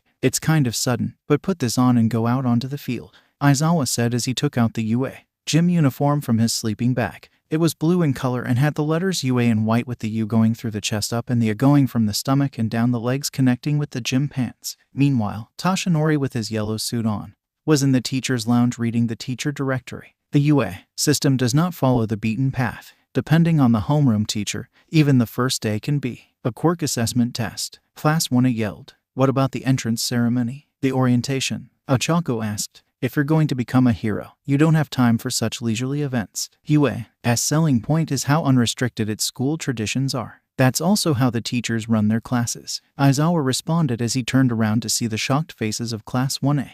You kids have been doing these physical tests since junior high, too, right? Physical fitness tests where you weren't allowed to use your quirks. The country still uses averages taken from results from students not using their quirks. It is not rational. Well, the Ministry of Education is procrastinating. He then looked towards Izuku. Midoriya, you finished at the top of the practical exam, right? You were the only who scored above 200 points, earning the highest score ever in the history of UA. You were also able to completely destroy the zero-pointer, while everybody else was forced to run away. Pretty impressive to say the least. Aizawa revealed as the rest of the class looked at Izuku with surprised faces. The only one that wasn't shocked was Momo. Amazing. I didn't know you were able to get that many points, Tenya said as HSI respect for Izuku only grew. Wow, you must be stronger than I thought, Ochako said as she too was impressed by Izuku's achievement. Izuku blushed and rubbed the back of his head as smiled sheepishly. Oh come on, it isn't that big of a deal. It was only the entrance exam. Plus you and Ida had pretty good scores as well. Bakugo was irate. What? Damn it Deku, how were you able to get such a high score? I'll kill you if you don't. Anyways, that aside, Midoriya, in junior high, what was your best result for the softball throw? Aizawa asked as he cut Bakugo off. 43 meters, Izuku replied. Then, try doing it with your quirk, Aizawa said as he threw a softball towards Izuku, which he caught with ease. You can do whatever you want as long as you stay in the circle. Hurry up, give it all you've got. Izuku walked to the circle as he began stretching to loosen up his muscles. He then activated One for All. Full Cowl as the scent of ozone filled the air around them and green sparks of lightning surrounded him. I'll only use 1%. There's no need to go overboard, Izuku thought as he gripped the softball tightly. He took a step forward and arched his back and yelled, Detroit Smash. The ball went flying through air as a gust of wind blew the students slightly off their feet. Aizawa looked suspiciously at Izuku. He's holding back, isn't he? It doesn't seem like he's giving it his all. Know your own maximum first, Aizawa said as the ball hit the ground after a few seconds. That is the most rational way to form the foundation of a hero. He held up his phone as it read 800 meters. Class 1 gasped in shock. 800 meters. Seriously? Said a blonde student with a black electric bolt mark in his hair. What's this? It looks fun, said a pink-skinned girl with yellow horns and yellow eyes. We can use our quirks as much as we want, as expected from the hero course. It looks fun, huh? Aizawa said ominously. You'll have 3 years to become a hero. Will you have an attitude like that the whole time? All right. Whoever comes in last place in all 8 tests will be judged to have no potential and will be punished with expulsion. Huh. Most of the students of Class 1 shouted. Aizawa, huh. It seems like Izuku is going to be facing a lot of suffering from the start, Toshinori said as he looked at Shota Aizawa's profile in the teacher directory. Punished with expulsion, if you get last place in all 8 tests, Izuku thought as he somewhat couldn't believe what he was hearing. He made eye contact with Momo, and she shook her head, signaling that Aizawa wasn't being serious. Oh, I get it. He's trying to deceive us so that we put in our absolute best effort and show what exactly our limits are. Pretty smart strategy, Izuku thought as he looked in sympathy at the nervous faces of his classmates. We're free to do what we want about the circumstances of our students. Welcome to UA. As hero course, Aizawa said as he moved his hair out of the way, showing his freaky smirking face. Ochako spoke up. Last place will be expelled. But it's the first day of school. No, even if it wasn't the first day of school, this is too unfair. Natural disasters, big accidents, and selfish villains. Calamities whose time or place can't be predicted. Japan is covered with unfairness. Heroes are the ones who must bear the responsibility of balancing that unfairness. If you plan to go talk with your friends at the local McDonald's after school, then you're sadly mistaken. For the next 3 years, UA will do all it can to give you one hardship after another. Go beyond, plus ultra. Overcome it with all you've got. Tenya took out his water bottle and began to drink. This is too serious to be hazing. However, this is the best of the best. There is no choice but to do it. Oh, I can't wait to blast everything in my path, Bakugo thought. All right, demonstration is over. The real thing starts now. Test 1, 50-meter dash. The first test was the 50-meter dash. 2 students will line up and race each other at a time. A camera-like computer machine will read and measure each student's time, and the student that gets the fastest time will get the highest score. The first 2 students lined up ready to race are Tenya and a green-haired girl with large eyes with features similar to that of a frog. On your mark, get set. Then the machine made the sound of a gunshot signaling the beginning of the race. Tenya blasted off and was the first one to finish the race. 3.04 seconds, the computer stated as soon as Tenya passed the finish line. Shortly after, the frog-like girl was able to cross the finish line as well. For 50 meters, I can only go up to 3rd gear, Ida thought. Name, Tenya Ida. Quirk. Engine. He has engines in his calves which allows him to move at super high speeds.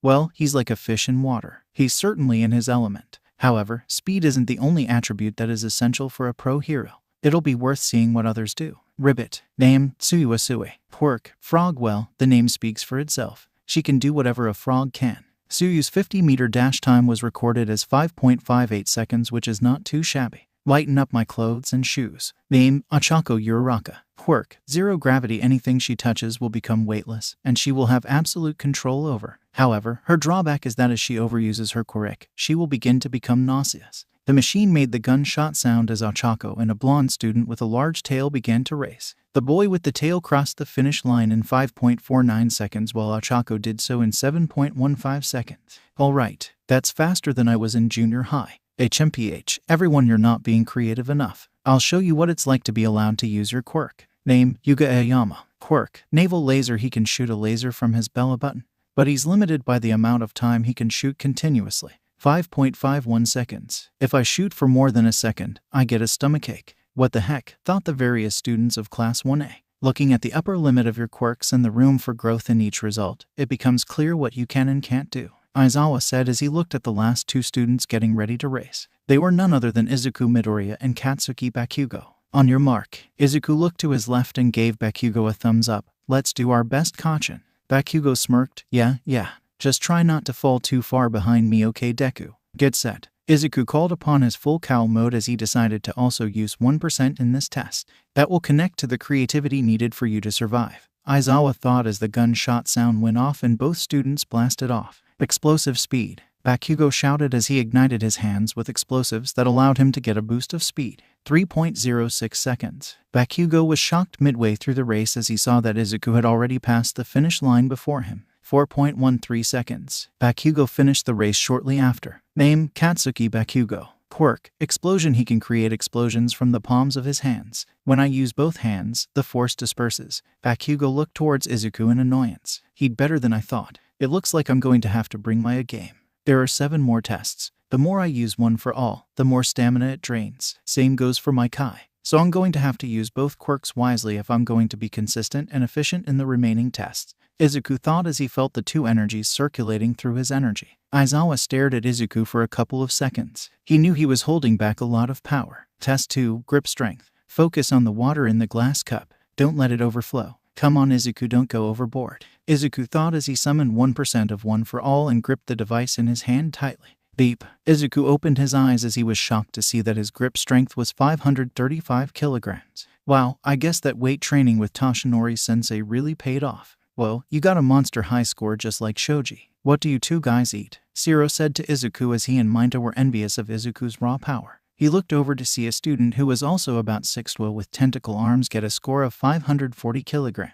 He was the only one to get higher than Izuku. Test 3, standing long jump. Like Bakugo and Aoyama who went before him, Izuku was able to completely jump over the sand and land on the other side. He could have just flew over it, but he thought that was kind of cheating. Test 4, repeated side steps. Izuku used 1% of one for all and kept on sidestepping nonstop, but after a while he decided to stop as it got kind of boring. He wanted to give others a chance to shine. The last person to go was Minta, and he was the only to get a higher score than Izuku since he used his purple balls to bounce him back and forth with little to no effort.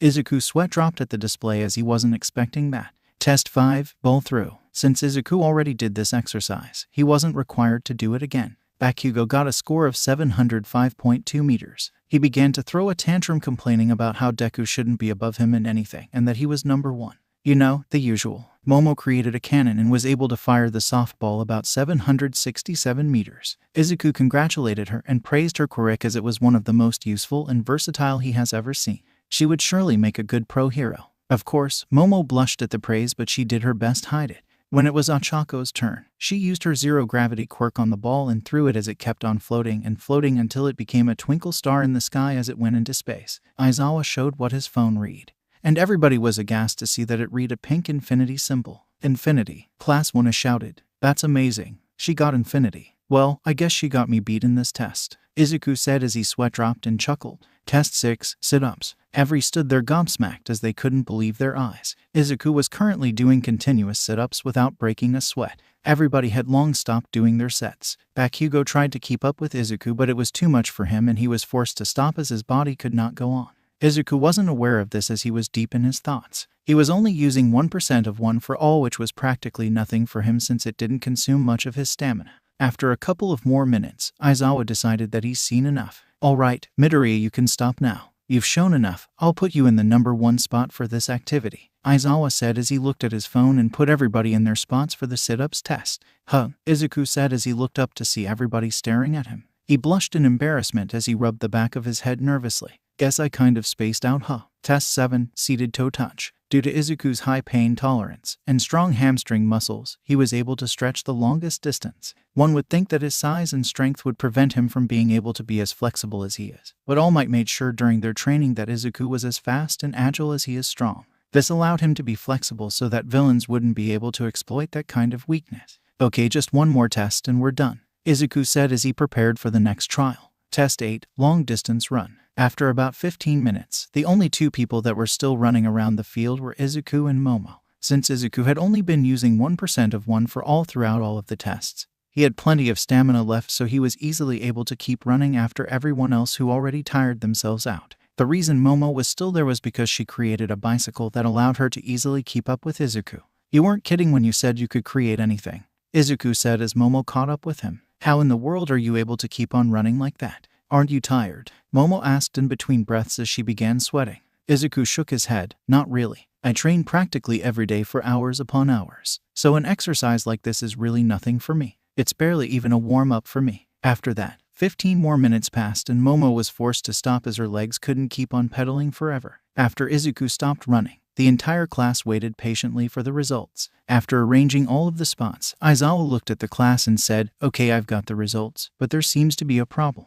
Aizawa's hair then began to go up as his eyes turned red and his scarf spread and launched towards Izuku and pulled him closer to Aizawa. Izuku was caught off guard as he sensed Aizawa's power level rise dramatically. Around Aizawa's neck was a pair of yellow goggles. Izuku gasped as he saw them. Those goggles. I see. You can erase other people's quirks with your quirk just by looking at them. The Erasure Hero, Eraserhead. Eraser. I don't know him. I've heard of him. He's an underground hero. Unbeknownst to the students and teacher, All Might was hiding in the corner observing all of the events unfolding. He doesn't like media attention because he says it hinders his work. That's right, young Midoriya. He and I don't get along. From what I can tell, you have been holding back a lot of power, haven't you? Aizawa said as Izuku widened his eyes as he was shocked to find out that Aizawa was able to find out that he has not been putting in his all. The purpose of this quirk assessment test is to gauge your abilities and figure out your limits so that we as teachers can help you improve and prepare you in order to become the best pro hero you can possibly become. But instead, you decided to willingly hold back when your potential is much higher than what you have shown. Aizawa then let go of Izuku as his eyes and hair went back to normal. You scored the highest number of points in the practical exam history for a reason. Show us why exactly that is. Don't let your potential go to waste. That is not rational. Aizawa took out his eye drops and began to take care of his dry eyes. Go ahead and redo all of the tests. And this time, don't hold back. If I catch you holding back even a little, then you will be the one going home, Aizawa said as Izuku widened his eyes. Izuku walked over to the 50-meter dash site. Alright, from here on out, I'm going to have to use 20%. Izuku thought as the green lightning grew bigger around him and his aura became denser. On your mark, get set. The gunshot sound went off as Izuku immediately went running faster than the naked eye can see. There was a sonic boom as strong winds blew everyone back a couple feet. 0.15 seconds. Aizawa smirked. Now that's what I want to see. Tenya was speechless. What in the world? That's stupid fast. He was holding back that much power this entire time. The rest of Class 1 had similar thoughts as they have never seen a kid their age go at such ridiculous speed.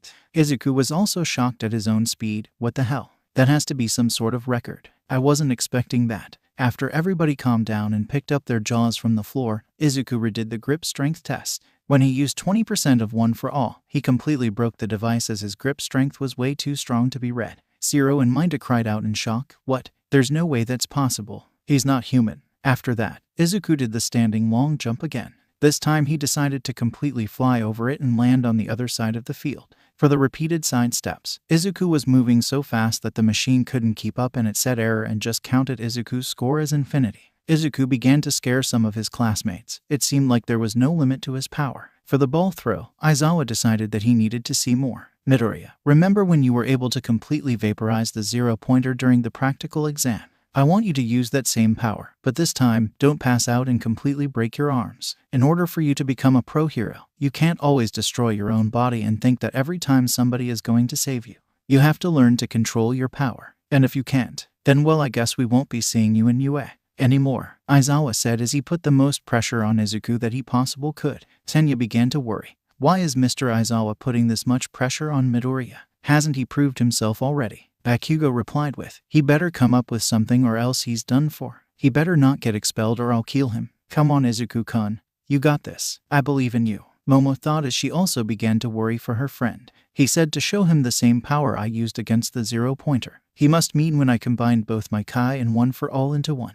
But if I do that, then I'll collapse. What do I do? What do I do? Izuku thought nervously. Just then a light bulb lit up in his head as he finally got an idea. Alright, it's all or nothing then. Izuku then took off his training weights which together weighs 50 tons. As soon as they hit the ground, it created a dust cloud and shook the earth that resembled a mini earthquake. What the hell is that? Don't tell me he has had that on him all this time. Minta shouted as he and the rest of Class 1 were wondering just how the hell Izuku was even able to move with all of that weight on him. Okay, now that I'm nice and loose, let's get this show on the road, Izuku said as he activated full Cowl 20%. He gripped the ball nice and hard prepared to throw it. I have to give it my all. If not, then how can I dare call myself a hero? All Might saw what Izuku was about to do. Hey, is he serious? I have to work a lot harder than everyone else if I want to become the #1 hero. That's why, with all my strength, I'll do what I can right now. Right before Izuku threw the softball, his right index finger ignited with a yellow light which is a sign of him using his Kai. The energy mixed with the green electric power of one for all as the two energies focused on one point and combined to create an even greater power. Izuku yelled with all his might. Delaware Smash. The ball launched into the air as it went so fast that it created a sonic boom that created a whirlwind that forced everybody present to cover their face so that dust doesn't get into their eyes.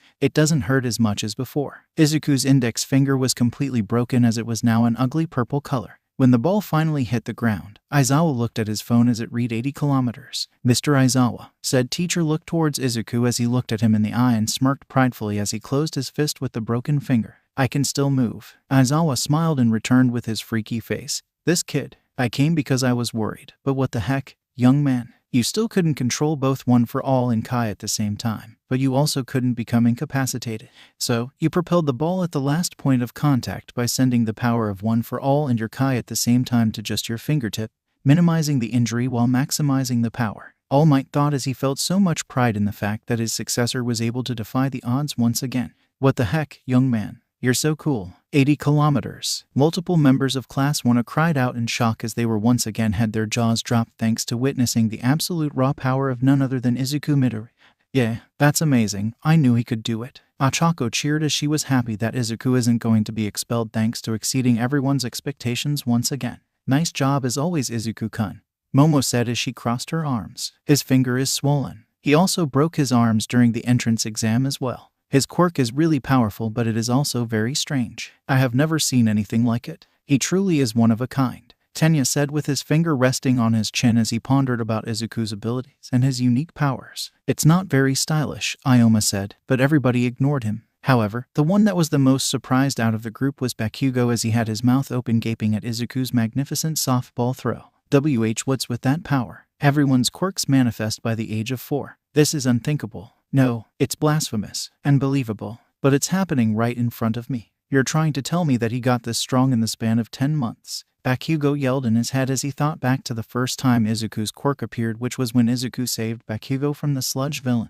The memory brought a sour taste to the ash-blonde boy's mouth. What is the meaning of this? Bakugo said as he ignited an explosion in his right hand. He then ran towards Izuku head-on as he yelled in pure rage. Tell me what's going on, Deku, you bastard. How did you get so ridiculously powerful? Oh crap. Izuku cried in fear as he still hadn't recovered from the self-inflicting injury he suffered due to using Kai and one for all in one attack. And a super angry Katsuki Bakugo, with an explosion with Izuku's name on it, was the complete opposite of what he needed at the moment. But right before Bakugo could even lay a finger on the Izuku, Aizawa detained him using his gray scarf, which completely immobilized Bakugo as for some reason the gray cloth just wouldn't budge. What the? Why is your scarf so damn hard? Bakugo said as he grit his teeth as he tried to break free, but to no avail. It also didn't help that his quirk was deactivated as well, because it is a weapon for capture made of carbon fiber woven together with metal wire made of a special alloy. Geez, you kids keep making me use my quirk over and over again. I have dry eyes, Aizawa said as his hair was elevated upward and eyes were now glowing red, signaling that he was using his erasure quirk to immobilize Bakugo. Izuku raised his eyebrows, impressed at the high power level he sensed from Aizawa. It's such a waste, since his quirk is so amazing. All of the students from Class 1 said simultaneously as they sweat-dropped at their teacher's quirk's lame drawback. Name, Shota Aizawa. Quirk, erasure. He can erase the quirks of those he looks at. The effect goes away when he blinks. Mutant-type quirks are immune to erasure, and the quirk won't work if his line of sight is obstructed from the intended target. Aizawa deactivated his quirk and let go of Bakugo. We're wasting time. Midoriya, you don't have to redo the remaining 3 tests since the result will be the same anyway. So to not waste any more of our time, let me redo my calculations and I'll reveal the results in a moment. Izuku looked at Bakugo for a second and went towards the rest of the class as he left Bakugo in the middle of the field sulking. Is your finger all right? Ochako asked Izuku as she recognized that his injury is similar to the ones he sustained in the entrance exam when he saved her by destroying the 0-pointer. Oh yeah, it is no big deal. I've handled worse. As they were conversing, Katsuki remained in the middle of the field as he tightened his fists in anger. Until a little while ago, he was just a pebble on the side of the road. Katsuki thought his childhood memories involving him and Izuku resurfaced his mind. You're so lucky, Kaken. Your quirk is so cool. I hope I get mine soon, too. Kid Izuku said as he and Kid Katsuki were walking in a forest. Kid Katsuki had a fishing net in his hand and Kid Izuku was trudging behind him. No matter what quirk you get, you will never beat me, Deku. The pebble, on the side of the road, Bakugo thought as he grit his teeth. After about 2 to 3 minutes, Aizawa was finally ready with the test results. He walked over to the group of students and said, "Okay, I'll quickly tell you the results. The total is simply the marks you got from each test. It is a waste of time to explain verbally, so I'll show you the results all at once." Aizawa clicked a button on his phone as a blue hologram projection appeared showing a list that ranked all of the students' scores from highest to lowest. The results were as follows: Izuku Midoriya, Momo Yaoyorozu, Shoto Todoroki, Katsuki Bakugo, Tenya Ida, Fumikage Takoyami, Mizo Shoji, Mashurawa Jiro, Ijiru Kirishima, Mina Ashido, Ochako Uraraka, Koji Koda, Rikido Sato, Suyu Asui, Yuga Aoyama, Hanta Siro, Denki Kaminari, Kyoka Jiro, Toru Hagakure, Minoru Maita. Mainta eyes began to tear up as he saw that he got last place in the quirk assessment test. And no way, I'm getting expelled on the first day. But right before he started to sob fully, Aizawa cut him off. By the way, I was lying about the expulsion. No one is going home. All of Class 1 besides Izuku and Momo were speechless as their eyes were as wide as saucers. Aizawa smirked as he made his trademark freaky face. It was a rational deception to draw out the upper limits of your quirks. What? Class 1 yelled besides Izuku and Momo as the rest of the class did not take kindly to being deceived so easily. Of course that was a lie. It should have been obvious if you just thought it through. It's the first day of school, for crying out loud. I'm sorry, I guess I should have said something. Momo said. Yeah, you should have, thought Jiro, Kaminari, and Minda simultaneously. Yeah, sorry guys, but it was probably the only way to keep you from holding back, so I also didn't say anything. Izuku said as he smiled sheepishly and rubbed the back of his head like he always does. Like you're one to talk. That was a little nerve-wracking, huh? Siro said as he turned to talk to Kirishima. I'll take up the challenge anytime. Kirishima replied as he showed his cocky persona. Bakugo just scoffed in annoyance, probably because he got 4th overall in the quirk assessment test and Izuku was number 1, something that he had never even considered being possible. With that, we're done here. There are handouts with the curriculum and such in the classroom, so when you get back, look over them. Aizawa then walked towards Izuku with a slip of paper in his hand. Midoriya, have the old lady fix you in the nurse's office. Tomorrow will be packed with even more rigorous tests. Prepare yourself. We can't have you going home with a broken finger, Aizawa said as he gave Izuku the slip of paper and walked away. Izuku looked at the slip of paper as he was immersed in his thoughts. I got through this for now. I may be strong, but there are still things that I can't do. I made it to first place, so I have a good head start. But I have a much to learn from here on out in regards to becoming a pro hero. I just need to make sure I keep working hard to get closer and closer to achieving my dream. Aizawa, you liar. Oh, good morning, All Might. So you were watching. You got too much time on your hands, Aizawa said as he passed by All Might when he was on his way back inside. A rational deception, you said. Haha, nice joke, but April Fool's was last week. You punished a whole class of last year's first years with expulsion. You cut those you judged to be without hesitation. For a man like that to take back his words, that must be because you also felt it too, right? Izuku Midoriya's raw potential. All Might bellowed as he pointed at Aizawa. Aizawa began to have a suspicious look on his face as a knowing smirk appeared on his face. Also, you seem to be supporting him quite a bit. Is it too far-fetched to say that maybe you have been giving young Midoriya a little favoritism? All Might widened his eyes as he realized his mistake. Crap. I need to be more careful with the way I speak about Izuku towards others. Is that how a teacher should be acting? Aizawa started to walk away, but he decided to say one last thing before he and All Might parted ways. It's true what you say. He does have an enormous amount of potential, probably the most potential a UA student has ever had. But potential will only get you so far in this world. Execution is what matters. There are still many things he needs to learn in order for him to become a pro hero. For one, he needs to stop that habit of holding back and letting his guard down. A mistake like that could cost his or other people's lives if he's not careful. I will always cut those without potential. There's nothing crueler than letting a dream end midway. That was the last thing he said before he walked off, leaving All Might to his own devices. All Might grimaced as he heard Aizawa's harsh but true words. All Might knew firsthand what it was like to make a costly mistake against a villain because of a stupid rookie mistake such as letting his guard down. It was exactly how he received the life-threatening injury to his stomach that could have ended his career 6 years ago. So you're being kind in your own way, huh, Aizawa? Sigh, I guess we don't really get along after all. Classes were now over as the first day of UA high school for Izuku Midoriya ended. A bunch of students were leaving the front gates as they conversed with one another, speaking about the first day went for them, how the classes and the teachers were and whatnot. The first day of the school year always has the most energy, more than most of the days in the school year. I'm so tired, Izuku said as he walked out the main gates of UA, feeling very fatigued as he did. Just then, a strong hand grabbed Izuku's right shoulder. He already knew who the person was since he felt the person's energy signature about 30 seconds before they even touched him.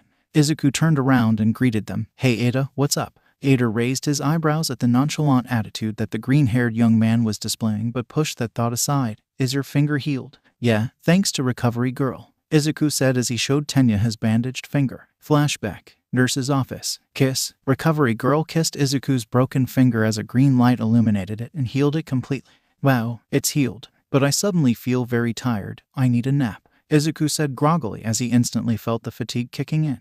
My quirk can only stimulate a person's healing ability. Healing requires stamina. If you keep getting major injuries, you'll use too much stamina and end up dying instead, so be careful, Recovery Girl said as she gave Izuku candy so that he regain some energy. I'll end up dying instead. Izuku cried in horror as in his head he imagined a chibi version of him dead from breaking due to breaking all of his bones and Recovery Girl having to heal him, only for it to end in tragedy. SHT. I need to be more fucking careful, Izuku swore as he started sweating nervously and muttering incoherently. Watch your language, young man, Recovery Girl yelled as she smacked him upside the head. Yes ma'am, Izuku said as he rubbed his head. Back to the present. I can't just keep getting help from others. I have to hurry up and learn to control and master my 2 quirks, Izuku said mentally as he and Ida walked side by side. I was really taken in by Mr. Aizawa. I even thought, this is the best of the best and such. I didn't think a teacher would encourage us with a lie, but it seemed to have worked out in the end. Although I think threatening you with expulsion was pushing it a little, but I guess it was necessary in the end, Ada said as he crossed his arms. I thought Ada was scary, but he's just earnest and takes his education and training really seriously. That's actually a very important trait to have when you're aspiring to become a pro hero, Izuku thought as he was impressed by Tenya Ada's diligence. Hey, you two, you're heading to the train station, right? Wait for us, Achako shouted as she and Momo walked towards Izuku and Tenya. Uraraka, Momo-chan. Oh, you're the Infinity Girl and the girl who got second place in the quirk assessment test right behind Midori, Tenya said as the 2 young ladies caught up them. I'm Achako Uraraka. Yaorazu said she was friends with Midori and I thought we could all head to the train station together, Achako said in her cheery voice. Yeah, I was trying to catch up with you guys and I thought why not bring her along, Momo said as she smiled. Okay, let's see if I can get this right. You're Tenya Ada, Achako said as she pointed at Ida. And you're Deku Midoriya, right? Izuku widened his eyes as he didn't expect her to know that name. Deku. Huh, but during the fitness test, the boy named Bakugo said Deku, you bastard. Right, my real name is Izuku, but Deku is what Kaken calls me to make fun of me. It means good for nothing, worthless, trash, and that I will never amount to anything, Izuku said as he rubbed the back of his head in embarrassment.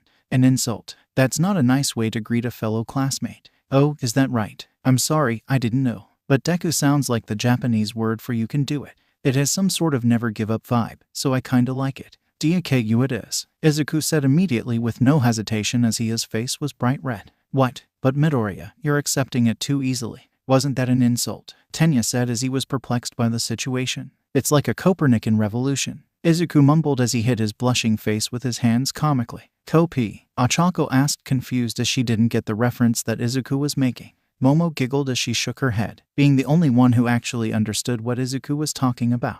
Pushing that aside, the group of 4 began to walk towards the train station, conversing on the way there. There are so many things I can't do yet. I have to work hard and do my best. This is only the beginning of my journey to becoming a hero. But, Toshinori-sensei, I can at least be happy that I have friends, right? Izuku thought as he finally had people who he can call friends. It has been a while since he has socialized with his classmates or other people in his school. It made him feel happy inside that now his life was finally taking a step forward from the darkness and hopelessness it used to be. This was the beginning of his path to becoming a hero. Meanwhile, in the teacher's lounge, Toshinori was sitting down as he stared at the hero costume that was currently in his hands. You don't have time to relax, Izuku, my boy. The real thing starts tomorrow. Prepare yourself for the trials to come. The next day, the curriculum of UA High's hero course, regular required classes, like English, in the morning. Which of these English sentences is wrong? Present Mike asked as he wrote down these 4 sentences on the chalkboard. The man whom I respect most is my father. That is the house in which he lived. I well remember the day on which we both met.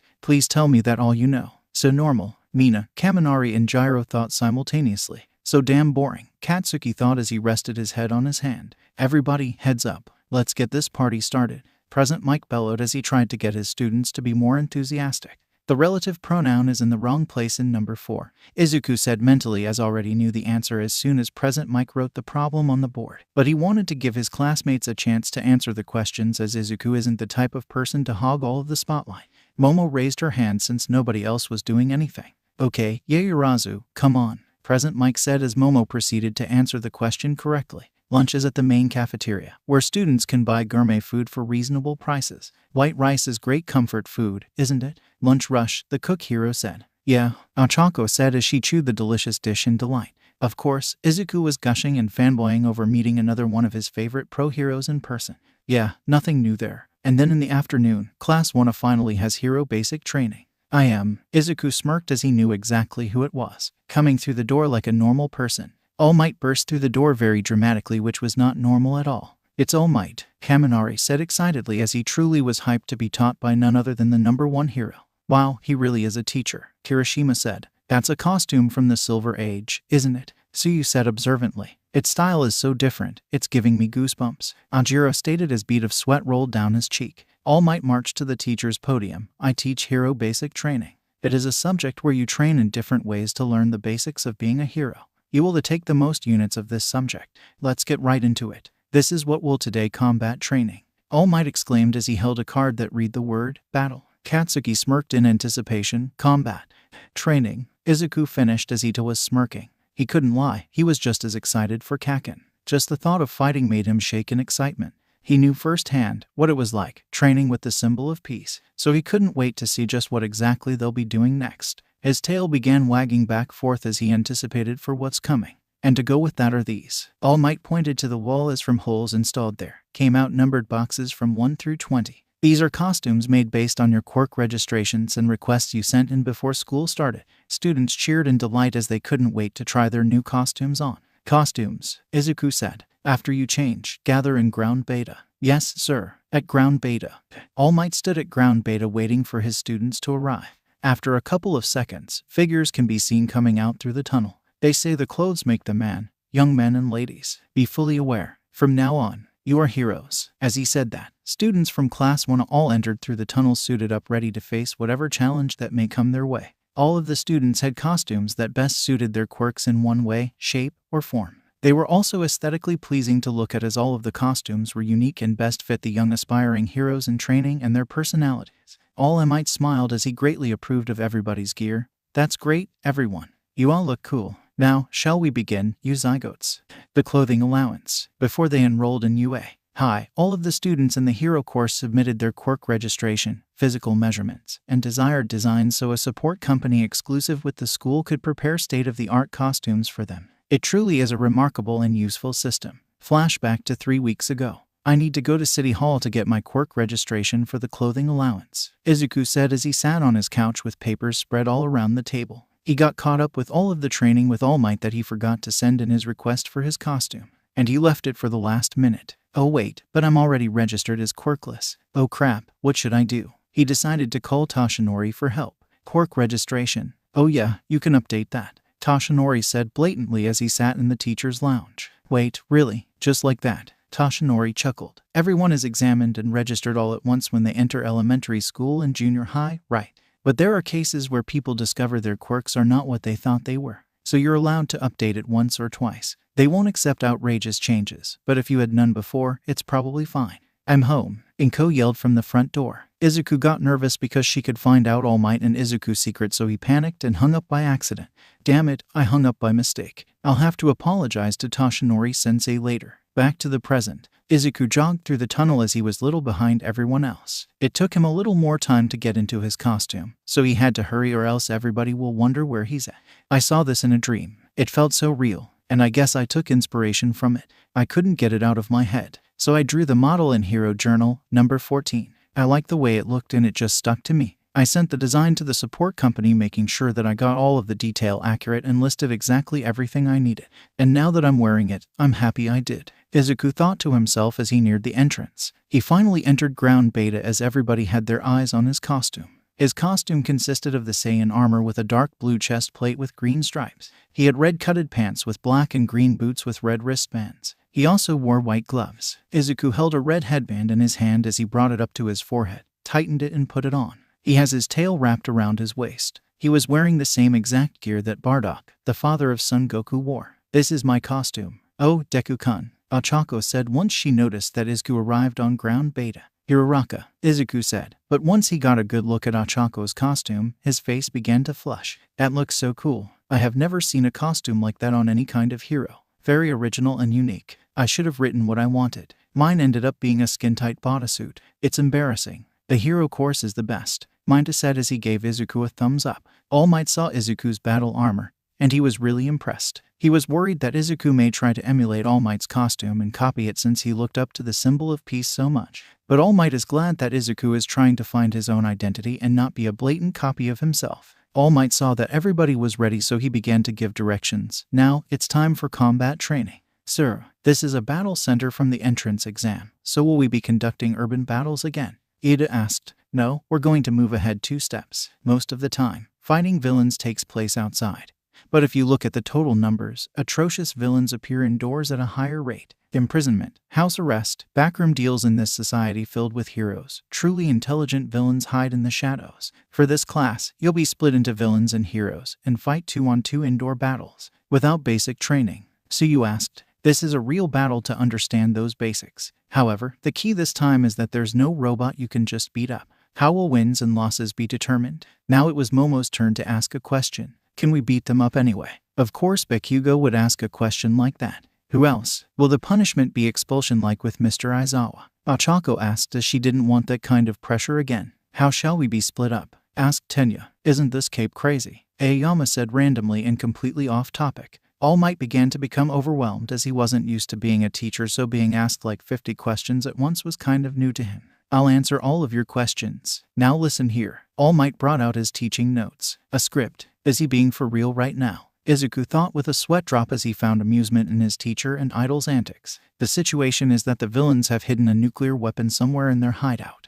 The heroes are trying to dispose of that. The heroes need to catch the villains or get the nuclear weapon back in the allotted time. The villains need to protect the nuclear weapon for the whole time or catch the heroes. All Might explained. While this situation feels very American, Izuku commented. All Might brought out a yellow box. Teams and opponents will be determined by drawing lots. They're being decided so haphazardly, Tenya asked as he thought the selection would be more organized. Actually, Ada, this is a smart system. Just think about it. Pros often have to create makeshift teams with heroes from other agencies. An important part of being a pro hero is that you must be able to adapt to any scenario you may come across and cooperate accordingly for the benefit of the mission, Izuku pointed out. Ada nodded his head as he understood Izuku's point. I see. The discernment to look ahead. Please excuse my rudeness, Ada said as he bowed. It's fine. Let's hurry up and do this quickly. All Might bellowed as the students went and drew their lots to see who they were paired up with. These were the teams that were made random. Team Izuku Midoriya and Ochako Uraraka. Team B Shoto Todoroki and Mizo Shoji. Team C Momo Yaoyorozu and Minoru Mainta. Team D Katsuki Bakugo and Tenya Ida. Team E Mina Ashido and Yuga Aoyama. Team F Rikido Sato and Koji Koda. Team G Denki Kaminari and Kyoka Gyro. Team H Fumikage Takoyami and Tsuyu Asui. Team I Mashur Alajiro and Toru Hagakure. Team J Ijiru Kirishima and Hanta Zero. Wow, Deku-kun were on the same team. It must be fate. I'm counting on you, Ochako said cheerfully as she was excited over the fact that she and Izuku will be working together. Izuku gave her an enthusiastic thumbs up. Yeah, let's do our best, Uraraka. All Might placed his hands in 2 boxes, a white one labeled hero and a black one labeled villain. The first teams to fight will be. All Might dramatically took his hands out, and in his hands appeared a black ball labeled D and a white ball labeled A. These guys. Team A will be the heroes, and Team D will be the villains. Izuku and Katsuki both gasped, as they didn't expect to be fighting each other so soon. Well, I guess I would have to go up against Kacchan sooner or later, so we might as well get this over with. Oh hell yeah, perfect. I get to crush Deku with my own hands right off the bat. Everyone else, head toward the monitor room. Yes, sir. Besides the 4 students participating, the students of Class 1 did as they were told and left to go to the monitor room to watch the battle that was about to unfold. Izuku looked towards Katsuki and saw that he was giving him a mean glare. So to annoy him, Izuku decided to glare at him back and give him a cocky smirk. Bakugo was taken aback by this gesture and just got even angrier as he made a silent growl. Villain team, go in first and set up. In 5 minutes, the hero team will break in and the battle will start. Yes, sir. The students minus Bakugo said as the villain team began to make their way into the building. Young Ada, young Bakugo, learn to think from the perspective of the villains. This is pretty close to a real battle. Go all out. Don't be afraid to get hurt. Yes, sir. Ada replied. If things go too far, I will stop it. Yes, sir. All the while, Katsuki looked towards Izuku, who was doing warm-up stretches getting ready for the battle that will commence in 5 minutes. Just looking Deku made Kacchan growl in anger. When the villain team made it to the floor where the fake nuclear weapon was located, Ida began to speak. Even if this is training, it pains me to become a villain. So our job is to protect this. He proceeded to knock on the fake weapon. It's papier mache. Hey, Tenya turned around to see that Katsuki had his back turned towards him. Deku has pretty strong quirk, doesn't he? Well, yeah, you saw that extraordinary strength, didn't you? It appears to carry a lot of risk, though. However, you seem to be especially angry when it comes to Midoriya. Bakugo was shaking in anger as a certain thought came to his mind. Has he been tricking me all this time? Playing me for a fool when in reality he had a strong quirk all along? That damn nerd. Meanwhile, the hero team was still outside discussing battle strategies. It's a lot of work to memorize the building's floor plan, but All Might is just the same as when he's on TV. Unlike Mr. Aizawa, it looks like there's no punishment, so we can relax and you're not relaxed at all. Ochako exclaimed as Izuku was visibly shaking. However, it wasn't because of nervousness, but it was because of excitement. Well, it's because we're going up against Kacchan. And there's Ada, too, so I feel like I need to be on guard. I see. Bakugo's the one who makes fun of you, right? Ochako said as she remembered what Izuku told her yesterday about him giving the name Deku to Izuku as an insult.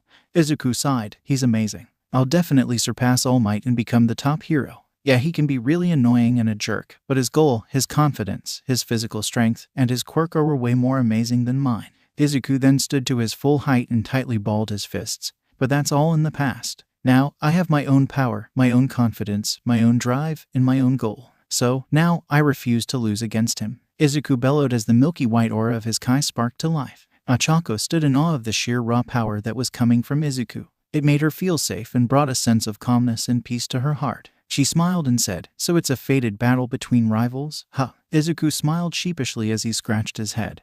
"Oh, well, I guess you can say that." Ochako beamed at him and raised her fist up high and cheered. "All right then, let's do our best. We are a team, right? So let's work together and win." Just then, All Might began to speak through the intercom speaker at ground beta. "Now, let's start the indoor person-to-person combat training with Team A and Team D." Izuku looked towards Ochako and said, "Okay, listen up, Uraraka. Here's the plan. Okay, everyone, you all should think as well." All Might told the class as they were all gathered in the monitor room. There were monitor screens all over the place that showed various shots of the building. This allowed All Might and the students to see exactly what was going on and assess their performance as such. "Young Izuku, here, you are no more than a single student. I'll grade you strictly, without playing favorites. So do your best, and remember our training together." All Might said mentally as he and the rest of the students present stared at the monitors waiting patiently for one of the teams to make a move. At that moment, Izuku and Ochako entered the building through an open window. We've infiltrated successfully, Ochako said as they landed on the floor. There are a lot of blind spots, so be careful to not get caught off guard,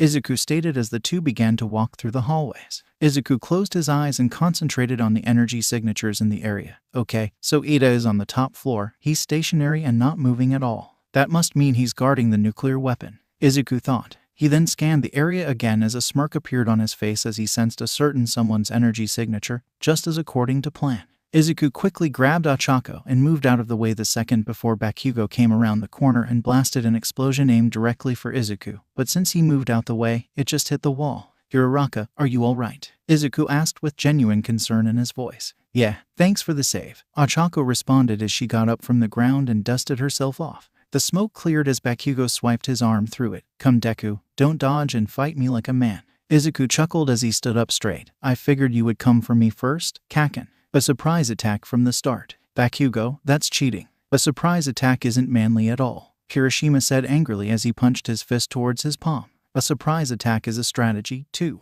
They're in the middle of a real battle right now, All Might said as he had his grading book in his hands. Midori avoided it. Mina said, there goes Bakugo. Kaminari warned as through the monitors they could see Katsuki charging straight towards Deku. I won't do so much damage that this fight gets stopped, but I'm gonna get close, Bakugo yelled as he aimed a right hook at Izuku. But before Bakugo could connect, Izuku countered by grabbing his right arm. Izuku lifted him above his head and brought him down crashing to the ground with authority. What the hell? Did he read my moves? But how? He's not supposed to be that good, Bakugo thought as he was sent to the ground. He immediately felt the force of the throw as his back was screaming in pain and drops of saliva escaped through his mouth to the recoil of the counterattack. Wow, he's like a martial arts master, Ochako cheered as she was impressed by Izuku's amazing counter. In the monitor room, everybody had their eyebrows raised as they weren't expecting Izuku to move like that and so swiftly. Kaken, Izuku began to speak as Bakugo began to get back up. You usually start with a big right swing. How much do you think I've been watching you? I wrote an analysis for all of the heroes I thought were amazing in my hero journals. In the notebook you blew up and threw away. What? Bakugo shouted in bewilderment as he too remembered when he threw out Izuku's notebook through the window. Coincidentally, that was the same day that Bakugo told Izuku to commit suicide and Izuku would later on save him from death against the sludge villain. The name Deku, the same one that you use as an insult to call me useless and worthless. Well, guess what? The name Deku isn't going to mean useless or worthless or good for nothing anymore. Kaken, from now on, Deku is a name that will mean you can do it. It will mean never give up. It will be a symbol of hope. From this day forward, Deku is the name of a hero, and I will take great pride in that name until the day I die. Izuku shouted as the scent of ozone filled the air and powered up to 5% one for all, full cowl. The green lightning that surrounded his aura was much more ferocious and violent due to the emotions that Izuku were feeling at the moment. Ochako's cheeks had a slight tinge of red as she remembered that those were the exact words that she used to describe the name Deku yesterday. Oh, is that right? I'm sorry, I didn't know. But Deku sounds like the Japanese word for you can do it. It has some sort of never give up vibe, so I kinda like it. Katsuki now stood completely on his feet. Izuku's words now stained in his memory forever. Deku, if you keep going, I'll never forgive you, Kaken. Katsuki remembered the day when Izuku first stood up to him. He was a weak, small child. He trembled and shaked in fear as he stood in front and defended the other little boy that Bakugo and his lackeys were bullying. Izuku's face were full of tears that day. But now, 11 years later, it was a much different picture. The person that stood in front of him now is by no means a small, weak child. He is a strong, well-built young man. No tears were evident on his face as he had an expression that resembled an undying will, determination, and pride. Back then he had an aura that emanated absolute fear. Now his aura was electric as it oozed power and bravery. Izuku Midoriya is no longer afraid of Katsuki Bakugo. Izuku Midoriya is now Deku. And Deku is a hero who embodies hope and justice and he has no fear. He will take on any obstacle that comes his way until he achieves his goal. The green electric eyes bore into Katsuki's soul as the sheer raw power behind them knew no bounds. Even though you were scared that day, you still didn't stand down. And now here you are. After all of the trauma I put you through, you never gave up no matter what and kept striving for your dreams. And look at you now. You're a completely different person. You have no fear at all. You're not even crying like you used to. You will fight no matter what the odds. And you will prevail. You will win no matter what. Katsuki's hands ignited with small explosions as his whole body was burning in absolute rage. That's what I hate about you. Because Deku and Kaken lived in the same neighborhood. They've known each other since they were little kids. Let's go kill the enemy, Kid Katsuki said as he pointed towards a gate to a forest that read no trespassing. Okay, Katsuki's lackeys yelled as they were willing to follow the blonde explosion quirk user wherever he went. Oh okay, Kid Izuku said a little more hesitant as he was the one behind in the pack. Kaken was the type who could do anything he tried his hand at, a rascal who led the group of neighborhood kids. Good or bad, Kaken was full of confidence, and little Deku thought he was so cool. But, after his quirk manifested, it accelerated him down the wrong path. All men are not created equal. This was the reality that Deku learned about society at the young age of 4. Hey, Bakugo, give me your status. What happened? Tenya said through Kaken's earpiece. Just shut up and defend. I'm really angry right now, Kaken replied. I'm not asking about how you feel. Hey, but right before Tenya could say anything further, the connection was cut off. He hung up, going off on his own like that. What is wrong with him? Geez. Meanwhile in the monitor room, what were Bakugo and Midoriya saying? Can't tell with just the cameras in a fixed position and no sound, Kirishima said. Young Bakugo was to his partner over the small wireless radio. You can bring that plus the building's floor plan, and this capture tape. Once you wrap this around your opponent, it shows that you've captured them. All Might replied. The time limit is 15 minutes, and the heroes don't know where the nuclear weapon is located, right? Mina Ashido asked. Yes, the heroes are clearly at a disadvantage here, Mina said as it was true. Since the heroes are under a time limit, heroes should be able to turn the tables on whatever predicament they're in.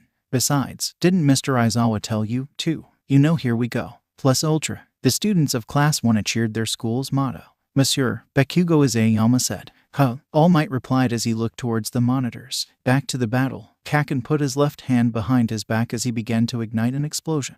Deku saw what he was doing and yelled towards Achako, Uraraka, go. Follow the plan. Right, Achako replied as she made her way towards the upper floors. Kaken fired an explosion that he used to propel him towards Deku at high speeds. He aimed a roundhouse kick towards Deku with his left leg, but Deku managed to block the attack with his right hand just in time. Looking away during a fight. You must be sure of yourself. You know, you talk a lot of crap, don't you? Deku said before he grabbed Kaken's left leg and swung him with the force of one for all across the hallway as Kaken's back hit a wall. He kicked first this time to keep me from predicting his moves. He's being cautious now. I won't win against him in an up-close battle. His explosion quirk is way too powerful, so I'm going to have to fight him at a distance and make him come to me, Deku thought as he strategized his next move. Kaken got back up from Deku's swing and placed both of his hands behind him. Deku saw what he was trying to do and immediately ran around the corner faster than the eye can blink to create some distance between the two and bait Kaken. Damn it, don't you dare run from me. Come back here, Deku, Kaken yelled as he chased after him. After a few minutes of playing cat and mouse, Kaken was growing impatient. Hey, you tricked me, didn't you? Was it fun tricking me all this time? Huh, you've got a flashy quirk there, don't you? Over here. Kaken turned his head around towards the voice, but just as he did, he got a one-for-all enhanced roundhouse kick straight to the dome, courtesy of none other than Deku. The kick sent Kaken twirling around as he landed on his back again on the floor. You damn nerd. That was a cheap shot, Kaken said angrily as he slowly got back up to his feet. By the way, I forgot to tell you, Kaken. You're quirkless. How can you even stand in the same ring as me? It's not like I'm trying to compete with you or anything. Believe me, I take back everything I said. Deku bellowed as he increased his power output to 8% of one for all and ran so fast that Kaken barely had time to even breathe as Deku delivered a sucker punch to Kaken's gut. The force of the strike had so much pent-up rage and aggression that it turned out to be significantly more powerful than what Deku intended. Kansas smash, Deku shouted as the punch pushed Kaken back so hard that he crashed through walls and landed in an entirely different room. Deku looked at the miniature destruction that were caused by his own hand. He sweat dropped and said to himself, I need to keep my emotions in check. I can't get carried away because of a personal vendetta. The mission takes top priority. Kaken was lying on the floor after receiving Deku's Kansas smash. He laid there as he pondered what Deku said earlier. Kaken. From now on, Deku is a name that will mean, you can do it. It will mean, never give up. It will be a symbol of hope. From this day forward, Deku is the name of a hero. And I will take great pride in that name until the day I die. He's just a pebble, Kaken said as he began to look through his earlier memories with Deku. Wow, Kaken, Kid Izuku said as he was impressed by Kid Katsuki's display of skill of kicking a ball up and down.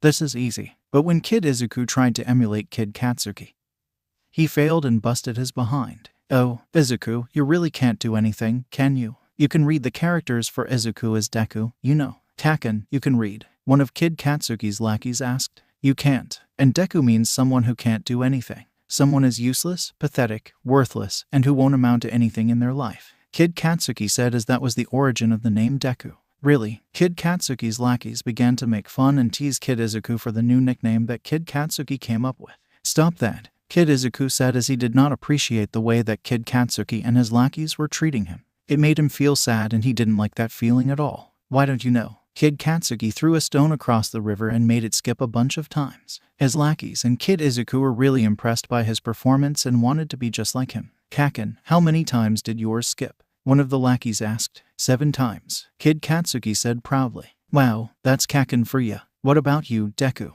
Kid Katsuki asked as he looked towards Kid Izuku. Kid Izuku put his head down in shame and embarrassment, 0 times. Kid Katsuki and his lackeys proceeded to laugh at Kid Izuku's misfortune. Why can't you do it? Kid Katsuki was in the middle of the classroom as every student plus the teachers were watching intently as small explosive sparks lit up his hands. His quirk has just manifested. Wow, that's so cool. Lucky, Kid Izuku said. Wow, that's an amazing quirk. The male teacher of the class said. It really is. It is a flashy quirk just right for a pro hero. Right, Katsuki? Oh, I see. I'm amazing. No one is as amazing as I am. You're so lucky. Quirk is so cool. I hope I get mine soon, too. Kid Izuku said as he and Kid Katsuki were walking through a forest as Kid Katsuki had a fishing net in his hands. No matter what quirk you get, you'll never beat me. He's just a pebble. Hey, did you hear? Deku doesn't have a quirk. What? Really? Yeah, it's called being quirkless. That's so lame. Too bad for him. He's so weird. Don't worry about it, Izuku. Kid Izuku remembered the words of his mother, telling him not to worry. But that was thrown out the window as soon as the news spread about him not having a quirk. That is when the isolation for Izuku Midoriya began, and he was officially deemed a social outcast by his peers. You're the least amazing, Deku. Forward march, members of the Bakugo Hero Agency. Kid Katsuki sang as his lackeys and Kid Izuku went across a huge log that acted as a bridge since it was above the river. However, as Kid Katsuki was singing, he tripped and fell off the log and went straight towards the river as his body making contact with the water created a huge splash. Kaken, hey, are you okay? He's fine. Kaken's real strong. See, Kid Katsuki emerged from the water, completely unscathed. I was fine. Hurry up and get back up here. Okay, no problem. Nothing was wrong. Kid Katsuki heard footsteps coming towards him. He turned his head to see Kid Izuku with his hand outstretched for Kid Katsuki to hold and use as support. Are you all right? Can you stand? Kid Izuku asked sincerely as he was truly worried for his friend and wanted to help him in any way he can. Kid Katsuki was speechless as his whole world was shaking upside down. It would have been bad if you hit your head. As soon as those words left Kid Izuku's mouth, something snapped within Kid Katsuki. Don't look at me with that face. Kachen, I couldn't just stand there and watch you die. Stop it. I'm better than you, Deku. Kachen yelled with all his might as his voice can be heard all around the building as it echoed about 3 times. He immediately got up, ignored whatever pain he was feeling, and used his explosions to propel himself forward to where Deku was. Deku sighed as he got into his fighting stance.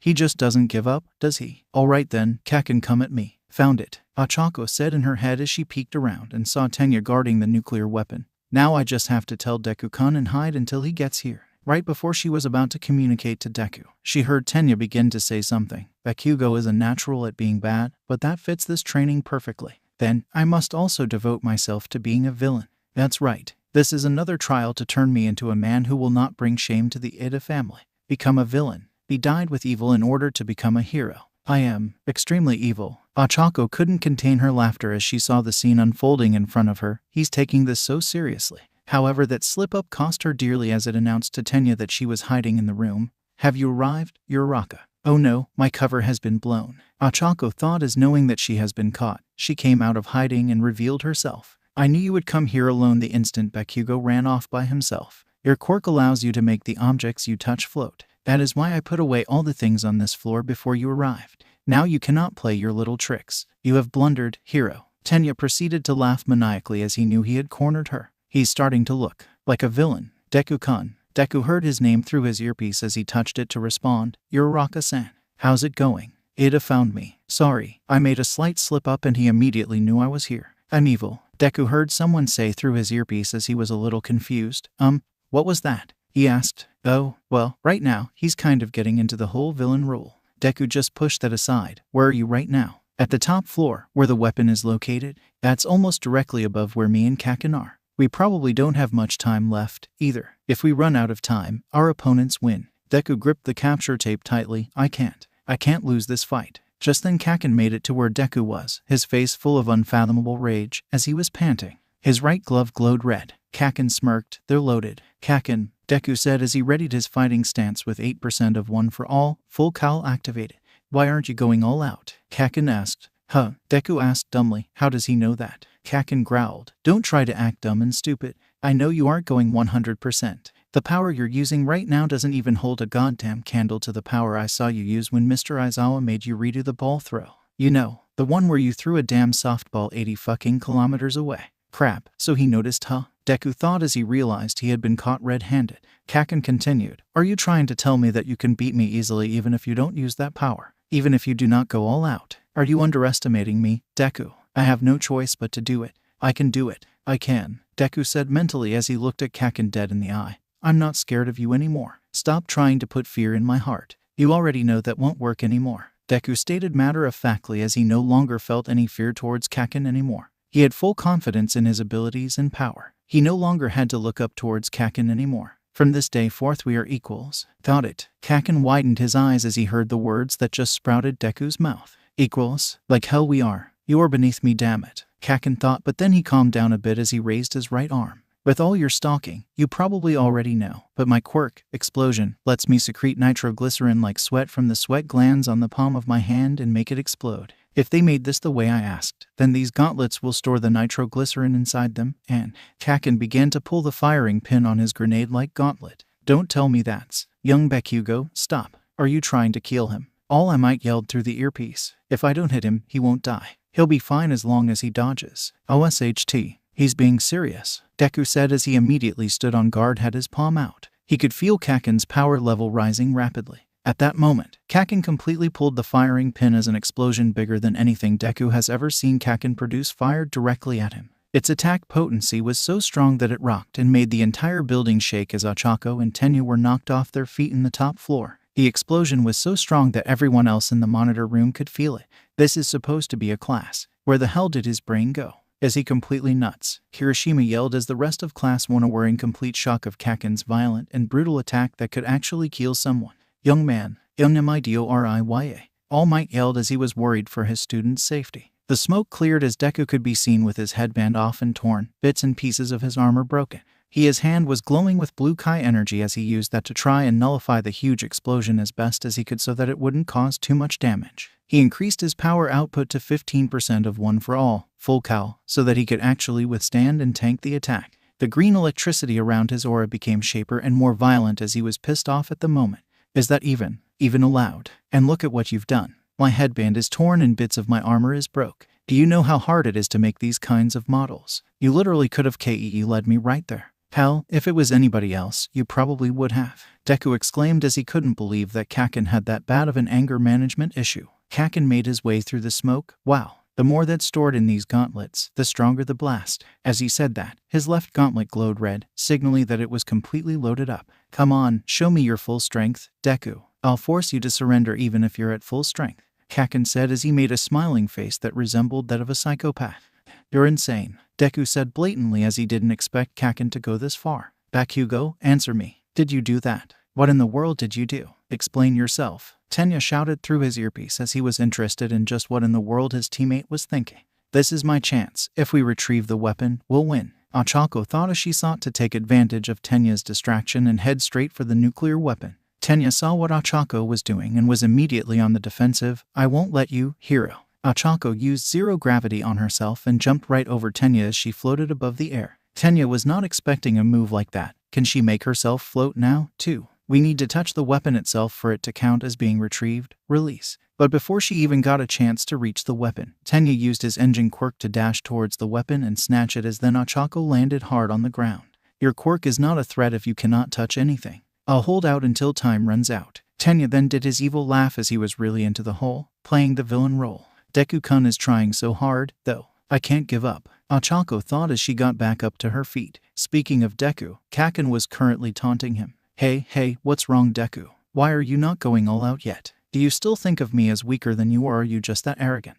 Come at me, damn it, and fight me like a real man. However, Deku was currently immersed in his thoughts. The explosion shot out. He had his costume made so that his quirk would work even for long distances. He reached for his earpiece. You're Raka-san, what's the situation? Deku-kun. Ochako responded as she was relieved to find out that he was all right. Kakin had a perplexed look on his face, ignoring me again. I can't believe this damn nerd. Am I not a threat to you? Meanwhile, back in the monitor room, all of the spectators were watching the scene unfold. Sir, you should stop them. That Bakugo's really crazy. He's gonna hurt somebody, or even worse if he's not detained. Kirishima pleaded to All Might. No, All Might said as he assessed the situation happening right in front of him. Strangely enough, part of him is still sane.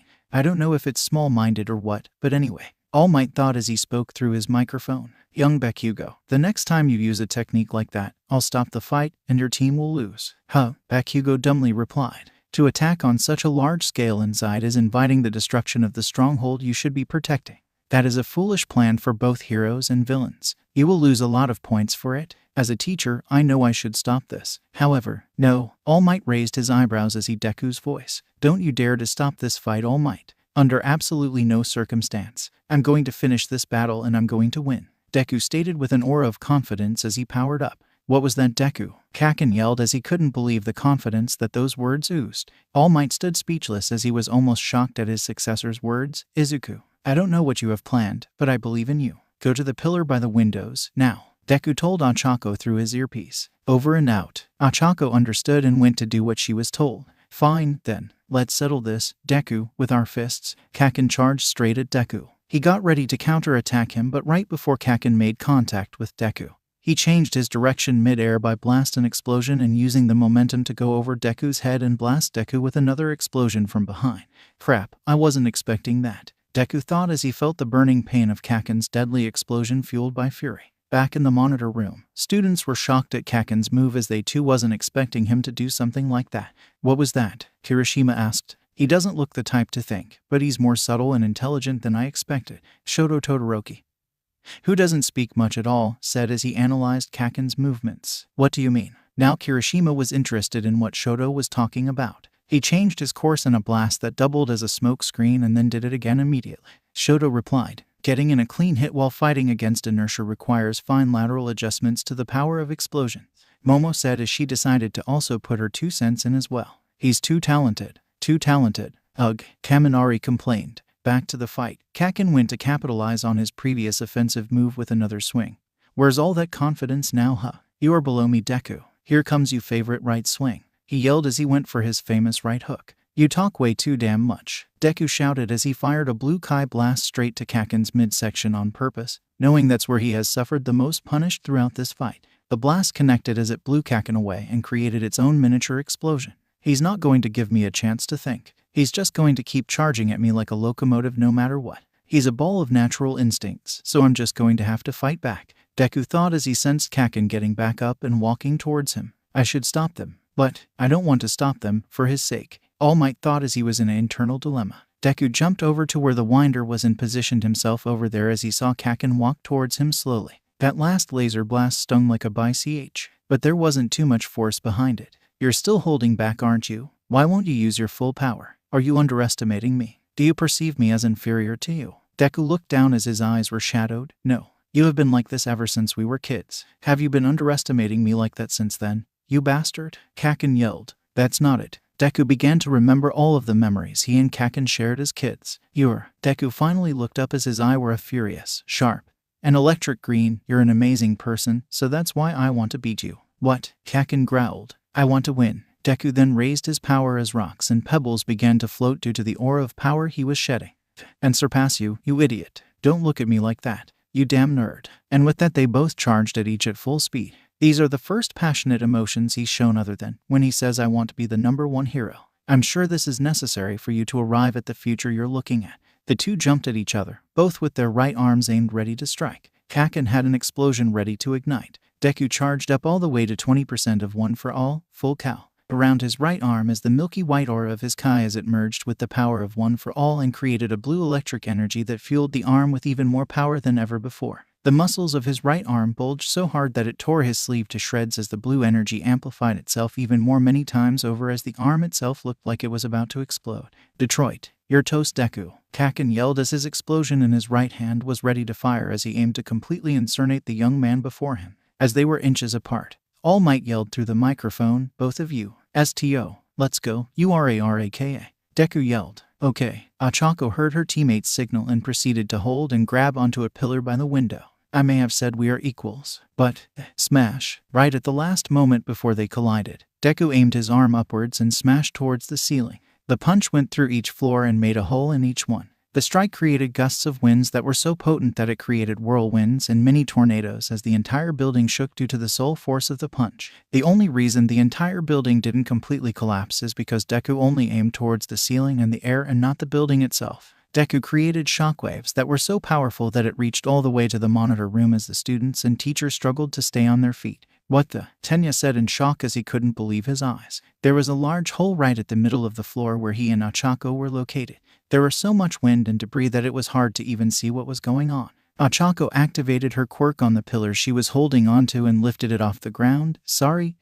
Improvised special move Comet Home Run. Ochako used the large pillar in her hands to hit the abundant debris in the air straight towards it.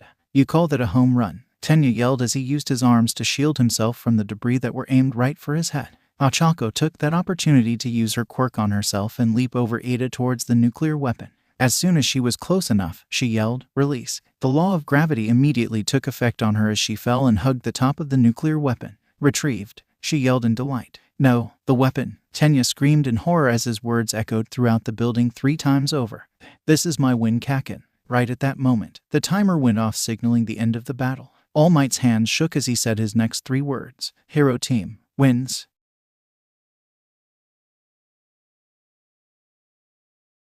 The air was filled with silence for a second before Bakugo's brain registered All Might's words. Those 3 words that completely left him immobilized as a sudden dark realization hit him in the core like a brick wall. Deku, beat me. 3 words that Katsuki Bakugo never ever dreamed of uttering.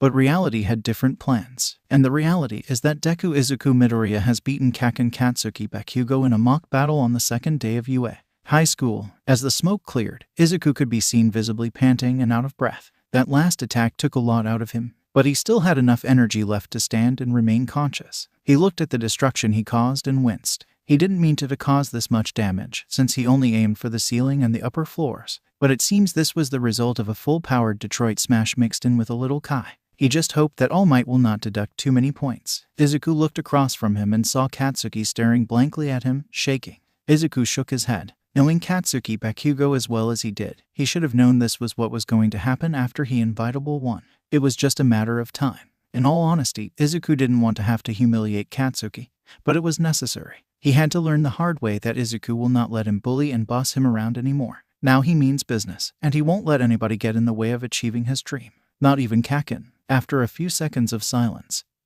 Bakugo finally began to speak. "Why you? You played me right from the start. You knew that I was gonna attack you head on first. You knew that me and my teammate were going to be separated, so you orchestrated this very plan from the very beginning. You sent that girl to go after the weapon, and while you distracted me and once she was in position, you launched an attack towards the upper floor where the weapon was located, and that allowed her to retrieve the weapon. You baited me." It was hard for him to admit it, but yes, Katsuki Bakugo was played and fell right into Izuku Midoriya's plan. Contrary to what many would assume, Bakugo isn't dumb and actually has a very high IQ. His overall attitude just overshadows his intellect. But he knows when he's beat. You just couldn't slice it any other way. He lost fair and square. Izuku sighed. "Yes, you are correct." Izuku then showed his right arm to Bakugo. It was bruised and had an ugly purple and pinkish color. "You asked why I wasn't going all out right from the get-go. No, it isn't because I was underestimating you or perceived you as below me. This broken arm shows you why. I can't fully control my power yet. I can only access small portions. If I go all out, I'll end up destroying my own body in the process. It is not safe to use against real power at all if I perform an attack like I just did right now. There's still a lot I need to learn, Kakin. We both got a long way to go." Izuku began to walk past Bakugo as he made his way to the exit. "I just want you to know, Kakin, that I still believe that you are an amazing person and you have great talent and potential. Don't let this loss today bring you down. Sometimes you win, and sometimes you lose. That's just the reality and nature of life. But true heroes pick themselves back up, and from each and every failure, they learn from their mistakes and improve themselves so that next time, they are sure to succeed." And with that last sentiment, Izuku exited the building and headed towards the nurse's office. As Izuku exited the building, he came across All Might, who handed him a slip of paper. "Good job, young Midoriya. You did great. You injured yourself again, huh? Oh well, it can't be helped. Take this and head to Recovery Girl and she'll patch you up real quick." Izuku took the slip and smiled. "Thanks, sensei. Well, see you later. Have fun teaching the rest of the class." But right before Izuku left, All Might decided to say one last thing. You know, you could have ended the battle much sooner. It was pretty easy to see you were holding back a lot. So why did you let it drag on for that long?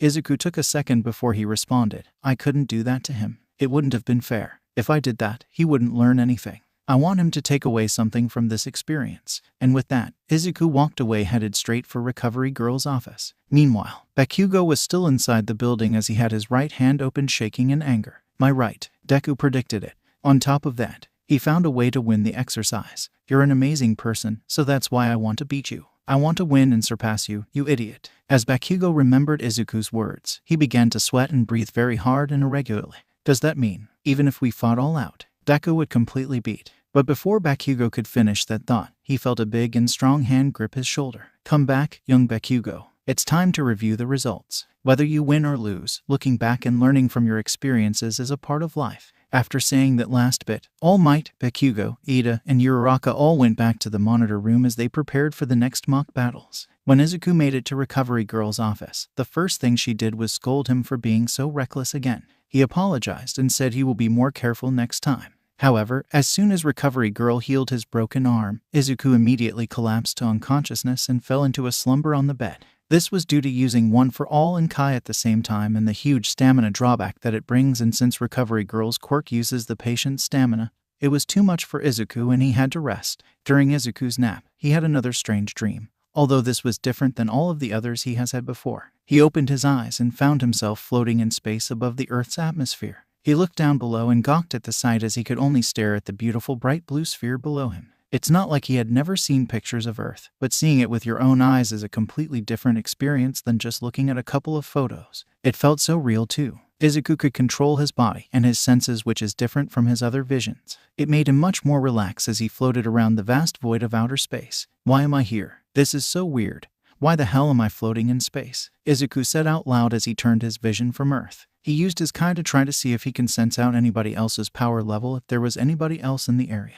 He then sensed something above him and gasped in shock as he looked up. Floating above Izuku was a large green star that shined brightly above Earth. It was comparable to the sun, only it was green in color and much hotter and denser. Izuku immediately felt the raw power and energy that the green star is emanating. It had a fierce but calm aura that radiated absolute justice heroism. Izuku decided to fly upwards closer and closer to the star until he was right in front of it. Surprisingly, he didn't burn to death. He placed his hand on the surface and felt a rush of strength and adrenaline that he had never felt before. Green lightning surrounded him as his green eyes shined with power. Below the star was a digital progress meter that read, 20% complete until full mastery. The meter was a fifth of the way filled up. He tried to move his hand across the star to over distance that read 20%, but stopped as soon as he went over 20%.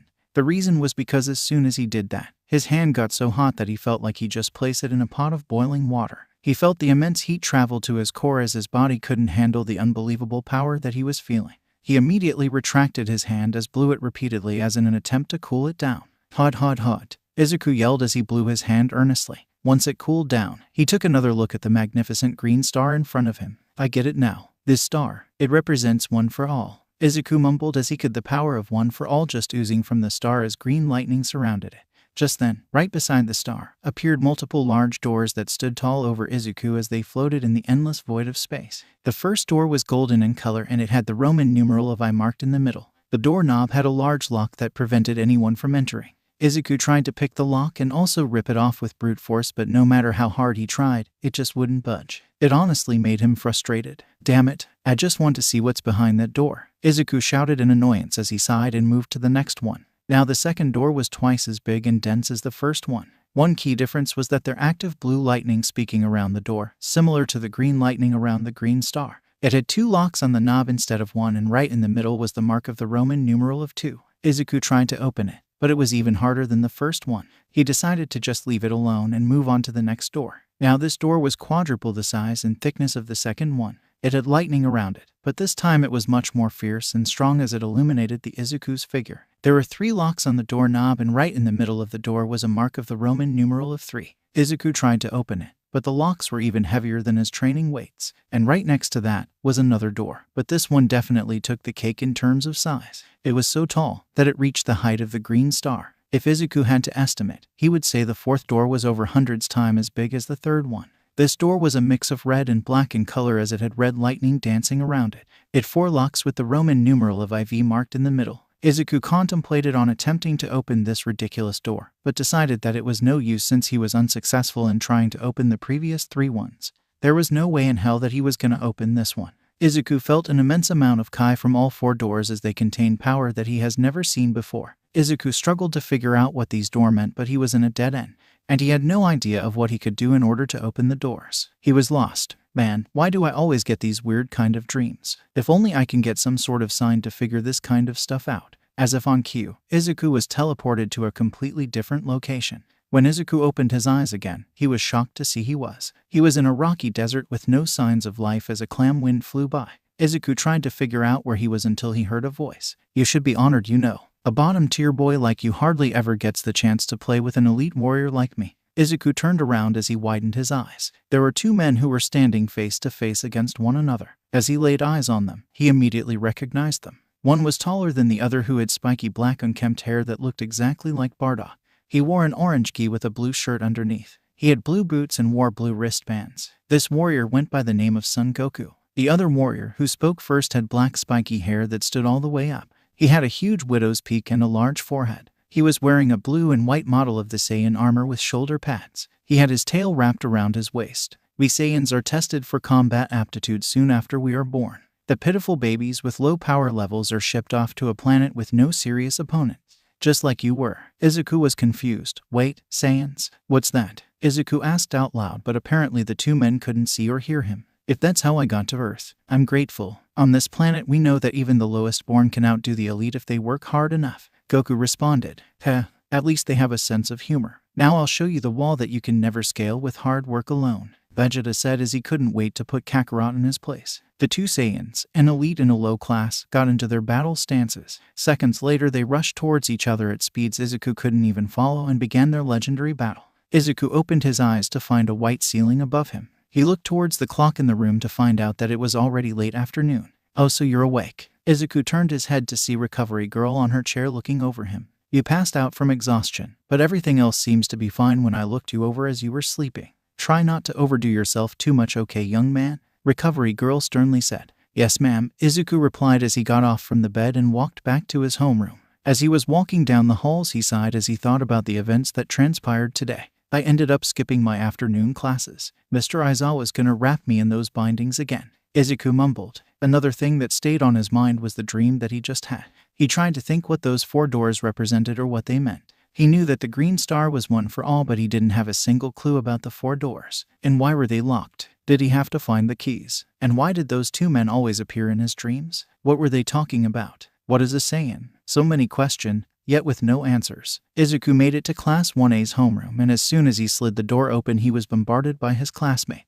"Oh, Midori is here. Good work. Man, I don't know what you were saying during the match, but you were fired up." The boy with the red hair, Eijiro Kirishima, said as he congratulated Izuku on his victory. "It was so cool seeing the top 2 students of the entrance exams fighting evenly." Hantashiro said as Izuku and Bakugo's battle is definitely the highlight of the day. "You did a good job dodging," Mina Ashido said with high levels of energy. "You guys did that in the first match, so the rest of us had to give it our all, too," Sato said as she pumped up his fists. "You were far from elegant," but Aoyama began to say, but was cut off by Mina when she yelled out that Izuku did good in dodging again as she jumped up and down excitedly. "Huh," Izuku said as he was a little embarrassed by all of the attention he was garnering. Throughout all of his school life, he was perceived as a social outcast, so he never really received much praise. So now when there are people who actually respected him and acknowledged for what he can do, he didn't know how to react. It was all new to him. "I'm Eijiro Kirishima. We're all going over the training right now. I'm Hantashiro. I'm Yuga Aoya. I'm Mina Ashido.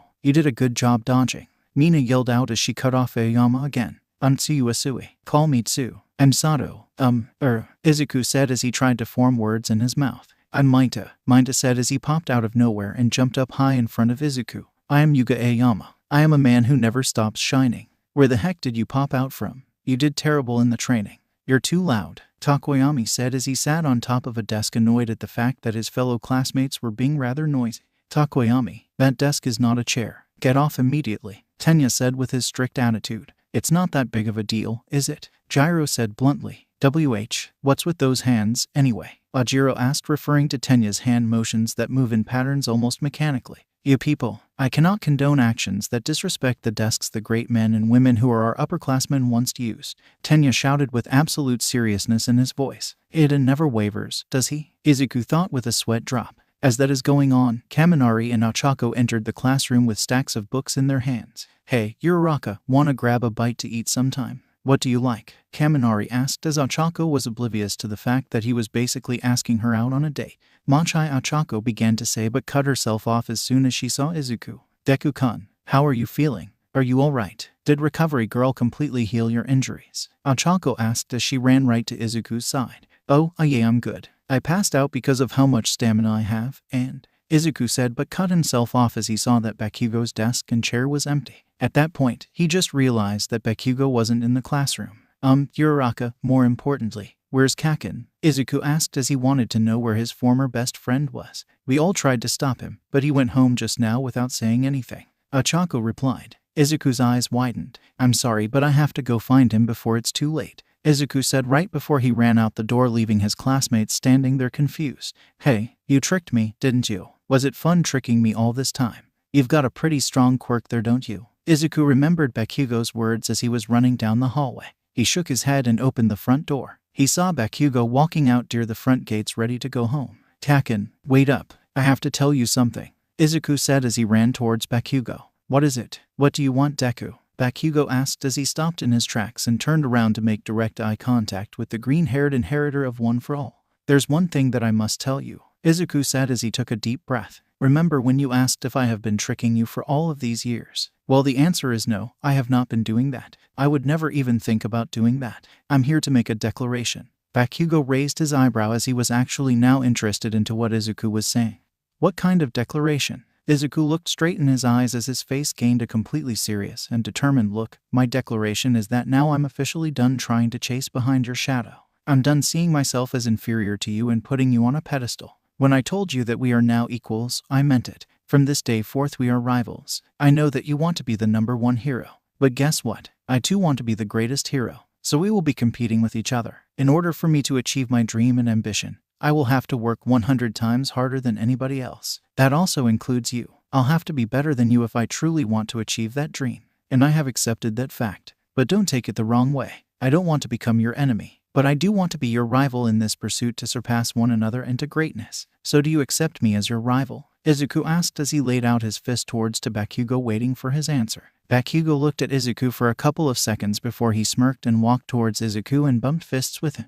Yeah, I'll accept you as my rival, Deku. But know this, you beat me today, but that's all you're going to get. You will never beat me ever again, you hear me? I'll be the #1 hero and I don't care who stands in my way. You better be ready to be the #2 hero, because that #1 spot is all mine, Bakugo said as he and Izuku broke the fist bump. Izuku gave his own smirk. Yeah, we'll see about that, Kakin. Don't think I'm going to just let you have the #1 spot. Believe me, you're going to have to earn it. And I'll be working harder than anybody else, so be ready, Izuku said with a sense of pride. The prospect of having a rival and competing with him on a high level to become the #1 hero. The whole thing just made him a lot more excited. He couldn't wait until the next time they fought. Katsuki then turned around as he prepared to head home. Be ready because I won't be pulling any punches from tomorrow onward. He then left as Izuku stood there by himself as he looked up towards the sunset, smiling as he couldn't wait for what the future held. Unbeknownst to him, All Might overheard their entire conversation as he smiled in relief. I was worried that you were going to tell young Bakugo the secret of One for All. Here I thought that maybe you saw as having One for All gave you an unfair advantage given that you have an inferiority complex. But it seems that I was worried for nothing. You have gotten rid of that inferiority complex and instead gained the confidence necessary to continue pushing forward towards your dream. You even gained a rival, which is a good thing. You two will give each other motivation and drive to improve and push beyond your limits. Good job today, young Izuku. Keep it up, All Might thought as he ran back inside the school building. Other people were also watching the exchange between the two students through the window. Those people being Mina, Ochako, Tsuyu, and Momo. What were they saying? I couldn't hear a word they said, Mina asked. The fated battle between rivals, Ochako stated as she watched Izuku head back towards the school building. From the way they fist bumped each other, maybe they possibly made up or got along. Sue asked as she thought that could be what they were talking about. No, I think it is a little more complicated than that. After what happened today, they wouldn't just make up. That fist bump must have symbolized some kind of consensus that they came to. Just expect more from those two in the future, Momo said as she put her 2 cents in using her observation skills. The fated battle between rivals, Ochako said again as she smiled. Kaken's fuse has been lit, but that doesn't change what I have to do. This means I'll have to keep on getting better and better if I want to become the greatest hero in the world, Izuku thought as he went back to the classroom to get back his stuff and prepared to head home. But unbeknownst to him, a few days later he and the rest of Class 1 would find out how terrifying the truly cunning villains All Might warned them about were. In an abandoned bar located deep within the city, a young man sat reading a newspaper headlined All Might becomes UA. Teacher, closes agency temporarily. Did you see this? It says he's a teacher. Hey, what do you think will happen if the symbol of peace is killed by villains? Hey, you. How are All Might's classes? A female news reporter asked Izuku as she and the rest of the media came up to him with a bunch of cameras and microphones. Izuku was really uncomfortable since they were all up in his personal space. He thought about making an excuse of saying that he needed to go to the nurse's office, but decided against, seeing as the people did deserve a little info about All Might as a teacher. Well, he's a really good inspiration and motivator, and he has taught me a lot in regards of how to become a hero, Izuku said as he praised his predecessor. As soon as he said that, he used a small portion of his kai to quickly run inside the school building faster than the average human eye can blink.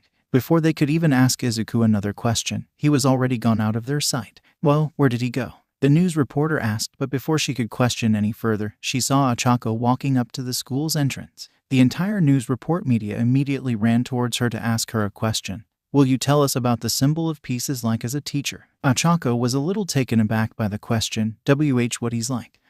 He's very muscular, Ochako exclaimed as she flexed both her arms, doing her best imitation of All Might. They then saw Tenya walking to the school's entrance, and they immediately ran up to him to ask some question. What do you think of All Might as a teacher? He made me recognize anew that I attend an educational institution that is the best of the best. Of course his dignity and character go without saying, but we students are constantly able to see his humorous side. It is a unique opportunity to learn about being a top hero directly from one, Tenya said with his usual serious and dramatic fashion. Unfortunately, it caused the reporters to get bored as they didn't expect a teenager to be so professional about having All Might as a teacher. They thought he would be more typical about, but they were dead wrong, as there is nothing typical about Tenya.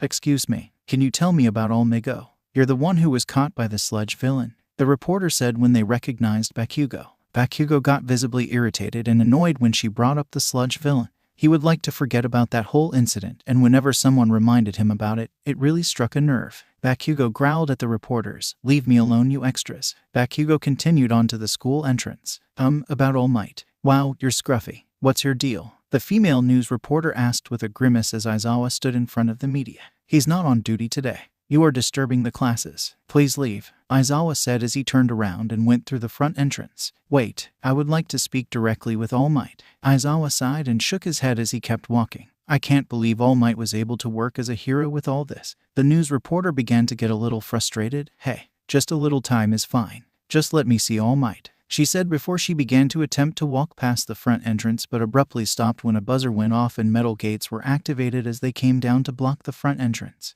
What the? It's the UA. Barrier. If someone tries to get in without a student ID or a pass to enter, the security system kicks in. Apparently there are sensors all over the school. What the heck? They think they're so high and mighty. They could at least give a brief comment. Seriously, we've been here for 2 days, and they still won't say anything. The news that All Might had been hired as a teacher at UA surprised the nation, and the media descended on the school and caused a commotion for days. Everyone knew about it. Far behind the media and news reporters, a mysterious figure could be seen standing ominously as the wind blew around him and illuminated his persona. It wasn't just some random bystander though. No, it is somebody with ill intent. Good work on yesterday's combat training. I saw the video and the results, Aizawa stated as Class 1 was seated and ready to begin class. He looked towards Katsuki and said, Bakugo, you're talented, so don't act like a kid. Be mature and accept your losses and learn from them. I know, Bakugo responded with an annoyed grunt. And Midoriya. Izuku looked up at Aizawa and paid close attention as he heard his name.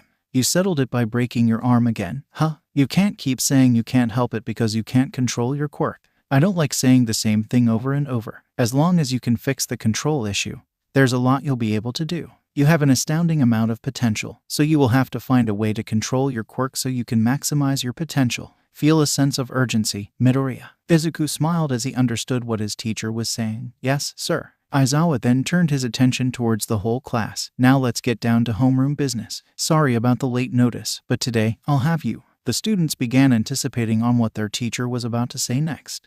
Take another special test. Were the thoughts of numerous students of Class 1, but what Aizawa said next was something that they were not expecting. Decide on a class representative. It's actually a normal school activity. The class thought in relief. I want to be class rep. Pick me, Kirishima yelled out. Me too. Kaminari followed suit by shouting his desire to also be class rep. I want to do it, too, Jiro said as she raised her hand up. It's a job made for M. I'll be the leader, Mina shouted as she interrupted Aoyama once again. Poor Aoyama. In a normal class, students might feel like they're just taking on daily duties, and this wouldn't happen. But here in the hero course, it's a role that allows one to practice being a top hero by leading a group. Izuku thought in his head as he observed the chaos that ensued in his classroom. A lot of students were shouting out weird stuff like Minta, who said that his manifesto is for all girls' skirts to be 30 centimeters above the knee. Even Bakugo wanted to be class rep as he yelled to let him do it.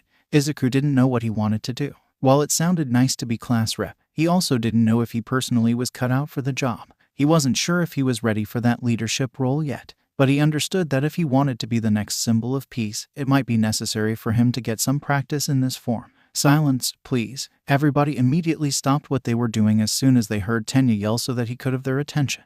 It's a job with the serious responsibility of leading others. It is not a job for just anyone who wants to do it. It is a calling that requires the trust of those around you. If we want to use democracy to decide on a true leader, then we should hold an election to choose one. Your hand is raised the highest. Class 1 responded as Tenya stood there with his hand raised up high, showing that he too wanted to be class rep. Why did you suggest that? Kaminari asked in confusion. We have not known each other for that long, so how can we have trust or anything? Suyu said with her finger placed on her chin. If that's the case, and everyone votes for themselves, Kirishima began to say. Don't you think that is precisely why whoever receives multiple votes here can be truly considered the most suitable person? What do you think, Mr. Aizawa? Tenya asked as he hoped the homeroom teacher would accept his proposal. I don't care, as long as you decide before homeroom is over. And don't make too much noise. Aizawa responded as he fell down to the floor in his yellow sleeping bag to prepare for a nap. Thank you very much. A couple of minutes later. Election results. Izuku Midoriya 3 votes. Momo Yaoyorozu 2 votes. What? I got 3 votes. Where the hell did those come from? Izuku yelled out in shock. He didn't expect to get 3 votes, much less win. Who voted for him? Why Deku? Who voted for the damn nerd? Bakugo yelled in rage as he jumped out of his seat. Well, it's better than voting for you, Zero commented. What did you say? Meanwhile, Ochako and Momo were both whistling innocently and nonchalantly as they looked the other way, trying to look as normal as possible. Yeah, it's best if I just keep my mouth shut, they both said in their head. I give up. I give up. 0 votes. I knew that would happen. That is only to be expected of a person's calling, Tenya said as he was filled with an aura of misery of not even getting a single vote. You voted for someone else, huh? Momo said in a sympathetic tone. But you wanted to be class rep too. What are you trying to do, Ida? Sato asked as he couldn't get why Ida wouldn't vote for himself if he truly wanted to be class rep. Shoto just closed his eyes and shook his head. Then, the class rep is Midoriya, and the deputy class rep will be Yaoyorozu, Aizawa stated in his bored and monotone voice as the two stood in front of the class. Well, I didn't expect to win, but hey, I'll do the best that I can, Izuku said as he smiled sheepishly and rubbed the back of his head. He was a little nervous, but it might be a good learning experience for him. He does want to be the #1 hero, so this could be a good step in the right direction. I'm sure you'll do fine, Izuku-kun. You're more than cut out for the job. Momo encouraged Izuku as she smiled and winked at him. Hey, you know what? This might not be too bad, Suyu commented as she approved of the class rep and deputy class rep. After all's said and done, Midoriya can be pretty fired up. Anyway, he's a guy I wouldn't mind being class rep. And Yaoyorozu was cool when we were going over the battle results, Kirishima stated as he also liked the idea of having Izuku as their class rep.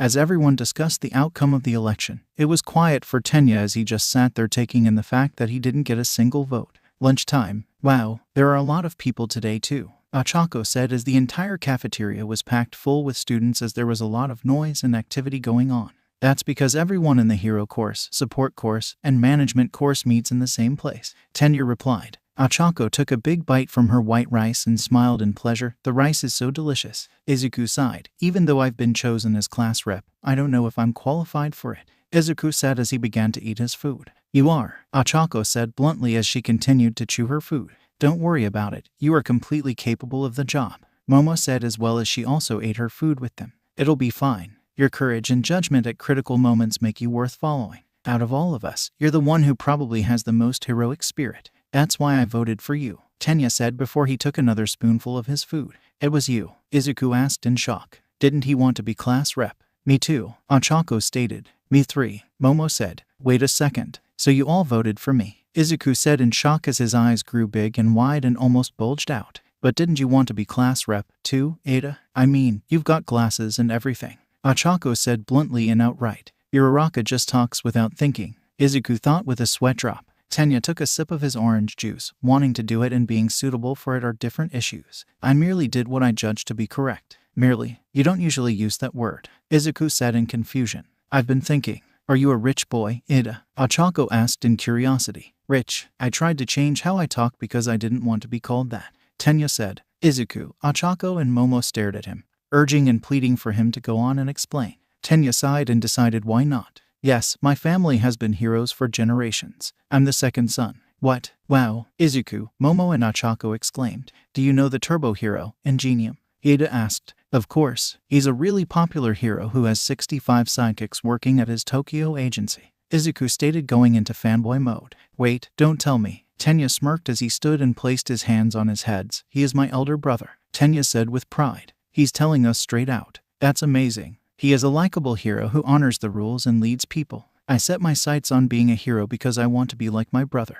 However, I think it is still too soon for me to lead others. Unlike me, Midoriya realized the point of the practical portion of the entrance exam, so he's more suitable for the job, Tenya said, but he stopped as he saw that the three were staring at him with amazement. This might be the first time I've seen you smile, Ida, Ochako said. What, really? I smile, Tenya said as he was surprised that Ochako would even say something like that. Izuku smiled and thought to himself, Ingenium is to Ida what All Might is to me. But I should tell him about the entrance exam. I didn't know that there was any secret to it. I just did what I thought was right. I didn't care about the extra points that I could have gotten or that the 0-pointer was only a decoy. I wasn't going to let an innocent person get hurt or worse when I knew I could have done something. Izuku finished but was confused when he saw that the three just stared at him. Is there something wrong? Izuku asked. You do realize that makes it even better, right? Momo told him as she smiled and giggled. But before Izuku could respond, an alarm buzzer went off, gaining the attention of all of the students in the cafeteria. An alarm, Izuku said. There has been a level 3 security breach. All students please evacuate outdoors promptly. What's a level 3 security? Tenya asked an upperclassman. It means someone is trespassing on school grounds. I've never seen anything like this in the 3 years I've been here. You should hurry, too, he said before he ran out of his chair to evacuate. What happened afterwards was pure havoc as everyone tried to evacuate at the same time in a rushing complete disorder. Everybody was squished up together and there was barely any breathing room. It was quite the uncomfortable predicament.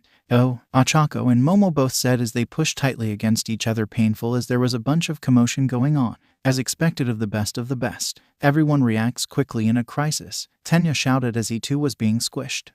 They're so quick that it's causing a panic, Izuku said in a strained voice as he too was in an uncomfortable position. Enough of this already, Izuku yelled as he flew up in the air to finally get some personal space and breathing room and get out of that painful squishing environment. Who in the world trespassed? Izuku asked in curiosity as he thought that UA had an extremely tough security system. As he looked out the window though, he wasn't expecting what he saw. That's the press. Give us All Might, the same female reporter from this morning demanded angrily. He's here, isn't he? We told you, he's not here, President Mike said as he too was getting a little annoyed by the consistent questions of the press and media. If you just give us one brief comment, we'll leave. If you guys get one comment, you'll want another. That's just how you are, Aizawa responded as he couldn't believe that these reporters actually managed to get past the security system. They're illegal trespassers, you know. You could call them villains. You think we can beat them up? President Mike whispered in Aizawa's ear. Don't do it, Mike. They'll write up a bunch of half-truths about you. Let's wait for the police, Aizawa replied. Izuku saw the chaos that was happening and just shook his head at the thought that this was caused just because the media wanted an interview with All Might. I have to do something. I have to let everyone know that everything is okay, Izuku thought to himself as he flew to where the exit was located so that everybody could see him. Okay, here goes nothing, Izuku thought nervously. He took a deep breath and made sure to make his voice louder and deeper by infusing it with a little bit of Kai energy. Everyone, calm down. It is just the media and press. There is nothing to worry about. The teachers got the situation under control. There is nothing to fear. This is UA. For crying out loud. Let's act like we have some sense and show why we are the best of the best. Every student quieted down and sighed in relief. They heard police sirens, which signified that the media would be gone any minute. Tenya, Ochako, and Momo smiled as the happy Izuku stepped up and did what he needed to do to get the situation under control. Meanwhile, outside the police arrived. "Goodbye, bad mass media. It's quiet for all of you," President Mike said as the press finally left after the police arrived and ordered them to leave unless they wanted to get arrested. Izuku looked at the scene and smiled. The situation was resolved. He looked at his reflection in the window and thought to himself, maybe I am cut out for this class rep job. All right, no more doubting myself. I can do anything I put my mind to. All I have to do is believe in myself. That's why All Might chose me as his successor," Izuku said with a sense of pride as a new aura of confidence enveloped him, which will help in his future endeavors in more ways than one. Meanwhile at UA's front entrance, 4 figures could be seen standing near the front entrance, one of them being Recovery Girl and 2 other teachers at UA. The one in front of the 3 of them resembled an anthropomorphic mouse bear as he saw what was in front of him, which confused him greatly. How were the ordinary members of the press able to do something like this? Someone instigated this. Did someone evil slip in, or was it intended to be a declaration of war? The reason that he said this was because the metal gate that once stood in front of the entrance as a form of security was completely broken down and reduced to dust. Only bits and pieces remained. ... Who could have done this? Listen, heroes, don't come after me. If you do, I'm gonna kill this rich family here," a giant pink villain stated as he held 3 civilians as hostages. The heroes he was referring to were Mount Lady, Kamui Woods, and one other hero, who were all on the ground panting as they were out of breath fighting the villain before them. "It's fine now, family." Missouri Smash. All Might came down from the sky in his yellow suit and karate chopped the back of the villain's neck, effectively knocking him out and saving the 3 civilians in the process. "Why? Because I am here on my way to work. A hit and run," another civilian shouted out loud. "It'll be bad if I'm late, but..." All Might jumped high in the air in pursuit of the car. "I've gotten slower. After I gave young Midoriya one for all, my powers have been weakening. On top of that, after forcing myself that time, the time I can spend in this form has gotten shorter than before." All Might thought as he caught the car that committed the hit and run and smashed the engine to prevent it from going anywhere else. "Young Midoriya, please think carefully about what it means to have this power. If word gets out, it's clear that the world would be teeming with those trying to steal the power from you. This secret should be kept both to prevent chaos in society and for your sake," All Might said in his head as he thought about the safety of his successor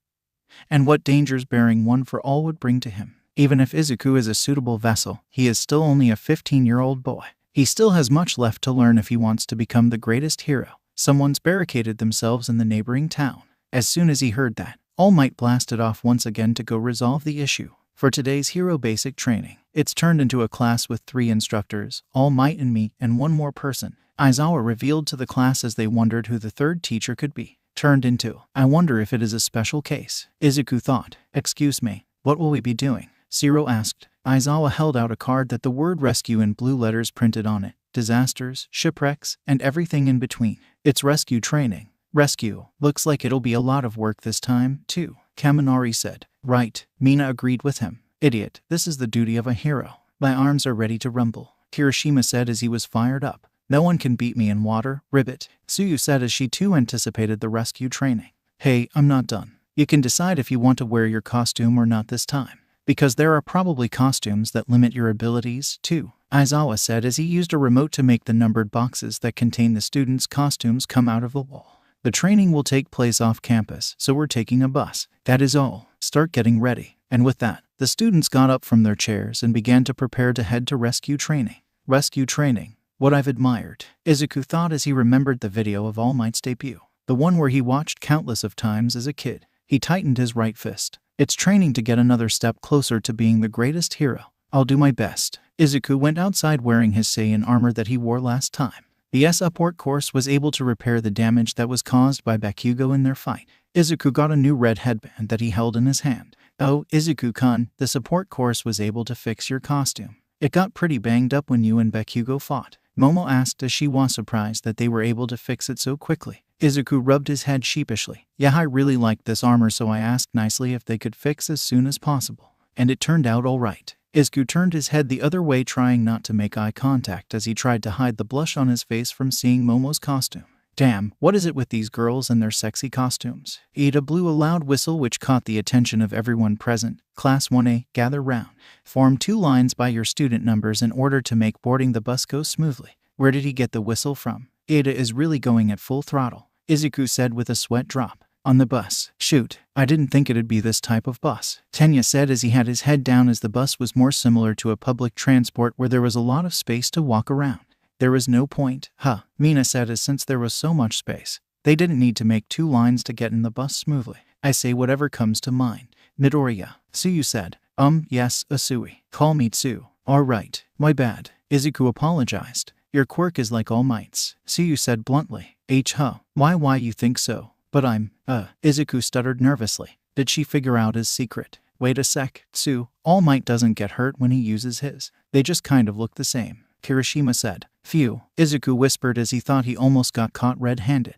But it's nice to have a simple augmenting type quirk. You can do lots of flashy stuff. My hardening's strong against others, but unfortunately, it doesn't look like much, Kirishima said as sharp edges appeared on his left arm. Don't say that. I think it's really cool. It gives you a defensive edge in battle. It's a quirk that can definitely pass as a pros, Izuku said honestly, as he truly thought Kirishima's quirk is pretty handy in battle. A pros, huh? But you have to think about popularity as a hero, too, you know, Kirishima replied. My naval laser is pro level in both flashiness and strength, Aoyama said confidently. But it's not great that it gives you a stomachache, Mina said as she giggled at Aoyama's annoyed face. Well, if you're talking about flashy and strong, it's gotta be Todoroki and Bakugo, though, huh? Kirishima said as he pointed towards where Bakugo was sitting. Bakugo is always mad, so he doesn't seem like he'll be popular, though, Tsuyu said, which struck a nerve within Katsuki as it caused him to react. What the hell? You wanna fight? Bakugo yelled as he stood up from his seat. See, Tsuyu said as she pointed at Bakugo, who just proved her point.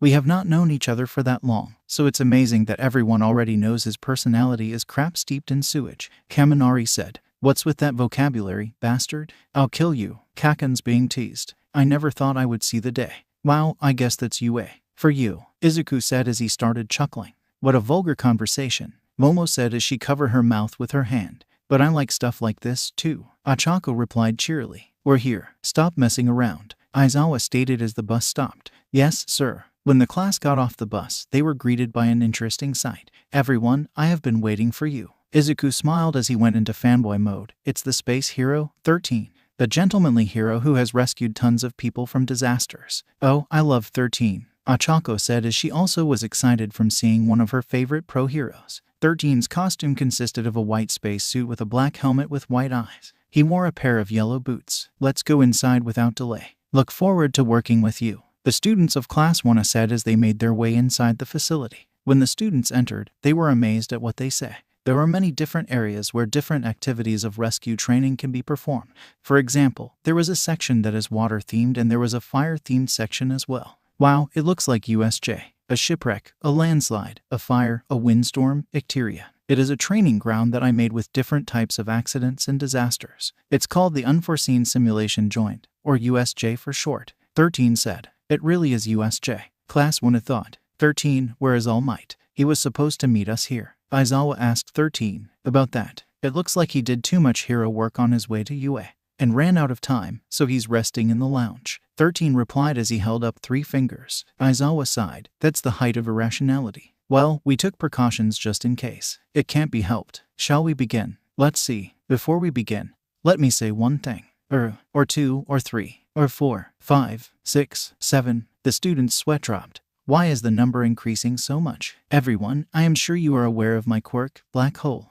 I can suck up anything and turn it to dust, 13 said as he explained his quirk. You've been able to use that quirk to save people from all kinds of disasters, right? Izuku asked. Yes, but it is a power that can easily kill others. Some of you also have quirks like that, right? Izuku looked at his hands as he knew what 13 is referring to. In a superhuman society, personal quirks have been certified and stringently regulated, so that doesn't seem to be a problem at first glance. However, please do not forget that there are many quirks that can easily kill with one wrong step. With Aizawa's physical fitness test, you found out about the possibility of your own hidden powers, and with All Might's person-to-person combat training, I think you have experienced the danger of using those powers against others. This class is a fresh start. You shall learn how to use your quirks to save people's lives. You do not have powers so you can harm others. I hope you leave here with the understanding that you have powers in order to help others. That is all. Thank you for listening. 13 finished his speech with a bow. All of what he said is true. I have powers that can kill people if I'm not careful. That's why I have to learn and master these powers so I can use them to help those in need and become a true hero. Izuku said in his mind as he prepared for whatever he needed to do next. It was now Aizawa's turn to speak. All right then, first. But before he could finish his sentence, the various lights and electricity went off, and in the middle of the USJ appeared a purple portal that was created by a being who made out of purple mist. Out of the portal came out a man with multiple hands around his body. Aizawa widened his eyes at this. Gather together and don't move. 13. Protect the students. Kirishima asked, what's that? Out of the portal came more figures, each looking unique thanks to their own personal quirks. Is this like the entrance exam where the lesson has already started? Kirishima said. Don't move, Aizawa commanded as he put on his yellow goggles. Izuku looked at the many people who came out of the purple portal. He sensed their power levels and deciphered that most of them were not really that impressive, as they were not on a pro hero's level like Aizawa. But what shocked him was when a huge person came out who had black skin and had many scars. His brain was exposed on the top of his head with his large eyes around it. He had a mouth that resembled a bird's beak. Overall, he just looked like a monster that was created in a lab. It didn't look natural at all. Izuku sensed his power level and was taken aback by how high it was. He dared to say it was comparable to All Might's. The other two people who were of noteworthy strength were the man with the fake hands all around his body and the purple mist-like figure who created the portal. Those three were the strongest. Mr. Aizawa, what's going on? This doesn't seem right, Izuku said as he knew something was up. Where did all of these people come from? Those are villains, Aizawa replied. Izuku's eyes widened in shock. Villains? What are they doing here? What do they want? What are they after? How were they able to find this place? So many questions, yet no answers. Little did they know, the USJ invasion had already begun. 13. An Eraserhead? Huh. The teacher's schedule we received the other day said that All Might was also supposed to be here. Kurogiri, villain made of purple mist, pointed out as he and the rest of the villains wondered where the symbol of peace could be, as they were expecting him to be here. Aizawa teached. The trespassing the other day was the work of these scumbags after all? Huh. Where is he? I went through the trouble of bringing this whole crowd, too. All Might, the symbol of peace. I can't believe he's not here. I wonder if he'll come if we kill some kids. Tamura Shigaraki, the man with the fake hands all around his body, said with absolute malice in his tone as he was annoyed All Might wasn't present. And it wouldn't be on him if he were to kill innocent students to bait the symbol of peace, as he barely had regard for human life. Hearing this, Izuku tightened his fists hard as his knuckles turned white. What did he say? He would kill innocent students just to make Toshinori-sensei come here. How dare you? So this is what a rotten villain looks like. You won't get away with this, Izuku thought in anger, as the thought of his fellow classmates dying at the hands of these scumbags enraged him to the core. He wasn't about to sit back and just let them do as they please. The scent of ozone filled the air as Izuku subconsciously activated One for All, full Cowl. Furious green lightning cackled around him as a sharp green aura enveloped Izuku, signaling that he was ready for battle. Aizawa's hair floated up as he undid his scarf, showing its long length. Midoriya, stand down. I'll handle the villains, while you stay with the others, Aizawa ordered as he too prepared for a fight. Wait a second. Villains? There's no way they could get into a hero school, Kirishima exclaimed as he couldn't believe that a whole gang of villains just suddenly showed up out of nowhere, talking about they're going to kill a couple of kids. Sensei, what about the trespasser sensors? Momo asked 13 as she thought that the security alarms should have been went off. We have them, of course, but 13 trailed off as he too questioned why the alarms hadn't gone off yet. Did they only appear here, or around the whole school? Either way, if the sensors are not responding, that means they have someone with a quirk that can do that. An isolated area separated from the main campus during a time when a class is supposed to be here. They might be fools, but they're not dumb. This surprise attack was carefully planned with some sort of goal in mind.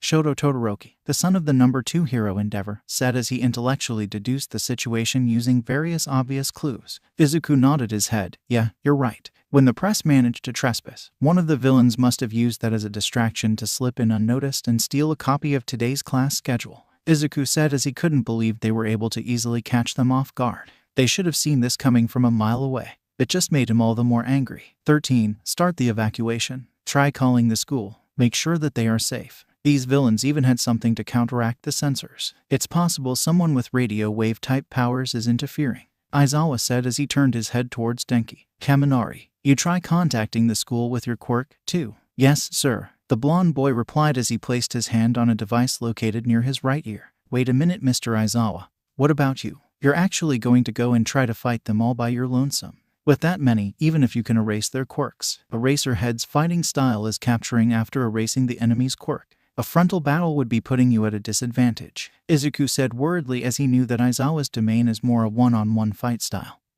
But trying to push and fight all of those enemies at once seems kind of crazy if you have a quirk like Aizawa. You can't be a pro by being a one-trick pony, Midoriya, Aizawa said simply. Izuku grit his teeth. That's not the point. I know you can handle most of these goons by yourself judging by their power levels, but those three at the end, especially the bird brain, will give you trouble if they all gang up on you. You better be careful, Izuku said mentally as he knew that Aizawa would have a hard time if all of the villains decided to just gang up on him. I'm leaving it to you, 13, Aizawa said as 13 nodded his head. He then jumped down the stairs and thrust himself towards the mob of villains. Shooting squad, let's go. One villain with holes in his fingertips said as they observed Aizawa descending towards them. Didn't our intel say it would just be 13 and All Might? Who's that? A female villain with long gray hair floating upwards stated as she and the rest of the goons underestimated Eraserhead.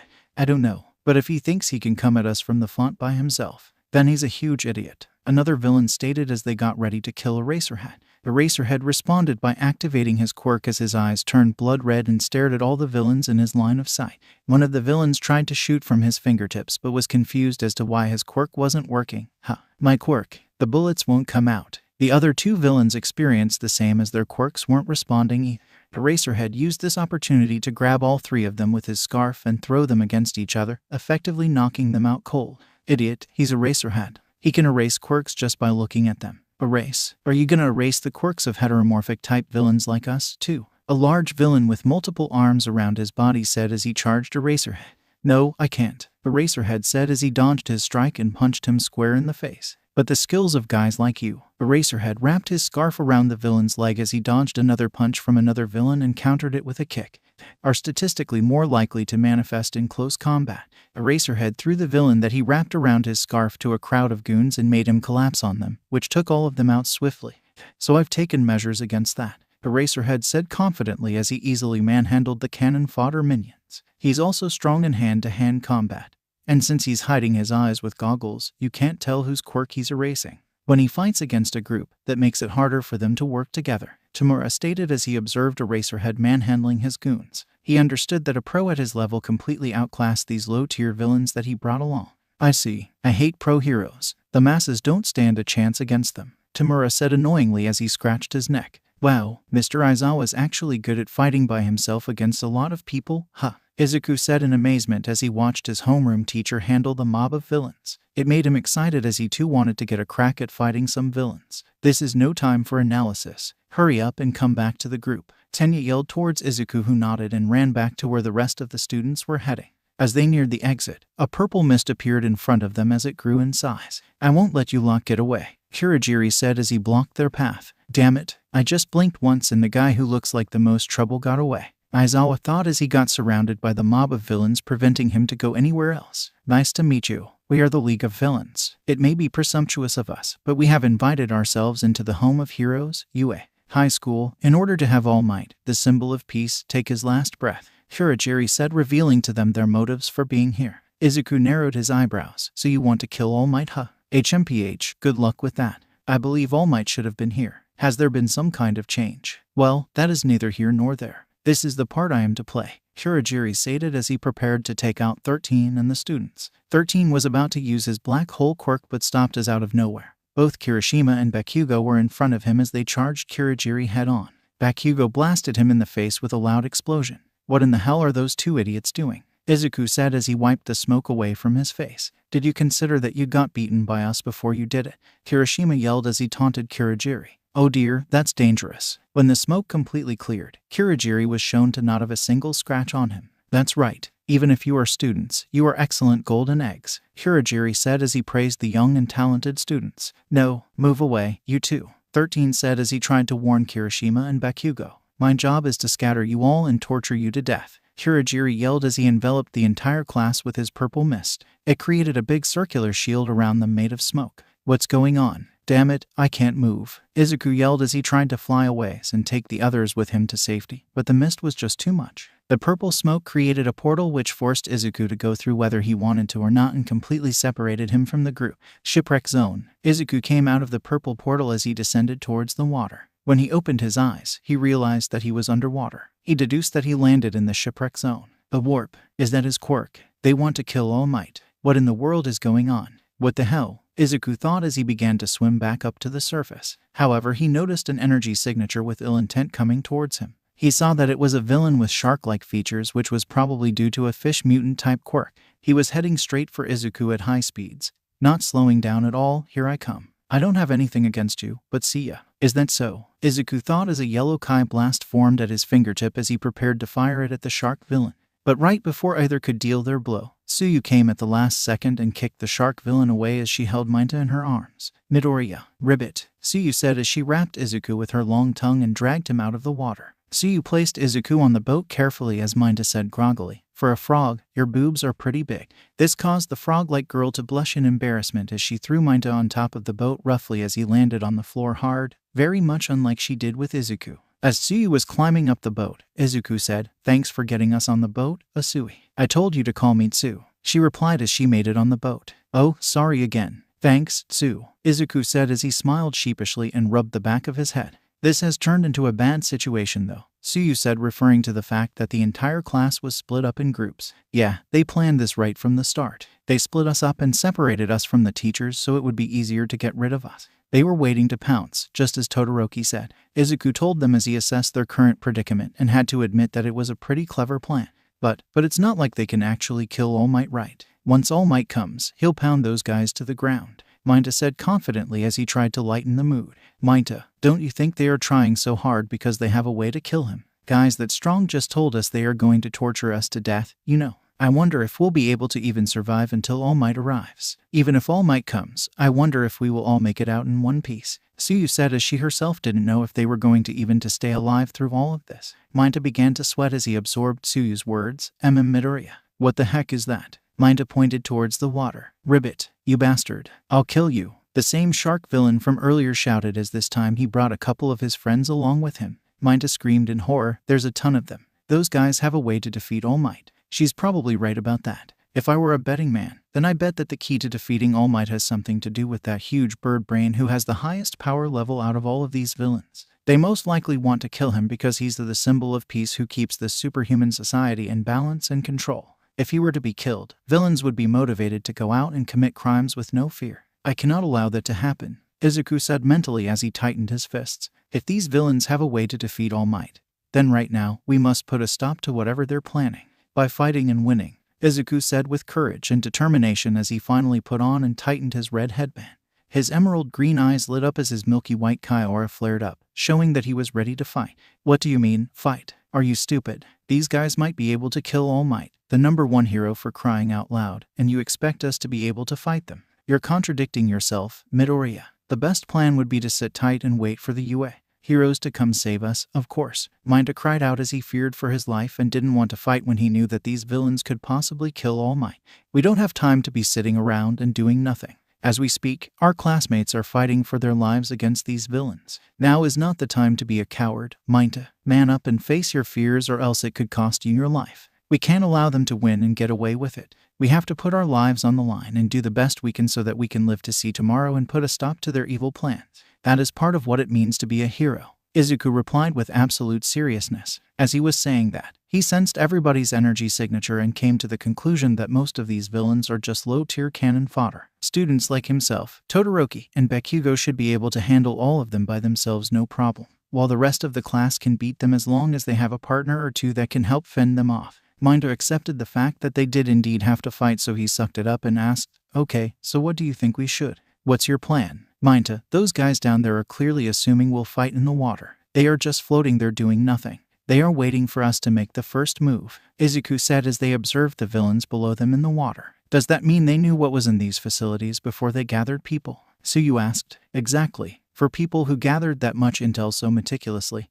there's something strange. They sent you, Asu. Ribbit. I mean Tsu to the shipwreck zone. This means, in other words, the villains probably don't know what our quirks are," Izuku finished. "Ribbit. That's true. If they knew that I was a frog, then they probably would have thrown me into that fire zone over there." Izuku nodded. "They probably separated us because they didn't know our quirks, so they planned to overpower us with numbers. We have inferior number and less experience. Our only hope lies in the fact that our opponents don't know what our quirks are. The enemy isn't trying to climb the boat. That supports my hypothesis. but that probably means they aren't underestimating us either, Izuku said as he analyzed the situation as much as possible in order to come up with a sufficient plan to get past these villains. I'll tell you more about my quirk. I can jump high, stick to walls, and stick my tongue out up to about 20 meters. I can also spit out my stomach and wash it, and secrete toxic mucus that actually just stings a little. The last two are practically useless, so you can probably forget about them, Suyu said as she finished explaining all of the abilities that her quirk gives here. I already kind of knew, but you're really strong. My quirk gives me the ability to use the energy within myself to gain super strength, flight, and energy blasts. I can control it pretty well to a certain extent, but if I use too much power at once, I will run out of stamina and the bones in my body would probably break due to the recoil of using too much power. It also gives me this brown monkey tail, but I have yet to figure out the uses of it. I also have the ability to sense other people's energy signatures, Izuku said as he produced a blue kai ball on his right for a little demonstration. My quirk creates balls on my head that grow as fast as I can pull them. They stick super tight. Depending on how I'm feeling, they can even stick for a whole day. But if I pull off too many balls, I'll start bleeding. They don't stick to me. They just bounce off. Silence followed Minta's explanation of his quirk as both Izuku and Suyu just stared at him, not uttering a word. Minta's eyes began to water as he cried out, "That's why I said we should just wait quietly. My quirk is totally unfit for battle." Izuku's sweat dropped at Minta's childish antics. "No, it's not like that. It is an amazing quirk. We can actually do something with it. Please don't get discouraged," Izuku said calmly as he tried to calm down his grape-haired classmate. But right as he said that, one of the villains used his quirk to manipulate the water in such a way so that it can become sharper than a sword and used the water to slice through the ship the three students were on, cleanly in half. "I'm getting impatient. Let's end this quickly." The ship rumbled as it began to slowly sink. "What power? The ship's broken," Suyu said. In response to the attack, Minta ran to the edge of the ship and began to rapidly throw his purple balls down to the water towards the villains in absolute panic. It was a desperation move as he thought they were going to die anyways. "Don't just give up like that. What are you doing? The enemy will figure out your core," Izuku began to say but didn't finish his sentence as he saw that the villains were being very cautious of Minta's purple balls and tried to move away from them.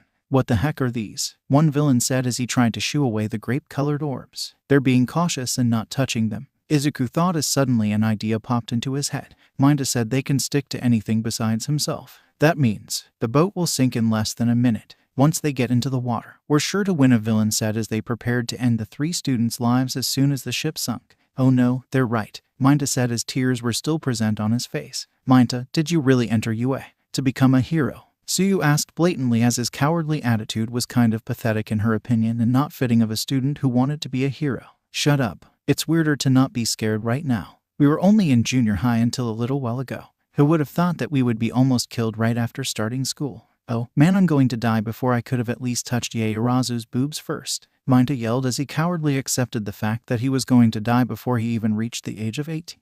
"Oh, will you please shut up and listen? Nobody is going to die. It's going to be fine. Trust me, I've got an idea," Izuku shouted as he formulated a plan in his head that he was sure would get them out of their current predicament safe and sound with minimal injuries. He now had both of their attention as they waited to hear what he had to say. "When the enemy becomes certain of their victory, that will be our chance. All Might said so before on TV. They don't know what our quirks are, so we'll use that to our advantage. I'm going to jump and get their attention and blast them away so they can become discombobulated. When that happens, you both jump out of the ship and Minta will spam purple balls at them as much as he can. This will keep them immobilized. As they are distracted, I'll land the final blow in order to secure the victory." "Got it. We don't have much time anyways," Izuku finished explaining the plan as both Suyu and Minta nodded their heads, signaling that they understood. "You really must be kids, with all of the chirping and screaming," one villain said as he taunted the young first years. "Hey," Shigaraki said, to not let your guard down.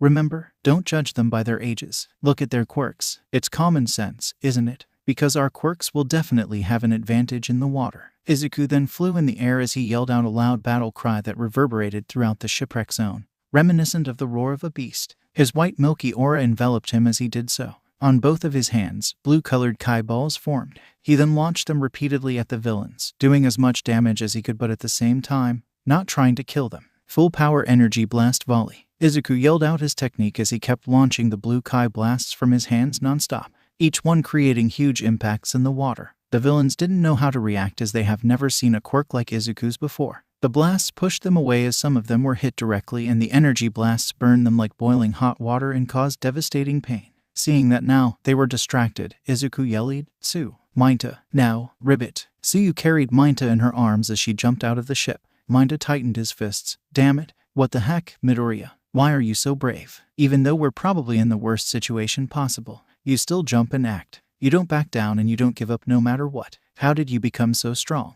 "I'm nothing but a coward," Minta thought as he gripped a purple ball on his head. "But no more. I'm no longer going to be afraid. I want to be a hero just like everybody else. I'm going to become strong and cool, just like you." Minta yelled as he found new motivation within himself as he kept throwing as many purple balls as fast as he possibly could towards where all of the villains were. "I'm getting dragged in," yelled a villain as they were all getting sucked up towards the middle and were getting dangerously close to each other. Minta's purple orbs began to stick to each and every one of them. "What is this crap? I can't get it off." Izuku floated above them as he observed the sight. If a strong force is applied to the surface of the water, it'll spread, and then converge back in the middle. Izuku yelled as he saw that all of the villains were squashed up together smack in the middle, courtesy of Minta's purple sticky balls that made them all stuck and unable to move and get away from each other. "Move. Get away from me. I can't move. We're too close," numerous villains said as they were helpless and pretty much stuck together. "Now for the final blow," Izuku said as green electricity gathered in his right thumb and index finger. "Delaware Smash." Izuku yelled out the name of one of his signature moves as he flicked his finger. The result was a huge typhoon of force that was sent directly to where all of the villains were grouped up. The villains widened their eyes in fear as the smash completely blew them all away at once, knocking them out of commission as they were finally dealt with and knocked out unconscious. Izuku smirked as he saw the beauty that fell before him. "Perfect combo. Good job, Tsu and Minta." Izuku yelled out in victory as he flew towards where Tsuyu jumped in the air. "Well, looks like we cleared the shipwreck zone. You two are amazing," Tsu said as she was grateful that she had classmates as strong and courageous as them. "Landslide zone. Scatter you and kill you. Huh, I hate to say this, but you just look like guys with quirks they didn't know what to do with," Shoto Todoroki said as he breathed out a breath of cold air. All around him were villains that were frozen still. They were completely immobilized as the ice-cold frost that trapped them didn't allow them to move a step as they were completely at Shoto's mercy. This guy. The instant we warped here, we were destroyed. Is he really a kid?" One villain as he shivered from the extremely low temperatures of Todoroki's eyes. "Killing All Might. At first glance, I thought they had gathered all their elite and would overpower him by numbers." One villain tried to sneak up from behind Shoto, but he caught him right before he could get hit and freezed his entire body save for his head. Another villain tried to move in on him while Shoto was distracted, but he effortless freezed him as well. But a closer look shows that the pawns they prepared for us were just a rat-ag bunch of thugs that even teenage Esser could beat, Shoto thought as he disarmed the thug that came up from behind him. "From what I saw, there are only 2 or 3 truly dangerous people. If that's the case, then the next step I should take is..." Shoto turned to the frozen villain in front of him. "Hey, at this rate, your cells will slowly die. I want to be a hero. I would like to avoid something so cruel if possible." The villain's eyes widened as small hints of tears could be seen forming as he feared that his life right now is at the hands of a 15-year-old kid. Shoto placed his right hand in front of the villain's face as cold frost air came out of it, signaling that he could make the ice he needed at any moment he wanted. "I'm only going to say this once. Tell me, how do you and the rest of your so-called League of Villains plan on killing All Might?" Shoto asked as he threatened the poor villain. "Mountain Zone." "Ahhh." Kaminari screamed in fear as a huge bulky villain thug aimed a punch at him. He narrowly dodged the devastating blow and began to run away from the thug. "Scary. Seriously, did you see that just now? I saw the river Styx. Seriously. What the heck is up with these guys? What's going on?" "Worry about that later," Gyro said as she and Momo fended off a couple of thugs. "Right now, we need to figure out how we'll get away from all these people." "Then give me a weapon, too," Kaminari pleaded as they were surrounded by a mob of low-tier villains. "You're the electric guy, aren't you? Hurry up and take care of them." Gyro replied as Kaminari's quirk should be more than enough to handle these cannon fodder. "You saw during the combat training, didn't you? We were paired up. I can only cover myself with electricity. I can discharge electricity, but it's not like I can control it. I'll hit you too. It's like, the same as Todoroki. Even if we wanted to call for help, there's interference jamming the signal. Listen, you two, right now, you can't count on me. I'm counting on you." Kaminari finished as he gave the 2 girls a thumbs up, encouraging them to their best as he thought he was completely helpless in their current situation. Gyro just rolled her eyes. "You're a guy, aren't you? Stop whining." Gyro kicked him in the back towards the thugs. "Then, I'll use you as a human stun gun." "Wait, what?" Kaminari yelled as he landed in front of the big villain who he was running away from earlier. On impulse, he activated his quirk and yellow lightning enveloped the villain as he was knocked out. "Oh, snap. It's working. I'm strong. You two can count on me." "Hey, you're too happy-go-lucky. Gyro replied with a sweat drop. Stop messing around, kid, a villain in yellow spandex said as he charged towards Gyro with a large boulder above his head. Gyro connected her earphone jack into the speakers in her legs as it created a large and loud sound wave that completely pushed the boulder back. Kaminari electrocuted that same villain as well. Another tried to ambush him with knives aimed for his throat. Momo saw this and quickly threw a net over at the villain and trapped him. This allowed the blonde-haired lightning user to electrocute him as well. It's done, Momo shouted as from her back came out a large sheet that covered both her and Gyro. It's an insulation sheet 100 millimeters thick. Kaminari smirked as he understood. I see. In that case, now I don't need to hold back anymore. Kaminari proceeded to aim yellow lighting at the ground as it spread and electrocuted all of the villains present. Momo and Gyro were unaffected due to the insulation sheet they were under. Now then, I am worried about the others. Let us join them quickly, Momo said, but little did she know that Kaminari's blast was strong enough to tear apart a bit of her costume, leaving her chest exposed. Wait, your clothes got super punk, Gyro said as she was quite jealous of Momo's rather developed bust as her body was mature for her age. Oh, it's fine. I can just make new clothes again, Momo replied. Gyro heard footsteps as she immediately hugged Momo to cover her wardrobe malfunction. Kaminari, don't you dare look. But when she looked out, she saw that Kaminari had a stupid look on his face as he spoke incoherent words and walked around in a daze as he held both of his thumbs up. This was the drawback of his quirk. If he goes over his watt limit, then his brain short-circuits, making him a literal retard for a bit. As they left the sheet, with Momo having already repaired her costume, they were ready to head out and try to regroup with their other classmates. But before they took another step, they heard something that completely stopped them in their tracks. The power behind that demonic roar was so strong was that it created strong winds and pushed them back as they struggled to keep their balance. What in the world did that come from? Momo asked in shock. A couple of minutes earlier. Hey, Midoriya, we're just here to see how things are going, right? Mineta asked nervously as he, Tsu, and Izuku came out of the shipwreck zone and into the main plaza where Aizawa was dealing with the huge mob of villains. Earlier, after dealing with the goons in the shipwreck zone, Izuku suggested that the three of them go check up on Aizawa. Mineta was hesitant at first as he didn't think it was a good idea, but Izuku was worried for his teacher as he believed that he may have taken up too big of a load. He decided that he was going to go help Aizawa. However, he reassured Mineta and Tsu that if things got too dangerous or out of hand, then they would leave immediately. Yes, don't worry. We'll run away the instant it seems dangerous. I wouldn't intentionally put you guys in harm's way, Izuku replied as they hid away from the villains' sights and observed the battle that was transpiring. Multiple bodies laid across the floor as Eraserhead kept on effortless dealing with all of the cannon fodder thugs that stood in his way. After typing up two people with his scarf and knocking them out, he looked up to see Tamura Shigaraki charging straight for him with his right hand.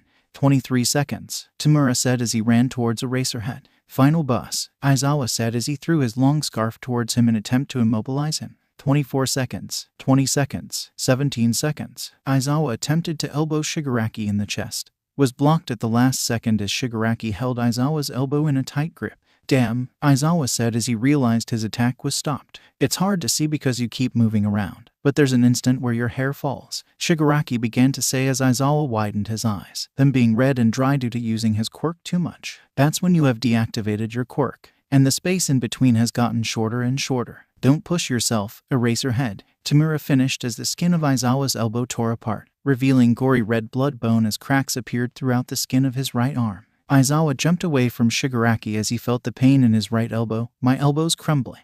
The fodder villains took this as an opportunity to get the jump on Aizawa. He dodged all of their attacks as he panted, feeling the fatigue for fighting a big group for a long period of time.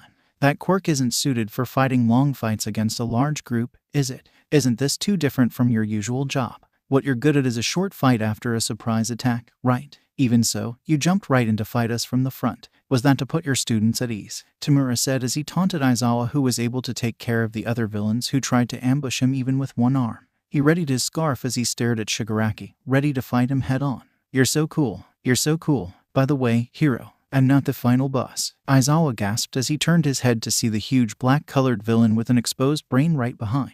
He moved so fast that Aizawa never even heard him make a sound. His name is Namu, and he's the one you really need to worry about. Not me, Shigaraki said as Namu brought his claws down towards Aizawa. He tried to erase Namu's quirk, but it didn't seem to have any effect as Namu still brought his hand down and pushed the erasure hero to the ground and smashed his head. He broke Aizawa's arm as he screamed in pain. Namu's level of strength is absurd. How could somebody have this much power? You can erase quirks. That's wonderful, but it's nothing impressive in the face of overwhelming power. You might as well be quirkless, Shigaraki said as he smiled in delight seeing the scene of his toy man handling the erasure hero. Aizawa's eyes turned red as he activated his quirk again and stared straight at Namu, attempting to erase his quirk again. But just like last time, Namu was completely unaffected and snapped Aizawa's other arm as he grunted in pain.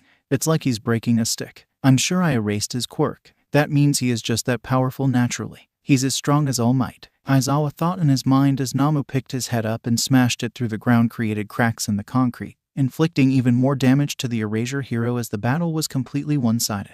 Mineta grimaced as he tried to cover his face. Midoriya, I can't take it anymore. I can't watch, it's too much. We gotta get out of her before we get hurt. Ribbit, Sue said as she too was having trouble watching the gory scene in front of her. There was just so much blood. She didn't expect a villain to be so strong that he was able to completely destroy their homeroom teacher like it wasn't even a warm-up. Izuku grit his teeth hard as he clenched his fists so hard that his knuckles were turning pale. He looked on in absolute rage as his teacher was getting pummeled to the ground. It sickened him to no end. He restrained himself from jumping in and trying to save Aizawa because Sue and Mineta were with him, and he didn't want to endanger their lives. However, his patience was running extremely thin. Any second now, he was about to snap and destroy the villains that dared lay their hands on his sensei. At that moment, Izuku widened his eyes as he felt a familiar energy signature enter the area. A purple mist appeared as Kurogiri stepped out of a portal. Tamura Shigaraki, Kurogiri spoke, getting said man's attention. Kurogiri, did you kill 13? I put 13 out of action, but there were students that I was unable to disperse, and one of them was able to run away. Kurogiri stated, referring to Tenya, who was able to escape the USJ and call for help from the pros. Tamura began to scratch his neck angrily. Kurogiri, if you weren't a warp gate and our ride out of here, I would have crushed you to pieces, Tamura said angrily as he realized that now that pros were coming as backup, it just made their situation a whole lot more complicated. Izuku was surprised at the reveal of the new situation. Somebody was able to escape and call for help. If I were to guess, then it must have been Ada, since his quirk makes him run really quick, so it would make the most sense for him to be the one to do it. This means that backup is on their way, Izuku thought happily as now the situation was turned in their favor. Tamura sighed as he stopped scratching his neck. We can't win against dozens of pros. It is game over. Man, it's game over this time. Let's go home. Mineta gained a hopeful look on his face. They're going home. Did he just say they're going home? Mineta asked shakily as he thought his ears were deceiving him. That's what I heard, Sue said as she too now was getting hopeful at the fact that now the villains would leave them alone and they wouldn't have to worry no longer. However, Izuku was skeptical as he didn't believe them for a second. He kept his guard up, waiting for their next move, for them to simply retreat after doing all this. Don't they want to kill All Might? If they leave like this, we'll just beef up their security. Game over. No, I don't believe it for a second. What's going on? What are those guys planning? Izuku said in his head as he anticipated whatever next move the villains were about to make. He narrowed his eyes as he stared at them intently. Shigaraki turned his head a little. Oh, yeah.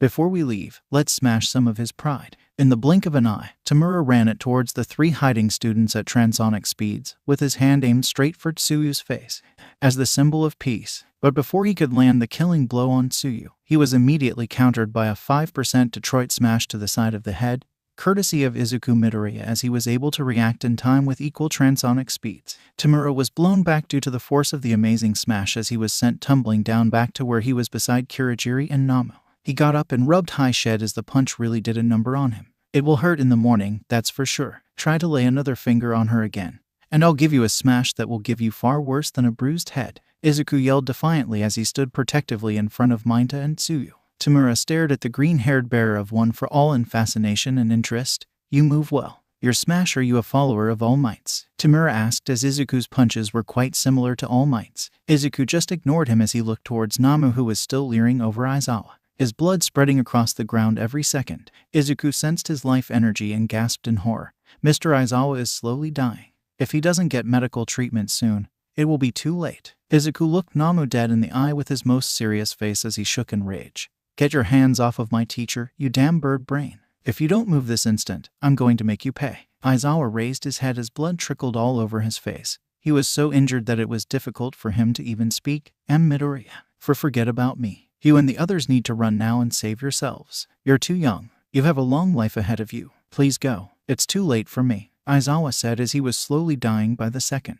He didn't want his students to have to die this early in their careers. He is all right in dying as long as his students are safe. Izuku shook his head. No, it's not too late. How can I call myself a hero if I let one of my comrades die when I could have done something? I refuse to run, Izuku said as he couldn't allow his teacher to die at the hands of these villains. Aizawa widened his eyes as he couldn't believe that his student was actually disobeying his orders just for the sake of saving him. He thought that was the height of irrationality. Izuku was just like All Might in his eyes, always going out of their way to do what they believed was right and save others while at the same time sacrificing themselves in the process. While it was a truly noble act, nobody can deny that, it doesn't mean it is always the smartest thing to do, especially when you know you're outmatched. Izuku is smarter than he gives himself credit for, so Aizawa knows that he realizes that he is going to a battle that Izuku knows that he cannot win. But he will still rush into battle anyways. Aizawa is pretty sure that Izuku will try to buy him in Class 1 enough time until the pros arrive. But who knows how long that will take. Aizawa, who is a pro hero, was taken down in mere seconds by Namu. So how long will Izuku, a freshman with no hero experience, last against a monster that was just as strong as All Might? Izuku looked at Namu again. Move. Namu said nothing as he stared at Izuku, not moving an inch, remaining in the same position as he awaited Tamura's orders. Izuku's patience ran out as he gripped his fists in absolute rage. I said move. Izuku flew straight towards Namu at a speed that easily surpasses sound. He landed a devastating kick to the head that actually made the black monster move back as the kick was much stronger than expected. What? Tamura yelled out in disbelief as he didn't expect the kid to actually attack Namu head-on with no hesitation at all. Izuku proceeded to land a series of furious punches towards Namu's midsection.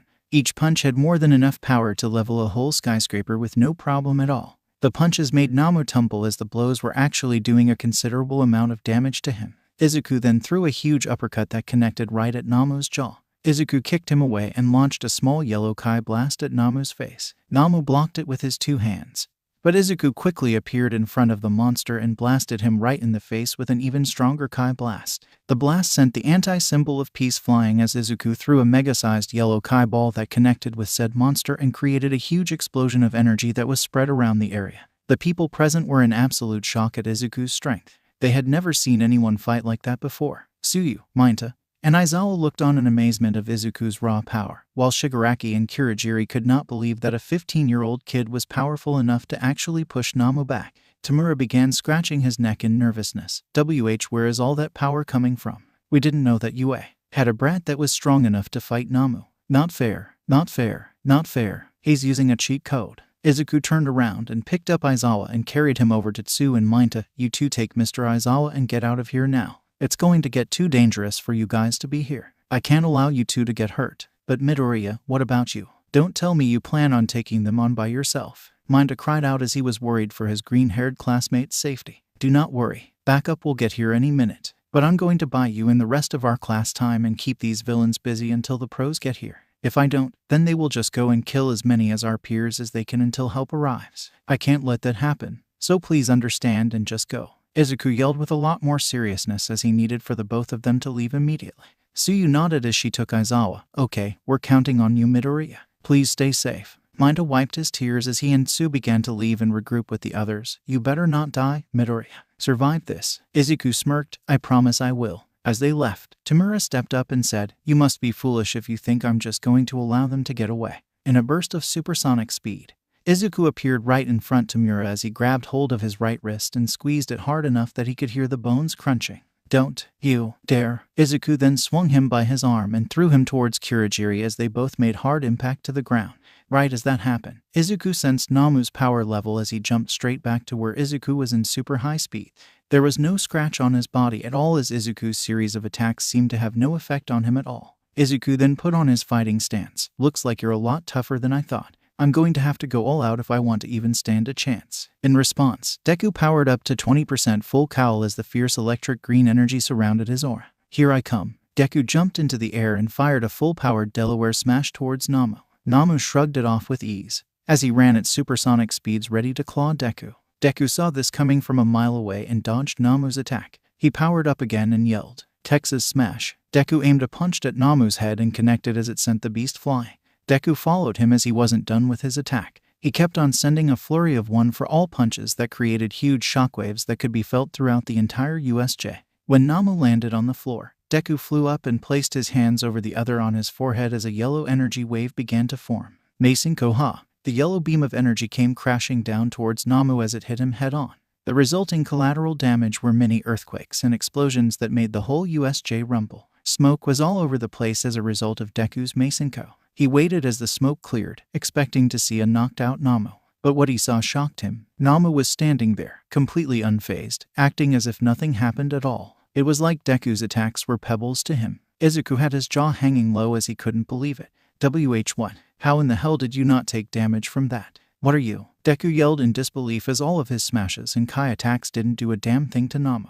His quirk is shock absorption. He can take all of your punches and then some, and not be hurt at all. Hehe, Shigaraki said as he laughed evilly. He enjoyed the look on Deku's face when he told him that there was nothing that the brat could do to even hurt Namu, let alone defeat him. Deku took a deep breath as he tried to recompose himself. It is fine. He has shock absorption. I can work with this. I have to buy as much time as possible. He can absorb attacks, but that doesn't mean he negate them. There must be a limit to how much exactly he can absorb, and I'm going to find that out. Alright, let's try this, Deku yelled. His left arm was enveloped with one for all green electric energy while his right arm was enhanced by Kai energy. Deku then flew towards Namu and began Hail Marrying him with punches using Kai and one for all separately. Each punch was as strong as his current limit as he put 100% effort into each of them. He ended his barrage of attacks with a blue energy wave right to Namu's dome. But when the smoke cleared, Namu was revealed to have taken absolutely no damage. Deku's sweat dropped as he couldn't believe that none of his blows did jack squat. Oh come on. Shigaraki made an evil smirk. It's no use, kid. There's nothing you can do that can even scratch him. Just give up and accept your death with grace. Deku narrowed his eyes as he prepared to fight again.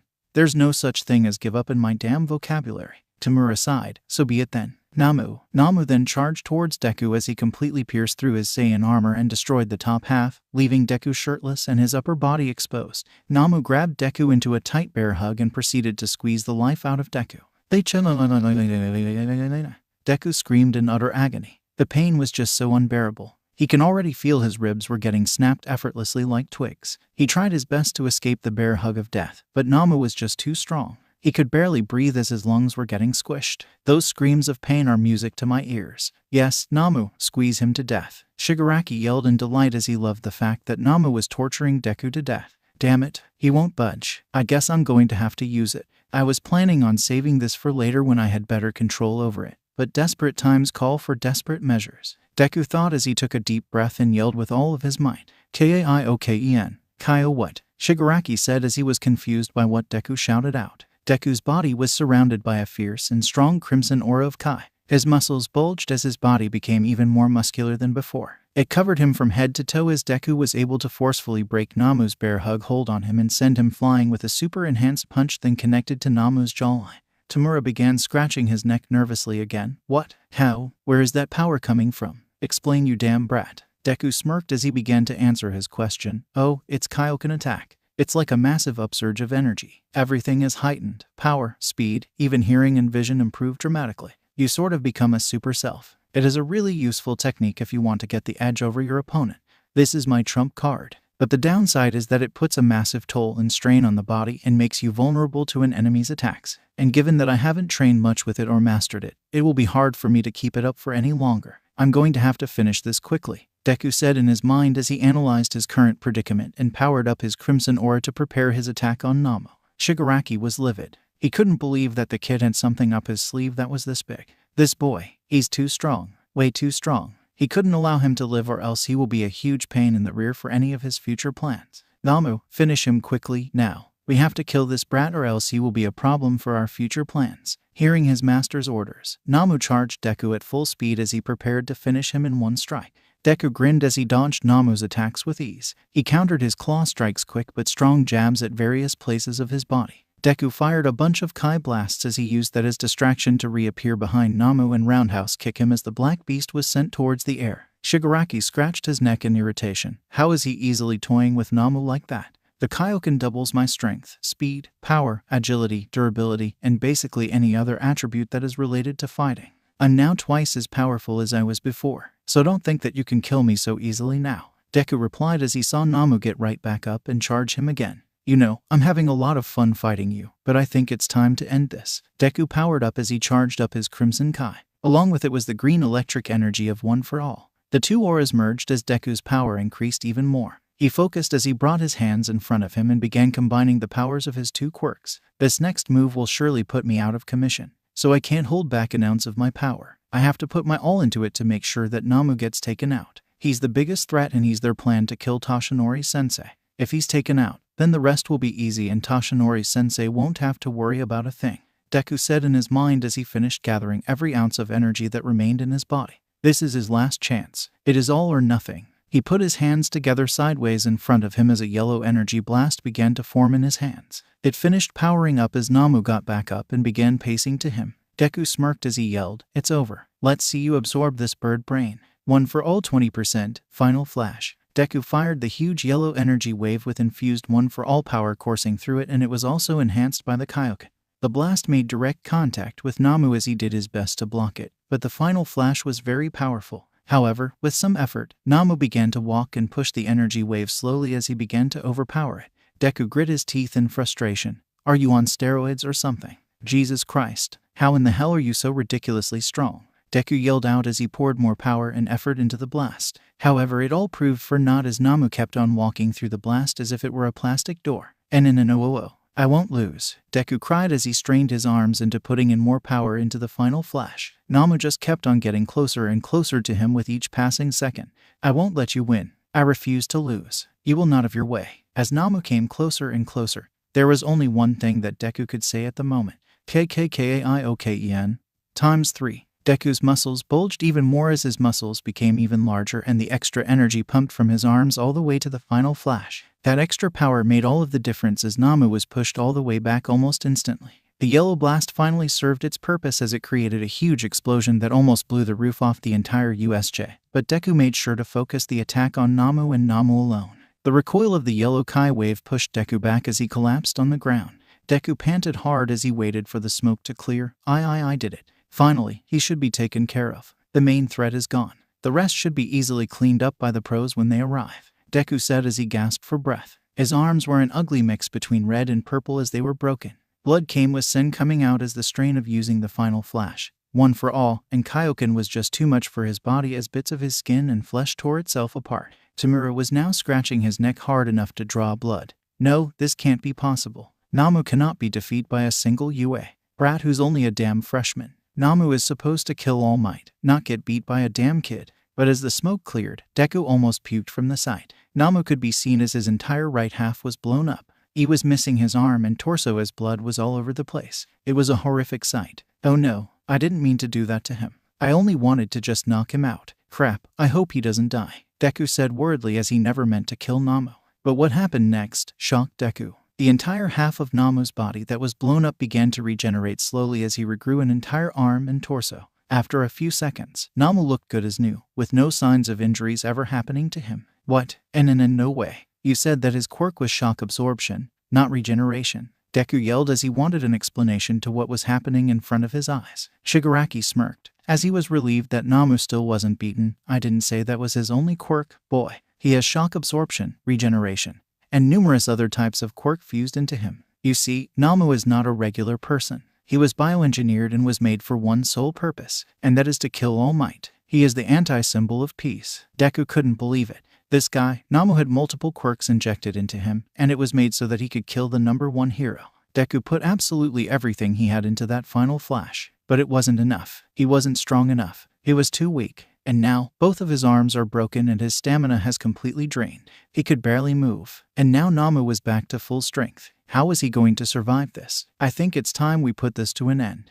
Don't you think? You put on a hell of a fight, but we've got more important matters to deal with. The main one being All Might. We can't allow you to live. You're just too powerful. You'll prove to be a pain in the butt later on. I would invite you to join the League of Villains, but I already know you will decline. Such a shame, but such is life. Namu, finish him," Shigaraki yelled as he gave his order to his puppet. Namu reacted by walking towards where Izuku was standing. He was completely defenseless, so it would not be difficult at all to dispose of the green-haired one for all user. Deku grit his teeth as he tried to move but couldn't. "Damn it, I can't fight back. What should I do? The pros are still not here yet, and I told Minta and Tsu to regroup with the others as I bought them some time." "Damn it," Deku said in his mind as Namu kept walking closer and closer to where Deku was. Tamura smirked. "Don't worry. As soon as we're through with you, we'll make sure to give the rest of your classmates a nice, painful, and torturous death." so when you die, you won't have to wait too long before you can see them again," Tamura said as he laughed maniacally at the thought of killing all of the young first years. Deku's eyes widened as he heard Tamura's words. He gritted teeth in anger. "What did you say?" "Did I stutter? I said that I'm going to kill all of your friends, you damn brat." Deku gripped his fists tightly. He didn't care that his arms were broken or that he was an excruciating guy just threatened the lives of his classmate. No, he refuses to let that happen. Not on his watch. As Namu kept on coming closer and closer, Deku closed his eyes as he tried to find something. Anything inside him that will help. He just needs a little extra more power. In order to protect his comrades, he can't just die here. He has so many things that he still needs to do. All Might is counting on him. He can't leave his mom alone in this world. He still hasn't even met his own father, damn it. What would All Might do? Izuku thought in desperation as he tried to think what his mentor and Ido would do in a dire situation such as his with barely enough power left to even stand. Both of his arms were broken, his Kai was depleted due to using Kaioken X3, and his stamina was sapped to pretty much zero. But he will not give up. Knowing All Might, no matter the odds, he would still pull through and somehow find a way to win, like how he always did. He promised to Mainta and Tsuyu that he would come back alive. And Izuku Midoriya doesn't break a promise no matter what. If he doesn't do something now, then Momo, Ochako, Kaken, everyone is going to die. Izuku kept on concentrating on the rage that he felt, the anger that he felt, all of the negative emotions he has felt in his life. He used that wrath to fuel him. He felt something hot inside of him. As Namu reached him and prepared to deliver the final blow to Izuku, little did they both know, inside of Izuku's subconscious, the golden door that had the mark of the Roman numeral of I was shaking violently. The locks on the doorknob were loosening as portions of the energy and power that resided inside the sacred door was leaking. Deku kept on thinking about the rage before his entire body was hot as the leaked energy of the sacred door enveloped him. I won't die. I won't let you hurt them." Namu aimed his left hand straight for Deku's throat as that blow was meant to kill him in one shot. But right before Namu could connect and murder the boy on the site, Izuku caught Namu's hand. Tamura was shocked, as was Namu, who looked on curiously. Izuku lifted up his head. His eyes remained closed. He opened his mouth and said something that will change everything in his life for good.